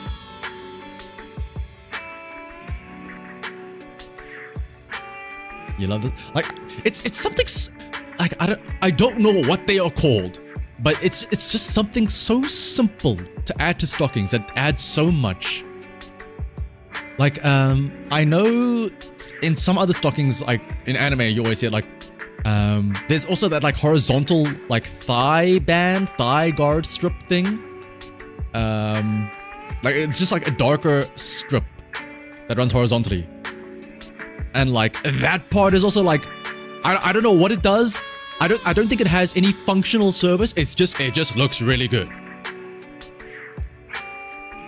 We need to if this skin included like the ponytail that like her sister had, instant buy, absolutely.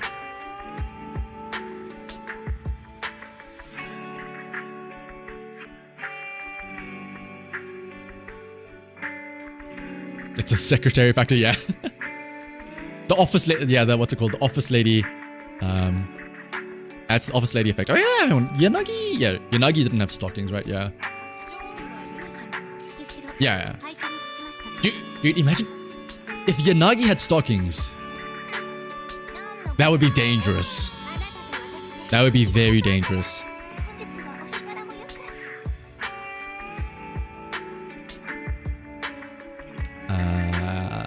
Can I buy this game in your country? Oh, no worries, Matt. Yeah.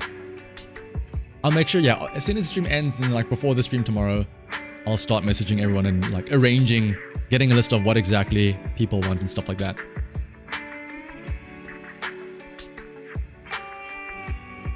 You're gooning till dawn. It's a classy lady effect like in the olden days when ankles was, yeah, exactly, yeah. Like it's weird. It's like, what is it? The less is more, right? Where technically speaking, having her be like scantily clothed makes her hotter than if she was just like flat out naked, right?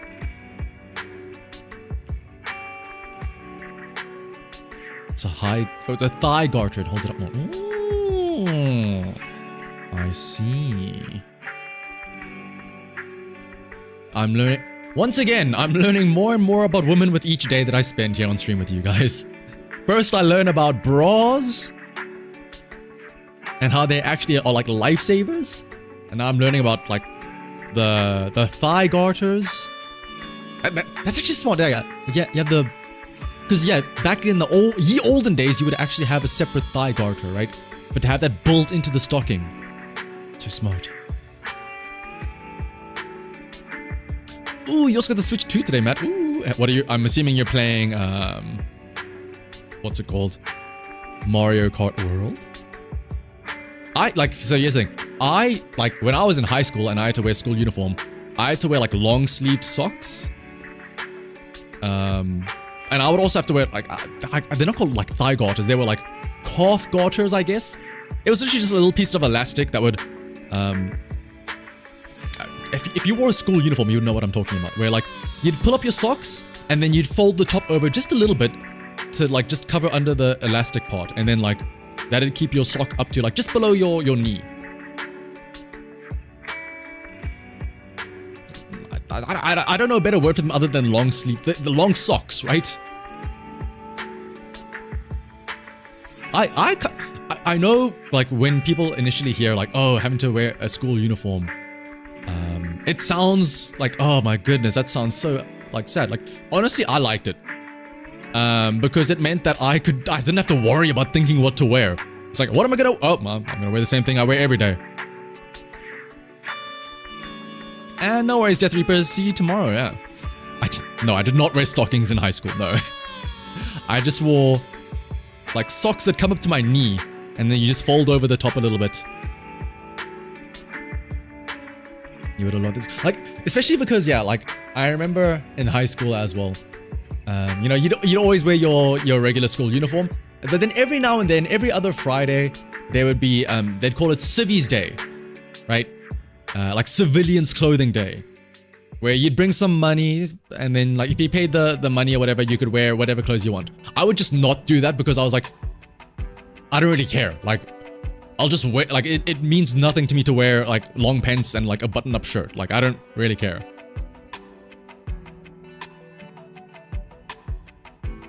It's not like a long, like it's out of long socks. If it comes up with stockings, I'm gonna scream. I wrote stockings, long socks. Okay.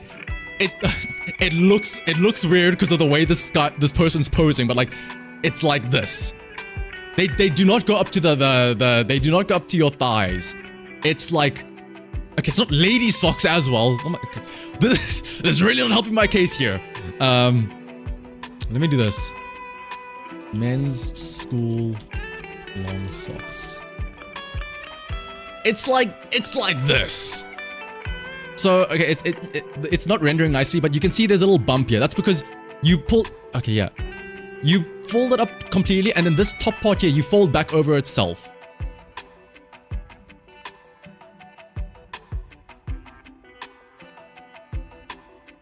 Here's the thing. Here's the issue. If I type knee-high socks, it's gonna get like girls knee-high.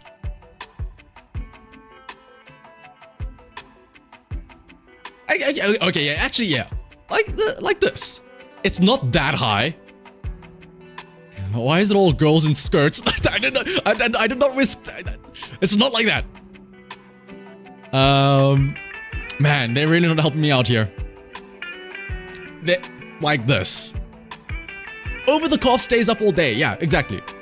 The way you do this is you fold it over itself, but you have like a little elastic band underneath the crease when you fold it over.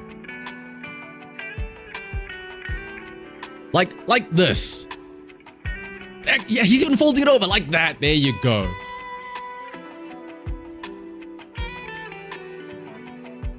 That's what I wear. So what you're getting at is that you have a stockings fetish because you wore uniforms during your youth.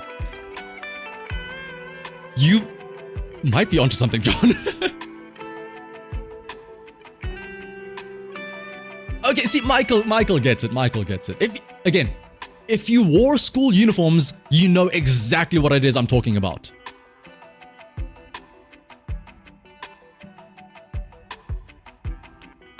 What are my opinions for the Switch 2? I unfortunately do not have any opinions because I do not have a Switch 2. Stockings hot regardless. Exactly. True. Maybe I do have high school to blame for that. Maybe that's why I like Yi Shen's new outfit so much.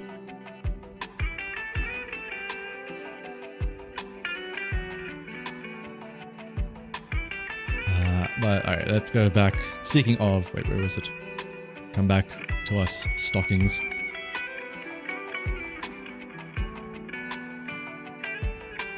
Look up Tudor clothes. The teachers did not have to wear uniforms. Actually, wait a minute. Yeah. teachers didn't have to wear uniforms. What the fuck? I mean, it's not that like they didn't wear uniforms. Like they stuck to like a dress code of like wearing formal, well, not like formal, but like they most of the time wore like smart pants with a button-up shirt. I guess it was like a uniform. Yeah, it was like they adhered to a dress code. They weren't rocking up in like hoodies and sweatpants. That's what I'll say. What am I searching up? Tudor clothes. Tudor.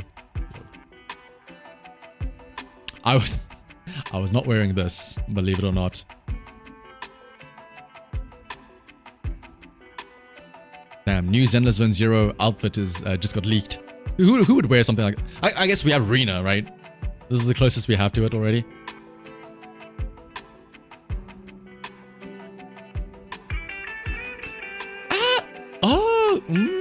Actually, this isn't too... We didn't tuck our pants into our socks, but yeah. Pretty much that.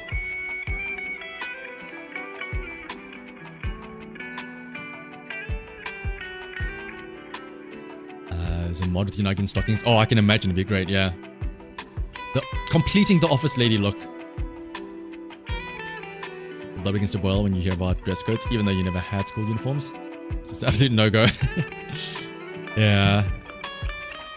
It's especially annoying though if it's like, you know, a specific dress code that's like that does not match like what you should be wearing. Like it'll be summer, blistering heat, but you still gotta wear like long pants or whatever.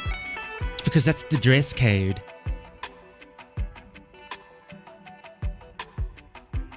Also, what's up, scary shit? So actually before we started Googling what socks I wear, I had a friend who made kinky Zenless Zone Zero fanfics. Oh my goodness.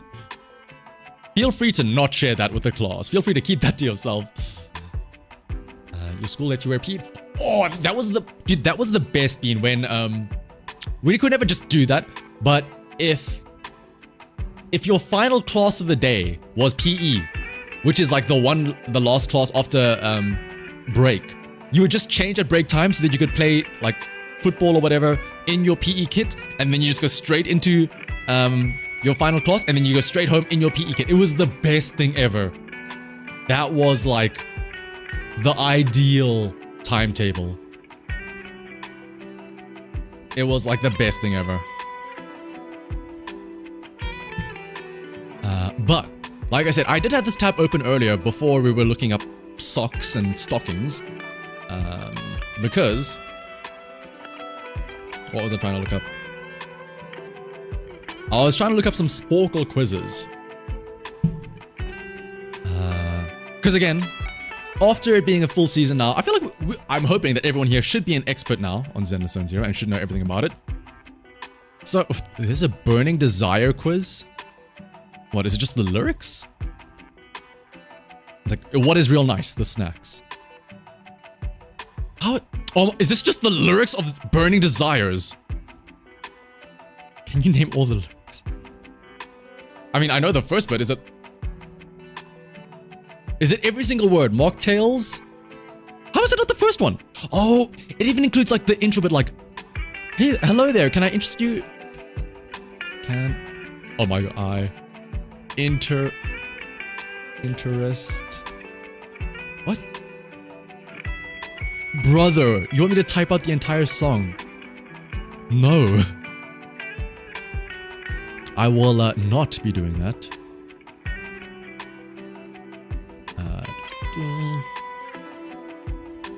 Characters by speciality, character by attribute. These are all easy, right? I feel like they should be easy. What about a grab bag? Oh, hey, I'm not done agent stories yet. Yeah, we can look at that as well. Do we have one? Endless Zone Zero agent stories. Chapters and agent stories. 20s. I mean, we can just. I mean.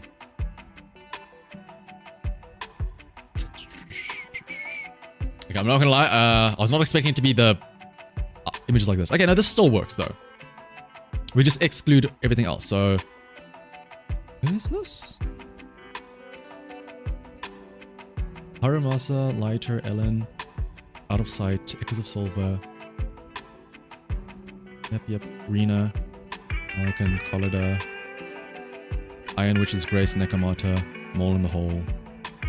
And then I think main story.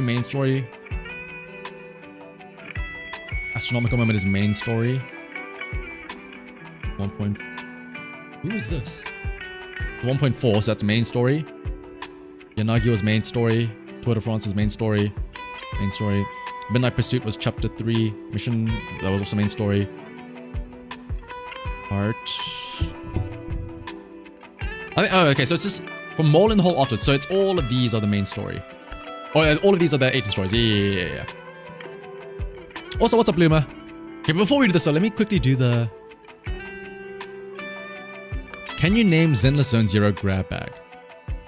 Oh, this just name all the Oh, name faction. Name the Razonia. Name the thugs. What do you mean? Name internet levels? Okay, that's just pushing your luck. That's crazy if you actually know any of that stuff.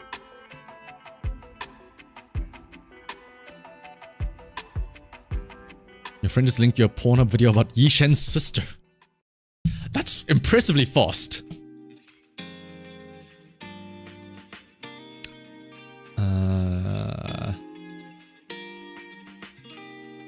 Also, Haramasa's 8 stories. I'm glad that you showed up just in time to rank the Haramasa story. And I'm glad that you showed up after we discuss how cute Jufufu was in the Yishen stories, Luma. But welcome though, as usual. I want to do one... What? Oh, F1 drivers. Okay. Crossword answer. Let's do a crossword. This is not Zenless Zone Zero. Wait, what? A sound baseball haters make during a game. What? I'm confused. Characters by specialty. I mean, this is just name the characters, right? I was expecting something else. Like, this is easy, right? Anomaly, it's Grace, Yanagi, Piper, Vivian. I guess maybe it's not updated yet. Miyabi. Huh? How is Miyabi not... Miyabi's not in here. Maybe it's just old, right? Bernice, Jane. Attack.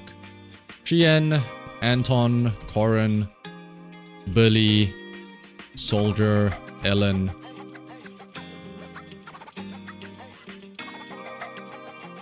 Wait.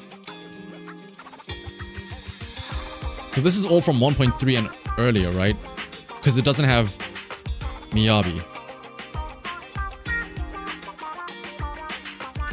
Who am I? Oh, Nekomata. You know what? I don't feel bad about forgetting about Nekomata. That... Huh? Nekomata... Oh, it's Neko Miyamana, right. Her actual name. Defense.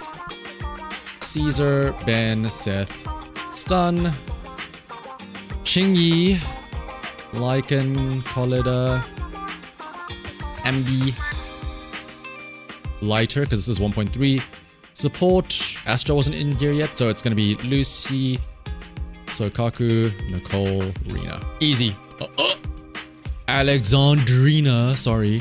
Sebastian, yeah. Easy.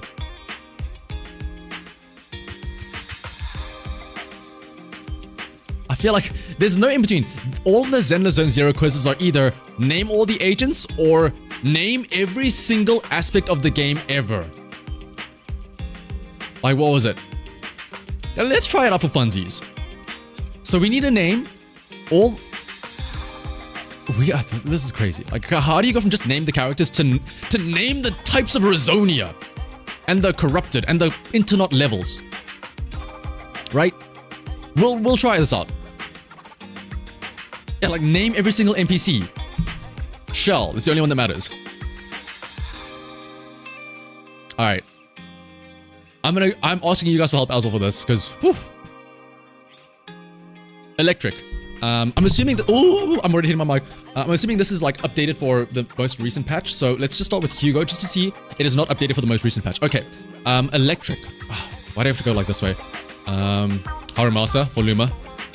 Yanagi, Rina, Anby, Anton, Seth. Other electric characters.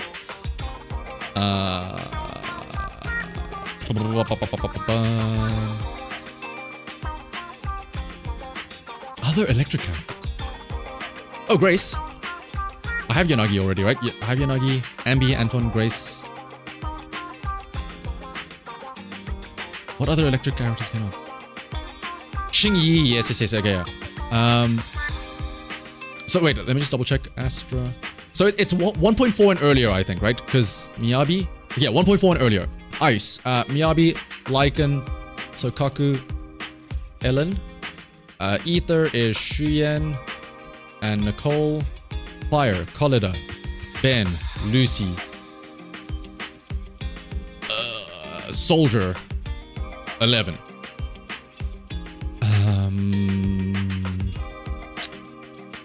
Bernice would have come out by now. Bernice. Would Lighter have been out by now? Yes. Physical. Caesar. Nekomata. Corin. Billy. Hyper. Jane. Go? Okay, there we go. All the agents down. B rank attack. Who knows the B rank engines? Oh my goodness. Forget about that. Let's just see how many we can get. A rank. A rank anomaly engines. Roaring Ride. It's the Gatekeeper, Housekeeper. What is Corin's one? Housekeeper, right? Yes. Okay. Starlight Knight, Starlight Engine, Starlight Replica. What? Starlight Knight Replica? Starlight Engine Replica? There we go. Okay. Weeping Gemini. Golden Camellia. That's not that's the name of the event. Oh no. Marcotta Desire. What? Firstly. S rank attack. Brimstone. I don't pull enough signature engines. I don't know this. Luma. I know I'm doing the speed run. I'm seeing your Jufufu slander, and I will know. I will not let that go unpunished. Cannon Rotor. Okay, boom the cannon as well. Cannon Rotor.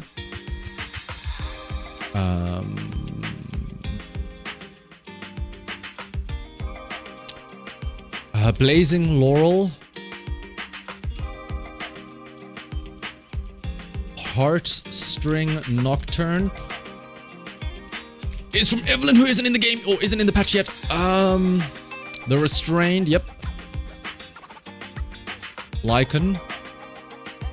Zanshin Herb Case. Haramasa, shoutouts.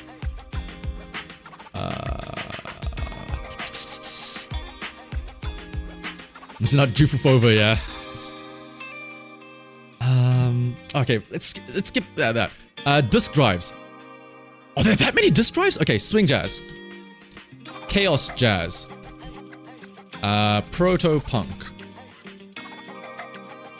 Jazz Disco. I don't know. Shockstar Disco. Okay.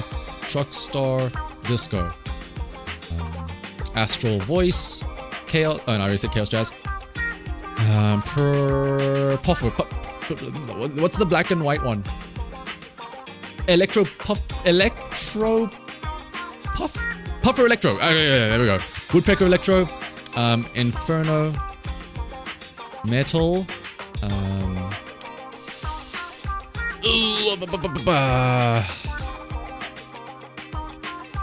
What is the name of the other disk drives?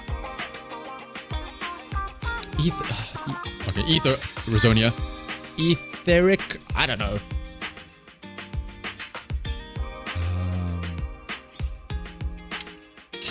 Freedom Blues. The Anomaly one. Protopunk Chaos Jazz. Branch and Blade.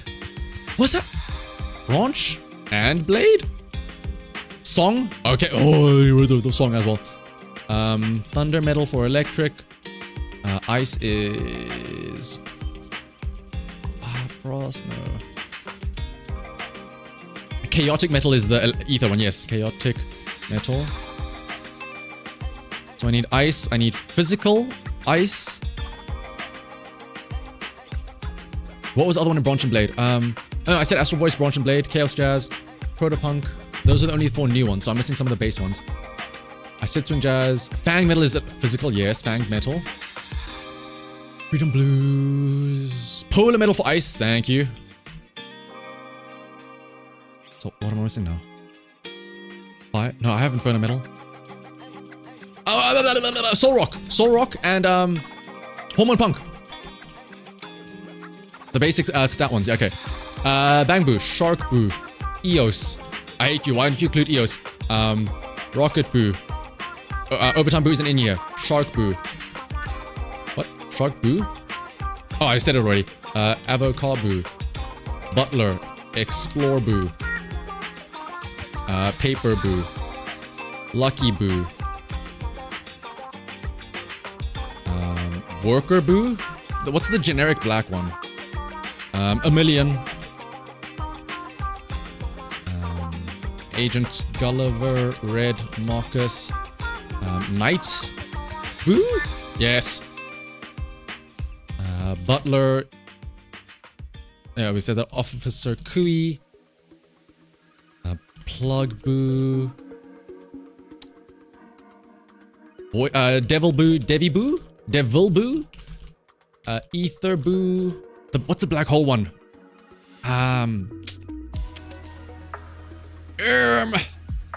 Echo Boo. No, Penguin Boo. Sumo Boo, of course. Resina Boo, that's the black hole one. Yes. Revolver. What's the one with Revolver Boo?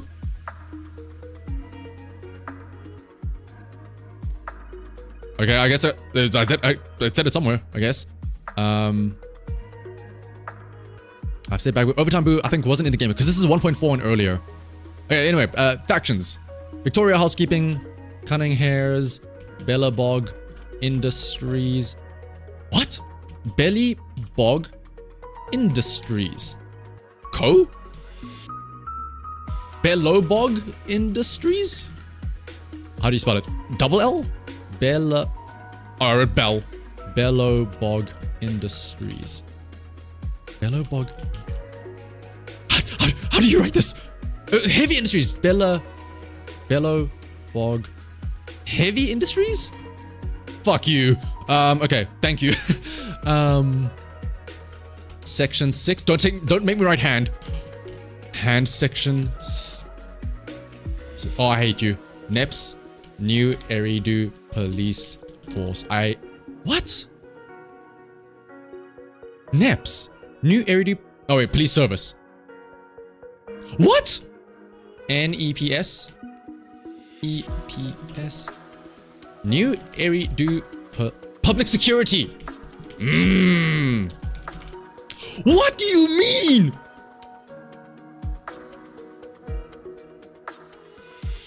PubSec? Public... And now I'm just annoyed. Oh, Criminal Investigation Special Response. I hate you. I hate... Who made this? I hate you. Okay, what else is the Cutting Hairs, blah, blah, blah, blah, Bellabog. Victoria Housekeeping, we said Bellabog. Obol Squad. Okay, thank you. 1.4, so Sons of Caledon. What was Hand? Hollow... Oh, no. Hollow Special Operations Section 6. Fuck off! The full thing? Oh my goodness.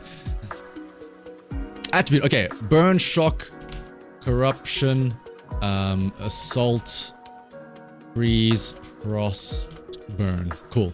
Frostbite. Same thing. Other. Wait, what do you mean other Jane Doe? Oh, enemies. Wait, no, what? What is this? Weiss? Fairy? Shull? Oh, no Shull. Hetty. Ray, Roland. None of the other NPCs are making it in, I see.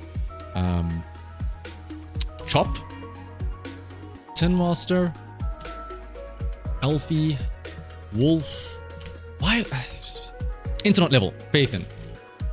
What do you mean Phaethon isn't a level? Oh, Phaethon's our name. Venus and Rain. Venus, Rain. What type of clue is other? Other could be literally anyone. People that we might have played in the story. Hugo? Vlad? Vivian? What do you mean? How is Jane other? Sarah? Bringer? Pompeii? Overlord Pompeii. Oh, unknown. Corruption. Complex. Typhon wasn't in the game yet. Dead and Butcher. What? Who else was corrupted? Shadow Jane, I don't know. Moors. Bellum. Pulchra. Lucius? Small fat guy. Small fat guy. Oh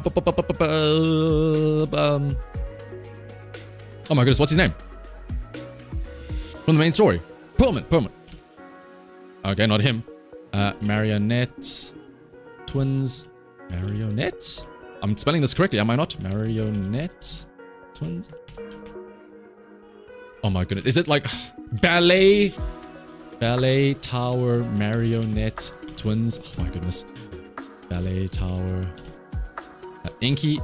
Is it twin marionettes? Is it the other way around? Fuck off. Oh my goodness.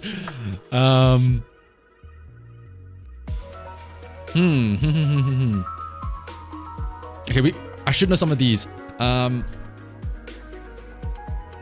S-rank defense engine. Tusks of Fury. I should know this. It's Caesar's. Tusks of Fury. Plural. Tusks of Fury. There we go. A-rank support engine. I feel like I should know Sakaku's. Deep Sea Visitor. Ellen. S-rank attack. Who was the other? Riot Suppressor. We've got Deep Sea Visitor, Brimstone, Zanchan Hookcase. What's the other attacker that we're missing out on? Nekomata. Oh, Pincushion. Pin needle cushion? Pin cushion needle. Oh my goodness, I know what it is. Steel cushion. There it is.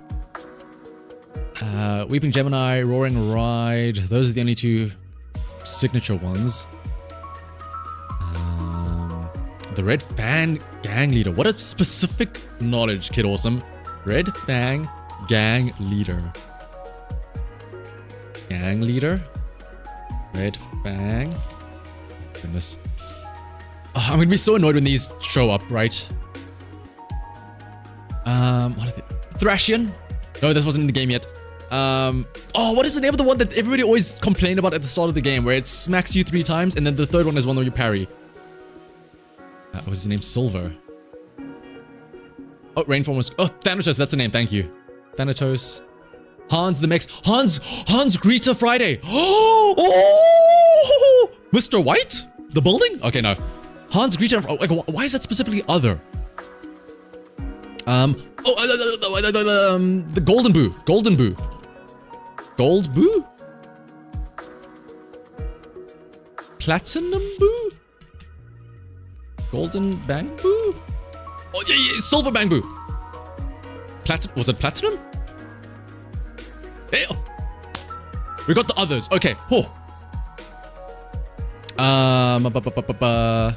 So is that Thanatos, right? Hans. S-rank support engine. It's not Weeping Gemini. It's something Gemini. Right? Or it's something Weeping. Weeping... Gemini...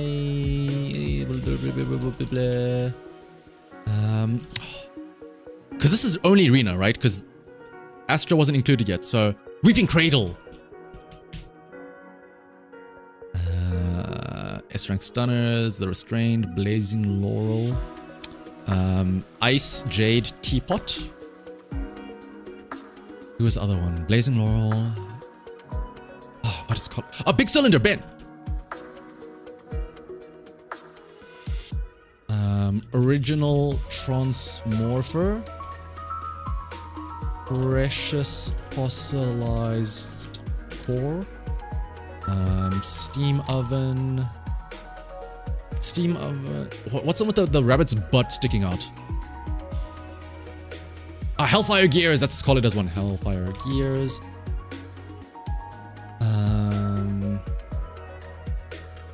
Steam oven is the Oasis, right? Steam Oasis. Root shield. Bunny. Riot shield. Oh, that's Seth's. Yep. Shield. Dude, I don't know. Sharpened stinger is Jane's. Sharpened Jane. Stinger. S-rank anomalies. Fusion compiler. Time. Oh, slice of time. Time weaver. Flame maker. Shaker. Bernice.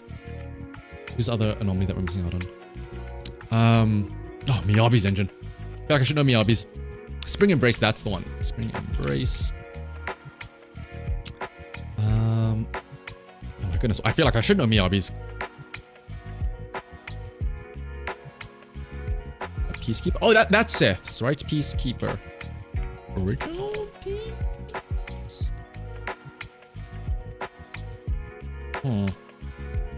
Hailstorm Shrine, that's the name of it. Hailstorm Shrine. That's Miyabi's, yeah. Got all the attackers, got all the anomalies, got all the defense, got all the stun, got all the support. I'm happy about that. I'm happy we got all the S-rank engines. That's what I'm happy about. Oh, dash piece? Dash keeper? Resonia. Shock Freeze Ultimate. Wait, is that not what the Resonia are? The Ultimate Resonia? General Resonia? Yeah. Dodge Resonia, Shield Resonia.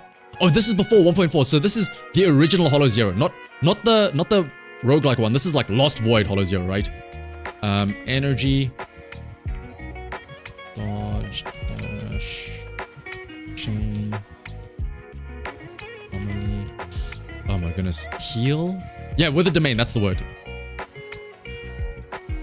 Bunny band? Ah, that was one of the bunny sticking his butt out. Dodge, energy, shield, shock, freeze, ether, hollow, general. Support. Chain. No. Oh, Doulahan is a good one. Doulahan? There we go. Doulahan. I said Pompeii already. Bringer. Sacrifice dash. Bringer. Sacrifice space bringer. What? Why is Bringer not in here?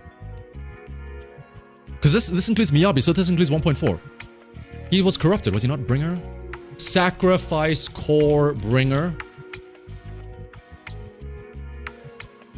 Dash bringer? Ooh, Hati and goblins, yep.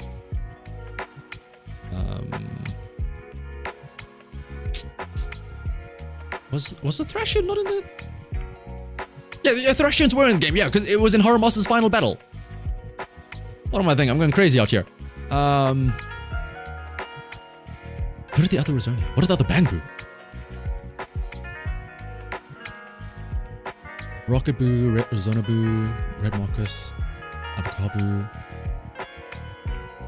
Night Boo, Sumo Boo, Overtime Boo, yeah, I said already. Avocado Boo. Said Bag Boo. Oh, I didn't say Bag Boo. Oh my goodness. Dart Boo? What's the boo with Bullseye Boo? Bullseye Boo? Bull Boo? What's the one with the little dart on his face? Dart Boo. I think I did say Revolver Boo, right? Revolver Boo? Revolve Boo? I know their names, I just don't know what they are. Starter Boo?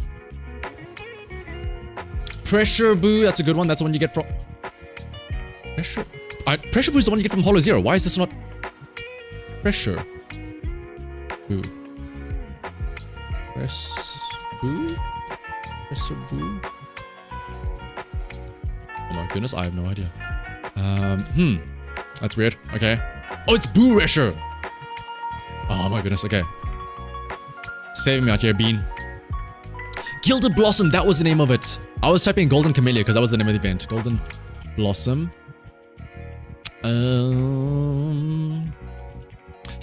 Steel Rig, right? Steel Rig Axis. Oh my god, what is the name of Anton's one? It's Oil Rig. It's something Rig Axis. Rig Axis. Baddie Boo's a good one. Yep, Baddie Boo.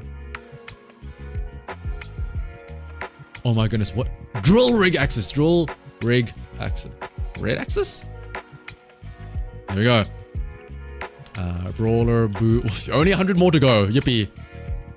Brawler. Also, fuck you, Quizmaker, for not letting me make typos. You know what I mean when I say Brawler Boo. Cry-Boo. Who am I missing from the attack engines? Starlight. Desire Engine Replica, Marker Hotel, Desire Housekeeper, Gilded Blossom. It's just a random A rank one, right? Because I've got Billy's signature, I've got Corin's signature.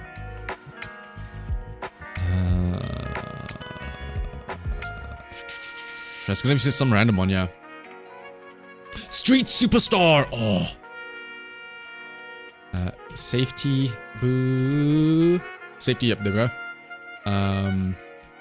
Explore Boo. I think I already have Explore Boo, yeah. Do I have Explore Boo? No, I don't have Explore Boo. Oh, I do have Explore Boo, okay.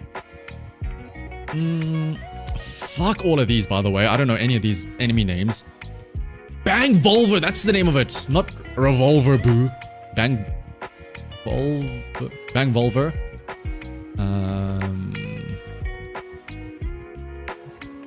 Magnet Boo. Magnet. I think I have Magnet Boo, don't I? LM. Magneto Boo. Magna Boo. Magni Boo. Magnet Boo. I don't think Snap was in the game yet. Snap wasn't in the game by then. Electro Boo. Up. Okay, so it is alphabetical order. So there's something between Bang Volver and Boo Resher. Bitch Boo? I don't know. Bye Boo. Bee Boo. Bee Boo. Bee Boo. Hoseki Biju. I've got Butler already. Magneti Boo. Oh. Magneti Boo. Aha. Beaver Boo? Is there a Beaver Boo? No, it's not. Boo ba bee ba boo ba ba ba boo bee ba ba de boo boo boo ba. Boo ba boo boo ba ba. Boppi boppi boo ba ba. Okay, let's go to Rosonia. General Hollow. This is an alphabetical that annoys me. Shield, Shock, Freeze, Ether. Freeze, Ether. That must be like burn, fire, flare. Like there must be something for each element, right? Freeze, Ether, Frost, burn, fight, Ignite. Ah, there we go. Yeah, okay. So Ignite, Shock, Freeze, Bleed? Burn, Agility. Well, that was dodging, right? What's not that? Assaults. Because we have Ignite, that's fire. Shock is electric, freeze, and then Ether. So we need whatever the physical one. What would physical be? Onslaught. Oh, you guys are so smart. Onslaught, Ignite, Shock, Freeze, Ether. So that's all of those. Give me anything. Shall here you go.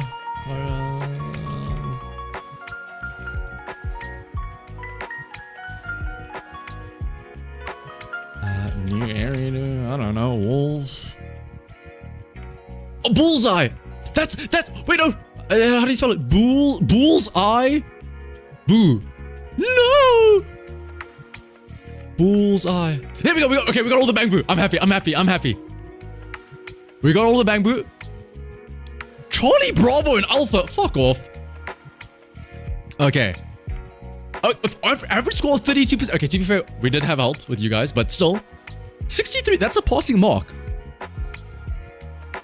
Anby, okay, we got all the characters. That I'm happy with. If I didn't get all the characters, I'd have been very annoyed. Again, this is 1.4 and earlier. So B rank engines, who cares? B rank anomaly, Charlie Bravo Alpha. Oh, Electro Lip Gloss and Rainforest Gourmet, the two, like, the good anomaly engines. I can't believe I forgot those two. Who cares about the B rank ones? Peacekeeper dash specialized for Seth's one. Hatchet and Arrow. Oh my goodness. B rank support Mark 1, Mark 2, Mark 3. Fuck off. Did I not say 6 shooter? I swear I said 6 shooter for because that's the battle pass one, right? Oh no, I think I was thinking of Cannon Rotor. And then Anby's tomorrow. Okay, I don't think I would have gotten this because I would have had to write Mark 2 as well. The Vault, Nicole, and then Bashful Demon. That was Sukaku's one. All right, we got all the disc drives. I'm happy. We got all the Bangbus. I'm happy. We got all the factions. I'm really happy about. Also, who calls them Criminal Investigation Special Response Team? Are they even called that in game? They probably are, right? Yeah, Criminal Investigation Special Response Team. Fuck off. Dual Assist Synergy Tenacity Artifice Bangbu and Affinity.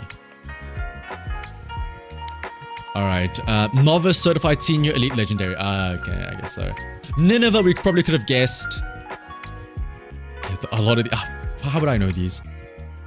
Blast Crawler, Fawn... Like, if you were to ask somebody, point out a Sordidus, no one would know. Turfing... Oh, Turfing I feel like I should know because that's the very first enemy that appears when you go into training mode. Barbuti, I think that's the dog, right? Nineveh obviously is Nineveh. Greedy Ranger, Vicious Striker. Okay, Frenzied Maniac, I feel like I should have known. Ruthless Fiend, Wicked Wraith. I don't know any of these. Really? You want me to write like the entire Aaron Yeager family out here? Demolition Jaeger, Grenadier Jaeger, Guard Jaeger. And I guarantee you, if you just type out Scout, they wouldn't have given it to you. You had to type out Jaeger every single time. Thugs, Ambusher, Arsonist, Assaulter, Looter, Poacher, Pyromaniac, Raider, Austere. Okay, Moors, Pulcher, and Bellum, I feel like the only good ones. Rampant Brute. We see that in Shiyu defense quite often.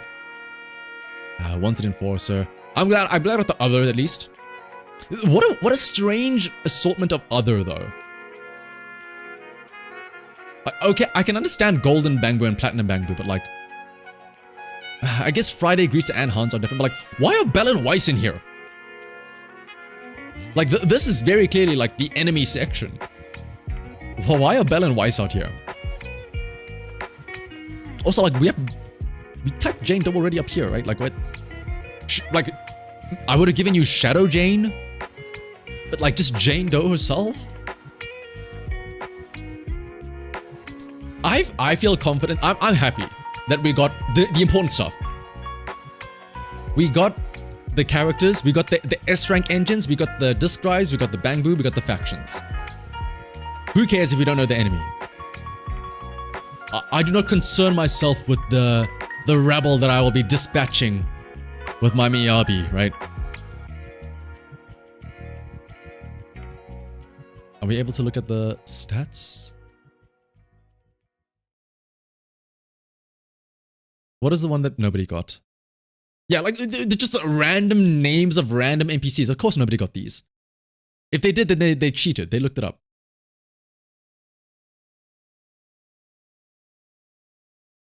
Okay, yeah, people that obviously... I think yeah, everyone got the agents and disc drives and stuff like that.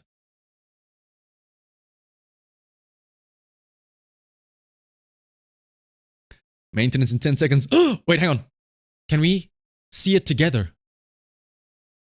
Oh, well, there it is. I think we're a bit ahead of you, Natanialis. Well then. Let me have a look and see what happens if I hit confirm here. Maintenance time. Let me in. Oh, what did I just press? What did I just press? Oh, cancel, okay. So that's three hours from now. Right? 3 hours from now, because it's UTC plus 8. So what time is it now for them? No, it's in 5 hours. No, yeah, it's in 3 hours. Time zones are annoying.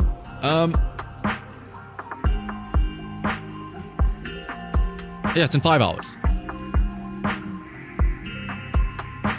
Is it not?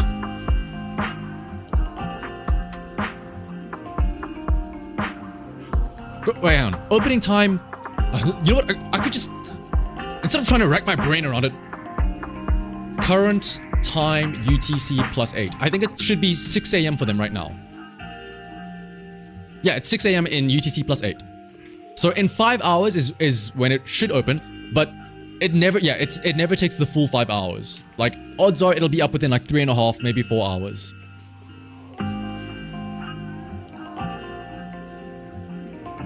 They just say that time so that it gives them a buffer, right? They expect to finish it within 3 hours, but it's the under promise over deliver, right? They say 5 hours, but they get it done in 3 hours. That way, it's like, oh my gosh, it's early. What a surprise. Yippee. When in actual fact, that was the plan from the start, right?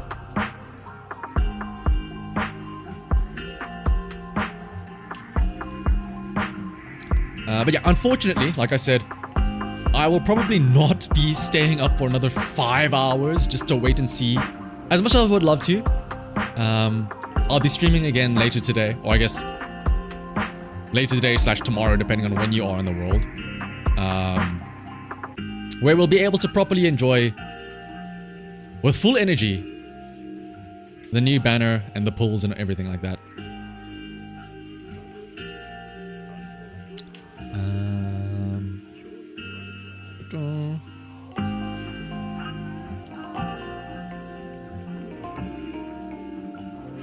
Yes, you do have to update your client off stream. Yeah. Make sure that actually, yeah, let me do that now. So you do need to make sure that you update stuff in the meantime. So let me, oopsie. I just had to instantly close because my browser just opened up something. I don't know what it was, but my browser just opened up a random tab. I had to instantly close out. I was like, ugh. I don't know what that is. I'm not gonna wait to find out.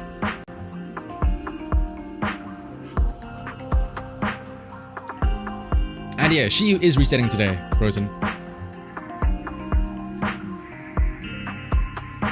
ZZ went offline. So apparently in the tunnels, everyone's been saying that like all the Hoyo games in general have been having some issues lately. Like even just before the maintenance now for Zenless Zone 0, there was some issues with people logging in. So I think it's just like a blanket Hoyo like issue that's been happening.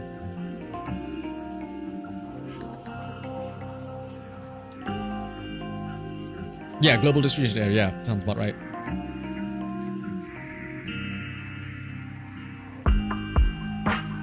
Storial 5-hour stream till it reopens. Yeah, I'll finally be able to get through like part 1 of a story, like one mission in Penacony in those 5 hours. See, Nathanialis is a veteran that understands. When shit hits the fan, that's a good thing. Because that means you get free stuff.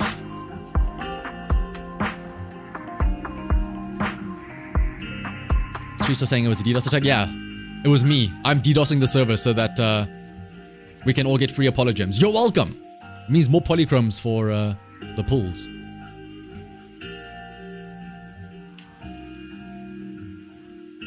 Polychromes, yeah, the better way to put it. Alright, but before we clock off for today, I did mention I was going to do the agent story tier list. So it's from, yeah, Soldier 11 onwards.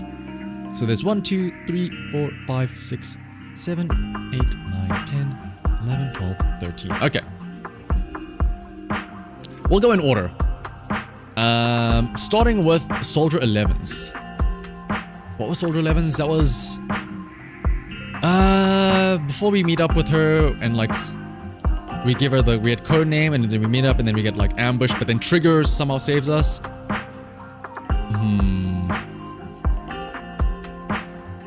It was okay. Nothing too memorable. Like, okay, it introduced Trigger, but like, the fact that it was by herself and she had nobody else in the faction, it was so very forgettable, right? Like, okay, cool, we hear about Trigger, but we don't see her, we don't learn anything about her, we just know that she exists, right?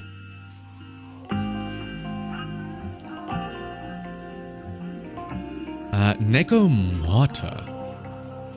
What even was Nekomata's agent story?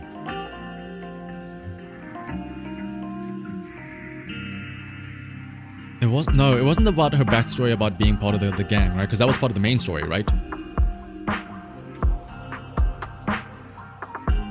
Oh my god, I actually don't know Nekomata's agent story.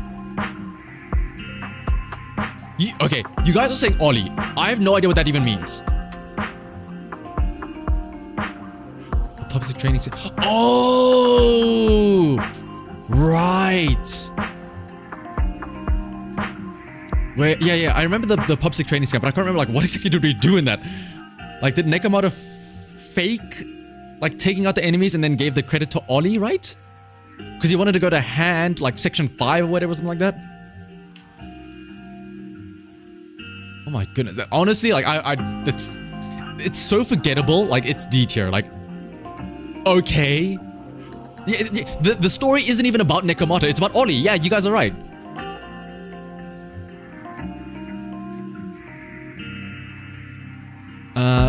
Damn, Nekomata is just catching nothing but L's the entire day today. Anything that revolves around Nekomata, she's just been hitting the lowest tier thing. Alright, then it's Grace, the Iron Witch. So this is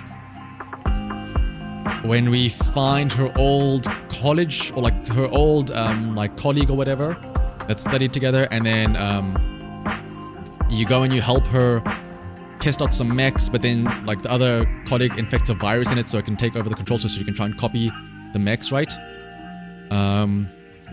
I'm sure all of you will remember the one scene where you can see Grace's feet as she dangles away from the robot. Yeah, exactly. There you go, Matt. MMD, you guys got me there. And, you know, I'm not gonna lie, it is a pretty iconic shot.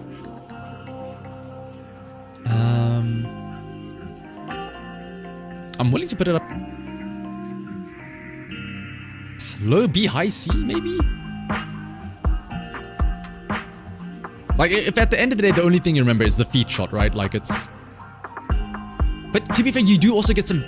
It does actually give good backstory into Grace and how, like, you know, she really does care for all of her babies, her children.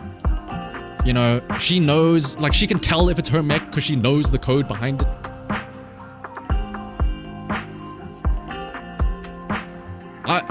Yeah. I think it's okay. Like, it does at least teach you about Grace. Like, Nekomata, again, Nekomata is nothing about her. It's all about somebody else. Soldier 11, it's kind of about her, but it's also like this mission. You don't really learn anything about Soldier 11 herself, but at least Grace's story, you learn about Grace. Right? You learn about how she was so fixated on robots that she never understood the emotions of those around her. That's why that friend of hers was so mad at her. And you also see her feet, so like, you know... Yeah, no. That's B tier, yeah. Collida was the one where she went undercover with Grace to a school, right? And she pretended to be a little kid, and then she found out that one of the kids, if I remember correctly, was going into hollows for some reason. Because, or like, no, the principal was going into the hollows, like taking the kids in there or something. Oh, no, like the principal was going to construct a school or something in the hollow or nearby the hollow, which would have posed a threat to the kids. And then Collida got pissed off because she realized that there was like ether dust on the guy's coat, and that's how she realized, hang on, you're doing something shady here. The one redeeming quality is that we see Grace in a teacher outfit though, so, I mean... Yeah! If Jane's SV is anything short of S. Natanialis, we're not including Jane because she's not really an agent story, she's a main story, but we did rank the main stories earlier, and unfortunately Jane was not. Jane, we put in, I think, a B tier, did we not, right? because of how forgettable Jane's was in terms of the main story and the relevancy to the main plot.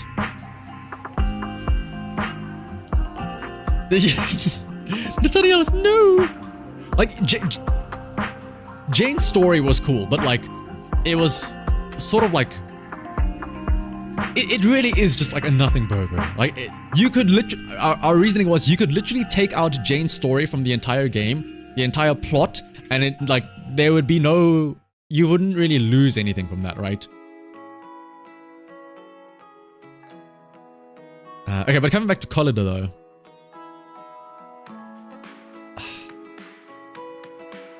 I mean, you get to see that Collida, as angsty as she is, she still does care for the kids and stuff like that. And you get to see Grace in a teacher outfit, so like, that's kind of cool. I don't know if it's, like, you don't really learn much about her like you do with Grace, right? It's like skirting this line of low B, high C. We'll put it, well, I'll put it as a C for now. We'll come back to it. Lycans. So this is when that one girl wants to become a part of Mockingbird, so she tries to organize somebody to steal this artwork, right? Or like from herself or something like that. And this is where we first get a little bit of teasing into Lycan being kind of part of Mockingbird, right? And this was a lot better. Like, Soldier 11 and Lycan were similar things where they kind of introduced this further backstory, right? But Lycan's did it so much better. In Soldier 11's, we just hear about Trigger, but in Lycan's, we hear about this Mockingbird, we see that it was a part of it. I think we do actually see Hugo, yeah, we see him in a little comic strip. So that was a great way to like introduce somebody new. And also while still expanding on Lycan himself, you know, we find out that despite him being this fancy, eloquent butler, he had a dark history, right?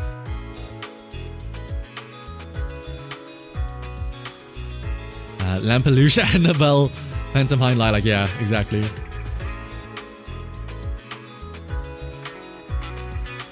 I don't think it's S rank though, because, I mean, we'll see in a second here. Because next up is Rena's Until Your Memory Fades. If anybody fights me on this, it's an S rank. Rena's, like, especially at the time, like, Rena's was perfect. It had a story, it was touching, it showed how caring Rena is. It has an old lady with Alzheimer's, like the sweet... Oh. And also, Rena's agent story is probably one of, if not the best usage of TV mode in the game. When you're like going back, because obviously you can't play as the old lady, but you're going back in her memories, walking down the runway, as you're slowly approaching the trophy, and then you hear the sweet cakes crying off to the side, so you dash over there, and all the TVs are crumbling around you as you slowly gather each of them. Oh. And also, like, the music. When you realize that Rena can play, like, she can shred on the electric guitar, and then you go into the combat zone, and it's like, oh, hang on a second. Hang on a second. Rena, hello? It's just good all around. Good music, good story, good, you know, usage of TV mode. It's everything.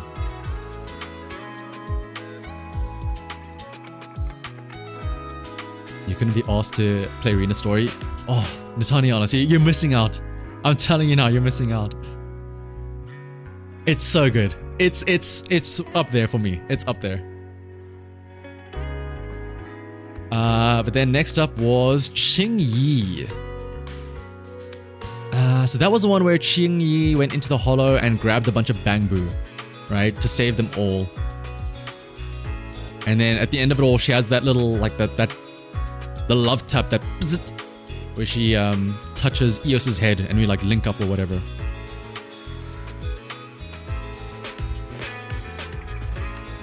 It was cool because like we do get to see that Qing Yi, you know, isn't just the stoic robot that's, and you know, we can see that Qing Yi has a little bit of fun to her, right? Remember when she knocks on the door and she's like, and she gives like the canned standard, hello, this is the Criminal Investigation Special Response Unit. Please open up, we have the blah blah blah blah blah. It was pretty cool. We get to learn about Qing Yi. Also, it features bamboo as well, like the bamboo are really cool. I'd put it in A, below Lycan though.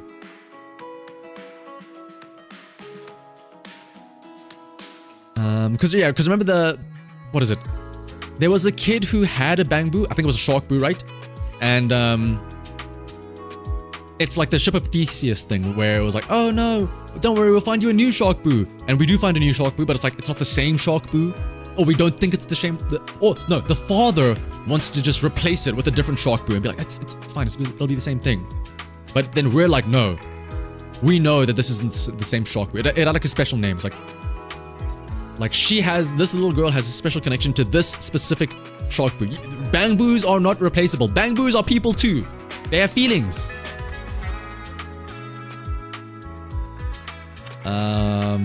Bernice's. So this is the one where the government fucks us over, right? In taxes, yeah. And we win the lottery. So this is like Bernice and Piper, realistically.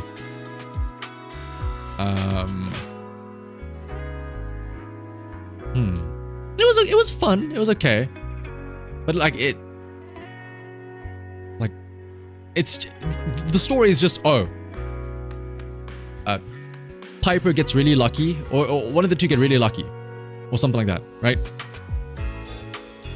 Or like, I can't remember what it is. Like, we help out old people and they give us their ticket that ends up winning or something like that.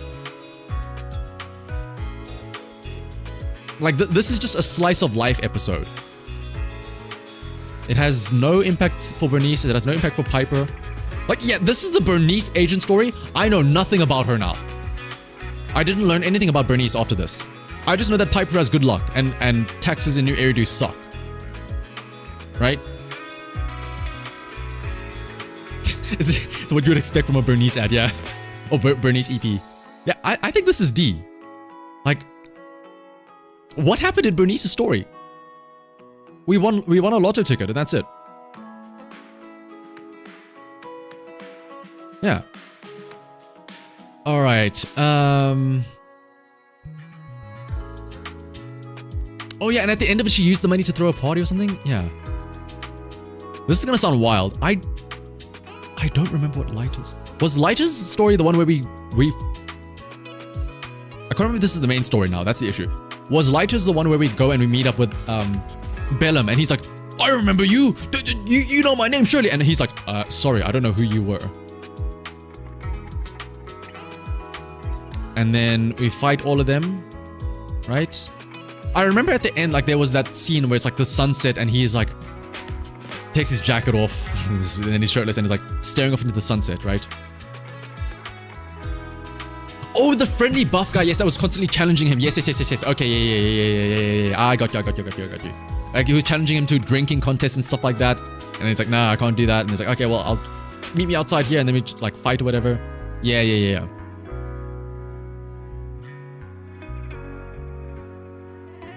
It was when, after the whole Tour de Inferno, and it was like the Overlord's, not Overlord's Feast, it was like, that thing where you could air out your grievances, right? Where you could be like, oh, if there's any like bad beef, you gotta squash it now. And that's why the guy came up to Lighter and was like, yo, blah, blah, blah, blah, blah.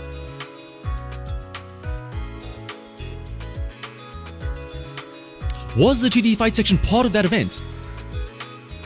Or part of this agent story? I guess, yeah. Oh, this was when they introduced that like TV schedule thing, right? So you had the story and then the story unlocked those little special 2D sections, right?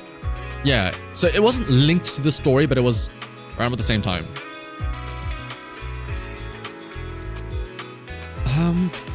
Man, this is... I feel bad. I legitimately don't remember Lighter's story that much. We do get the backstory of, you know, how we got the red scarf and stuff like that, and why he's undefeated and all that stuff. And in the story, that's also where he tells us the backstory of, you know, how he lost the friend in the arena, right? That's why he has the scarf to remember him by.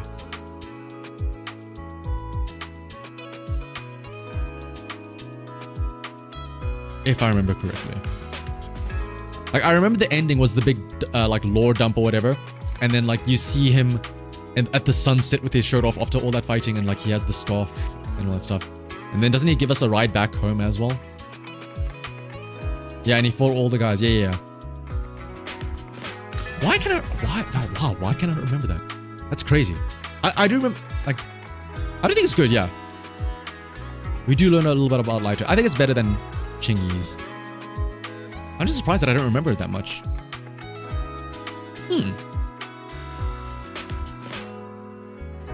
That's interesting. Okay. Anyway. I guess technically speaking, I should do this in order, right? Harumasa. Absolutely S tier. Harumasa is like, I don't know. It's similar to Rina's, but it's just such a touching story. Not just for Harumasa himself, but for like the three, what is it called? Like the patients, the three kids, right? And like how Harumasa like sees like himself in them because they're going through the similar thing. And then also like the twist at the end of like how his old doctor was actually trying his best to like work on a potion or like an antidote for him. Oh, so good.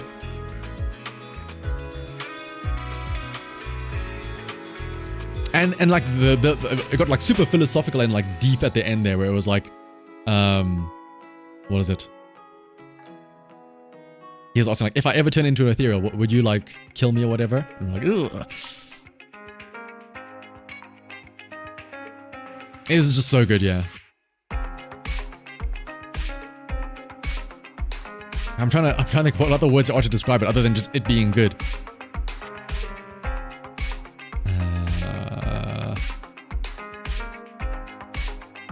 The combat itself was fun, but like it's just the story, man. The three kids, and I think, yeah, if I remember correctly, we do see the kids like fairly often as well afterwards, outside of other events. Yeah, that's an easy yes. I don't think we need to argue about it too much. Next up is Ellen's. Ellen's. So this is just like us trying to cover for her because all of her friends are like, Ellen, what are you doing? We have a school project. Why are you always going dressed up as a maid to that weird guy's store? And honestly, can I just say, like, those other high school girls were annoying. Like, it was more about them bugging Ellen than actually Ellen herself, right? And like, at the end of the day, what was it? It was just like Ellen coming up to us and be like, hey, Proxy, I need an excuse. Can I just like do some work for you? Just so I can pretend like I'm doing something. So these three can lay off of me. You know? Like, I get it. She's a school girl. There's not really much. She can't really have that much behind her, but like, I don't know. Give us something. Give us something like, I don't know, what's it like to live with a giant ass tail on your back, you know? What's it like to be in Victoria Housekeeping? How did you end up in the line of work for Victoria Housekeeping? All that stuff. It's like, no. Instead, I just got a school project I want to ditch. It's like, okay. Also, I'm sad that, yeah, that skin, we didn't get that. This cool like hoodie and like the beanie and stuff. I said we just get a generic schoolgirl outfit.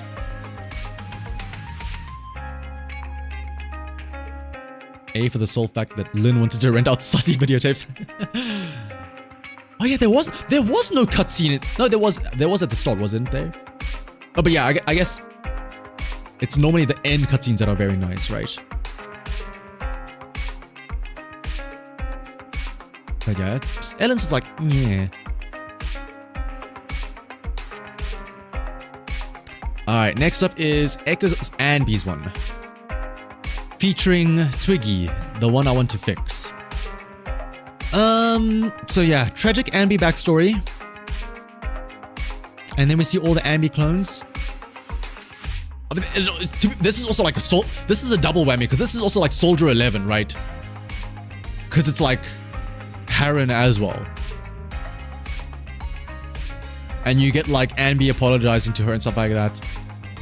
Whoa, okay, so, oh, that does change things a bit. I don't think it's an S, like, I don't think this is on par with like Rina and Harumasa's. But we're in A.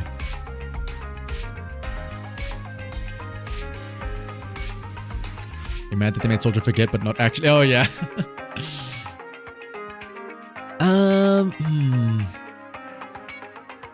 I'd say here, below Lycan's maybe? Because again, Lycan also does have that edge in that he introduces Hugo, right?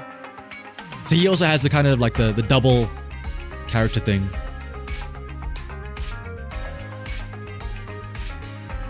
Like, I don't know how to describe my feelings with the Ambi story.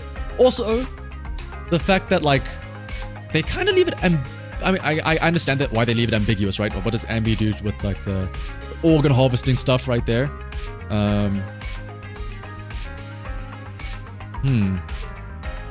Yeah, I'm not a fan of the whole apology, but not actually. But actually, yes, I do remember, and all that stuff. Especially because I think I remember now why I was so mad. Because of the way they wrapped it up, where like Ambi apologizes but doesn't actually apologize. I understand the reasoning. It's so that when you go back to the main story, you know, Soldier 11 and Ambi can interact like they've been interacting before, but like it effectively removes any impact between the two of them that they had in that stories, you know? All of that coming to terms that Ambi did to say sorry, all of that realization of Heron, like that goes out the window. It's like nothing ever happened. Right?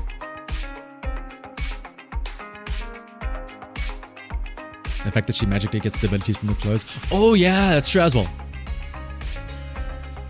Like how she just suddenly unlocks like her super aggro mode. Is it like putting on the mask from, well, the mask, you know?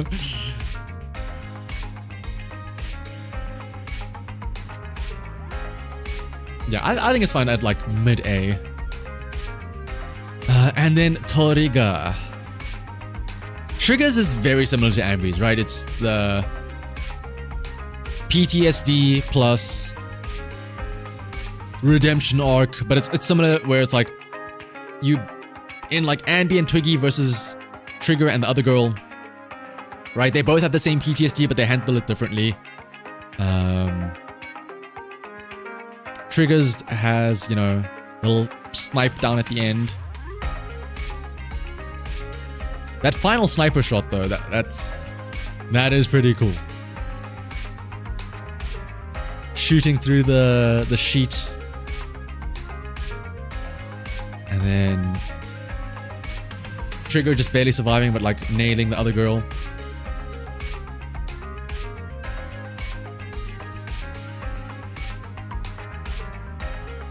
But like, the fact that it's right after Ambi's, it felt very samey. That's the only issue.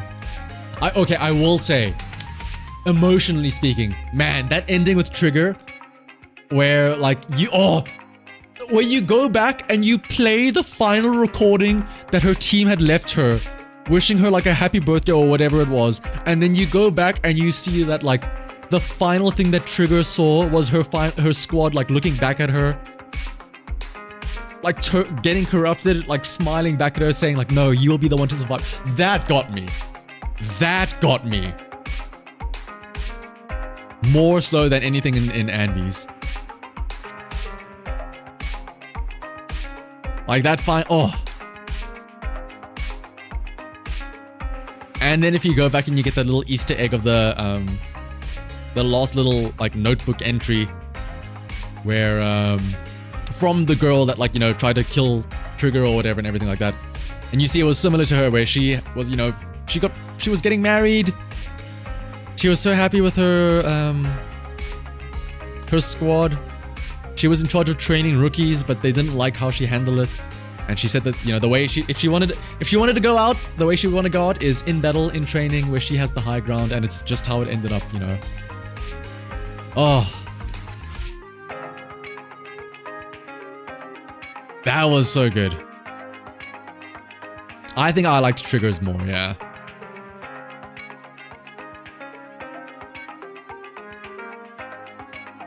Especially because again, like I said, I'm not a fan of the whole Ambi, like, well, actually,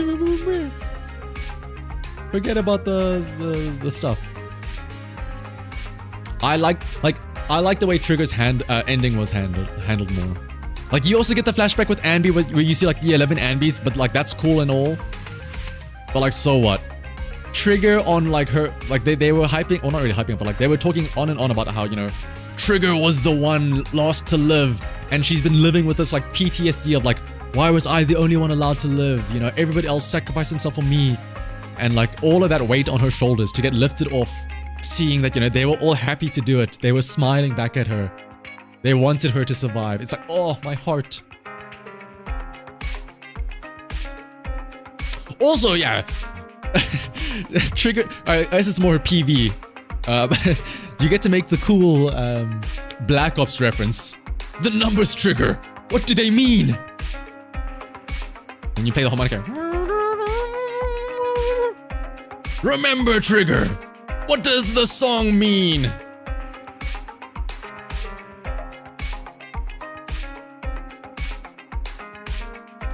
But I think this, okay, yeah, this should be fine.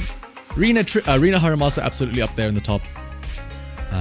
Lycans, Triggers, Anby's, yep, up there. Lighter and Chingy's also up there. Grace is alright, Ellen's alright, Collida's whatever, so on so relevant. And then Bernice and Nekomata are just like, they were literally just like side quests essentially. And yeah, these are all the main story stuff, but we already went over the main story stuff, right? Like the main thing of importance is Sons of Caledon S tier. That's all that matters. The Tour d'Inferno. So crazy that you have the best story. Maybe that's why Bernice's agent story was so bad. They put all the effort into the main story of the Tour d'Inferno, right? So yeah, side quests, it's not even about them. It's about Ollie and like the new Eridu government. Alright, but my goodness, it's been 5 hours. We've been yapping for nearly like most of those hours. Like I said though, I kind of enjoy this. I kind of like the streams where we don't necessarily play the game non-stop, but where we can just sit back and relax and just yap about stuff, right? I kind of like it. We should do this more often. Sometimes we don't need to play the game, we can just talk about the game, right? Talk about socks, I guess. Do I still have the...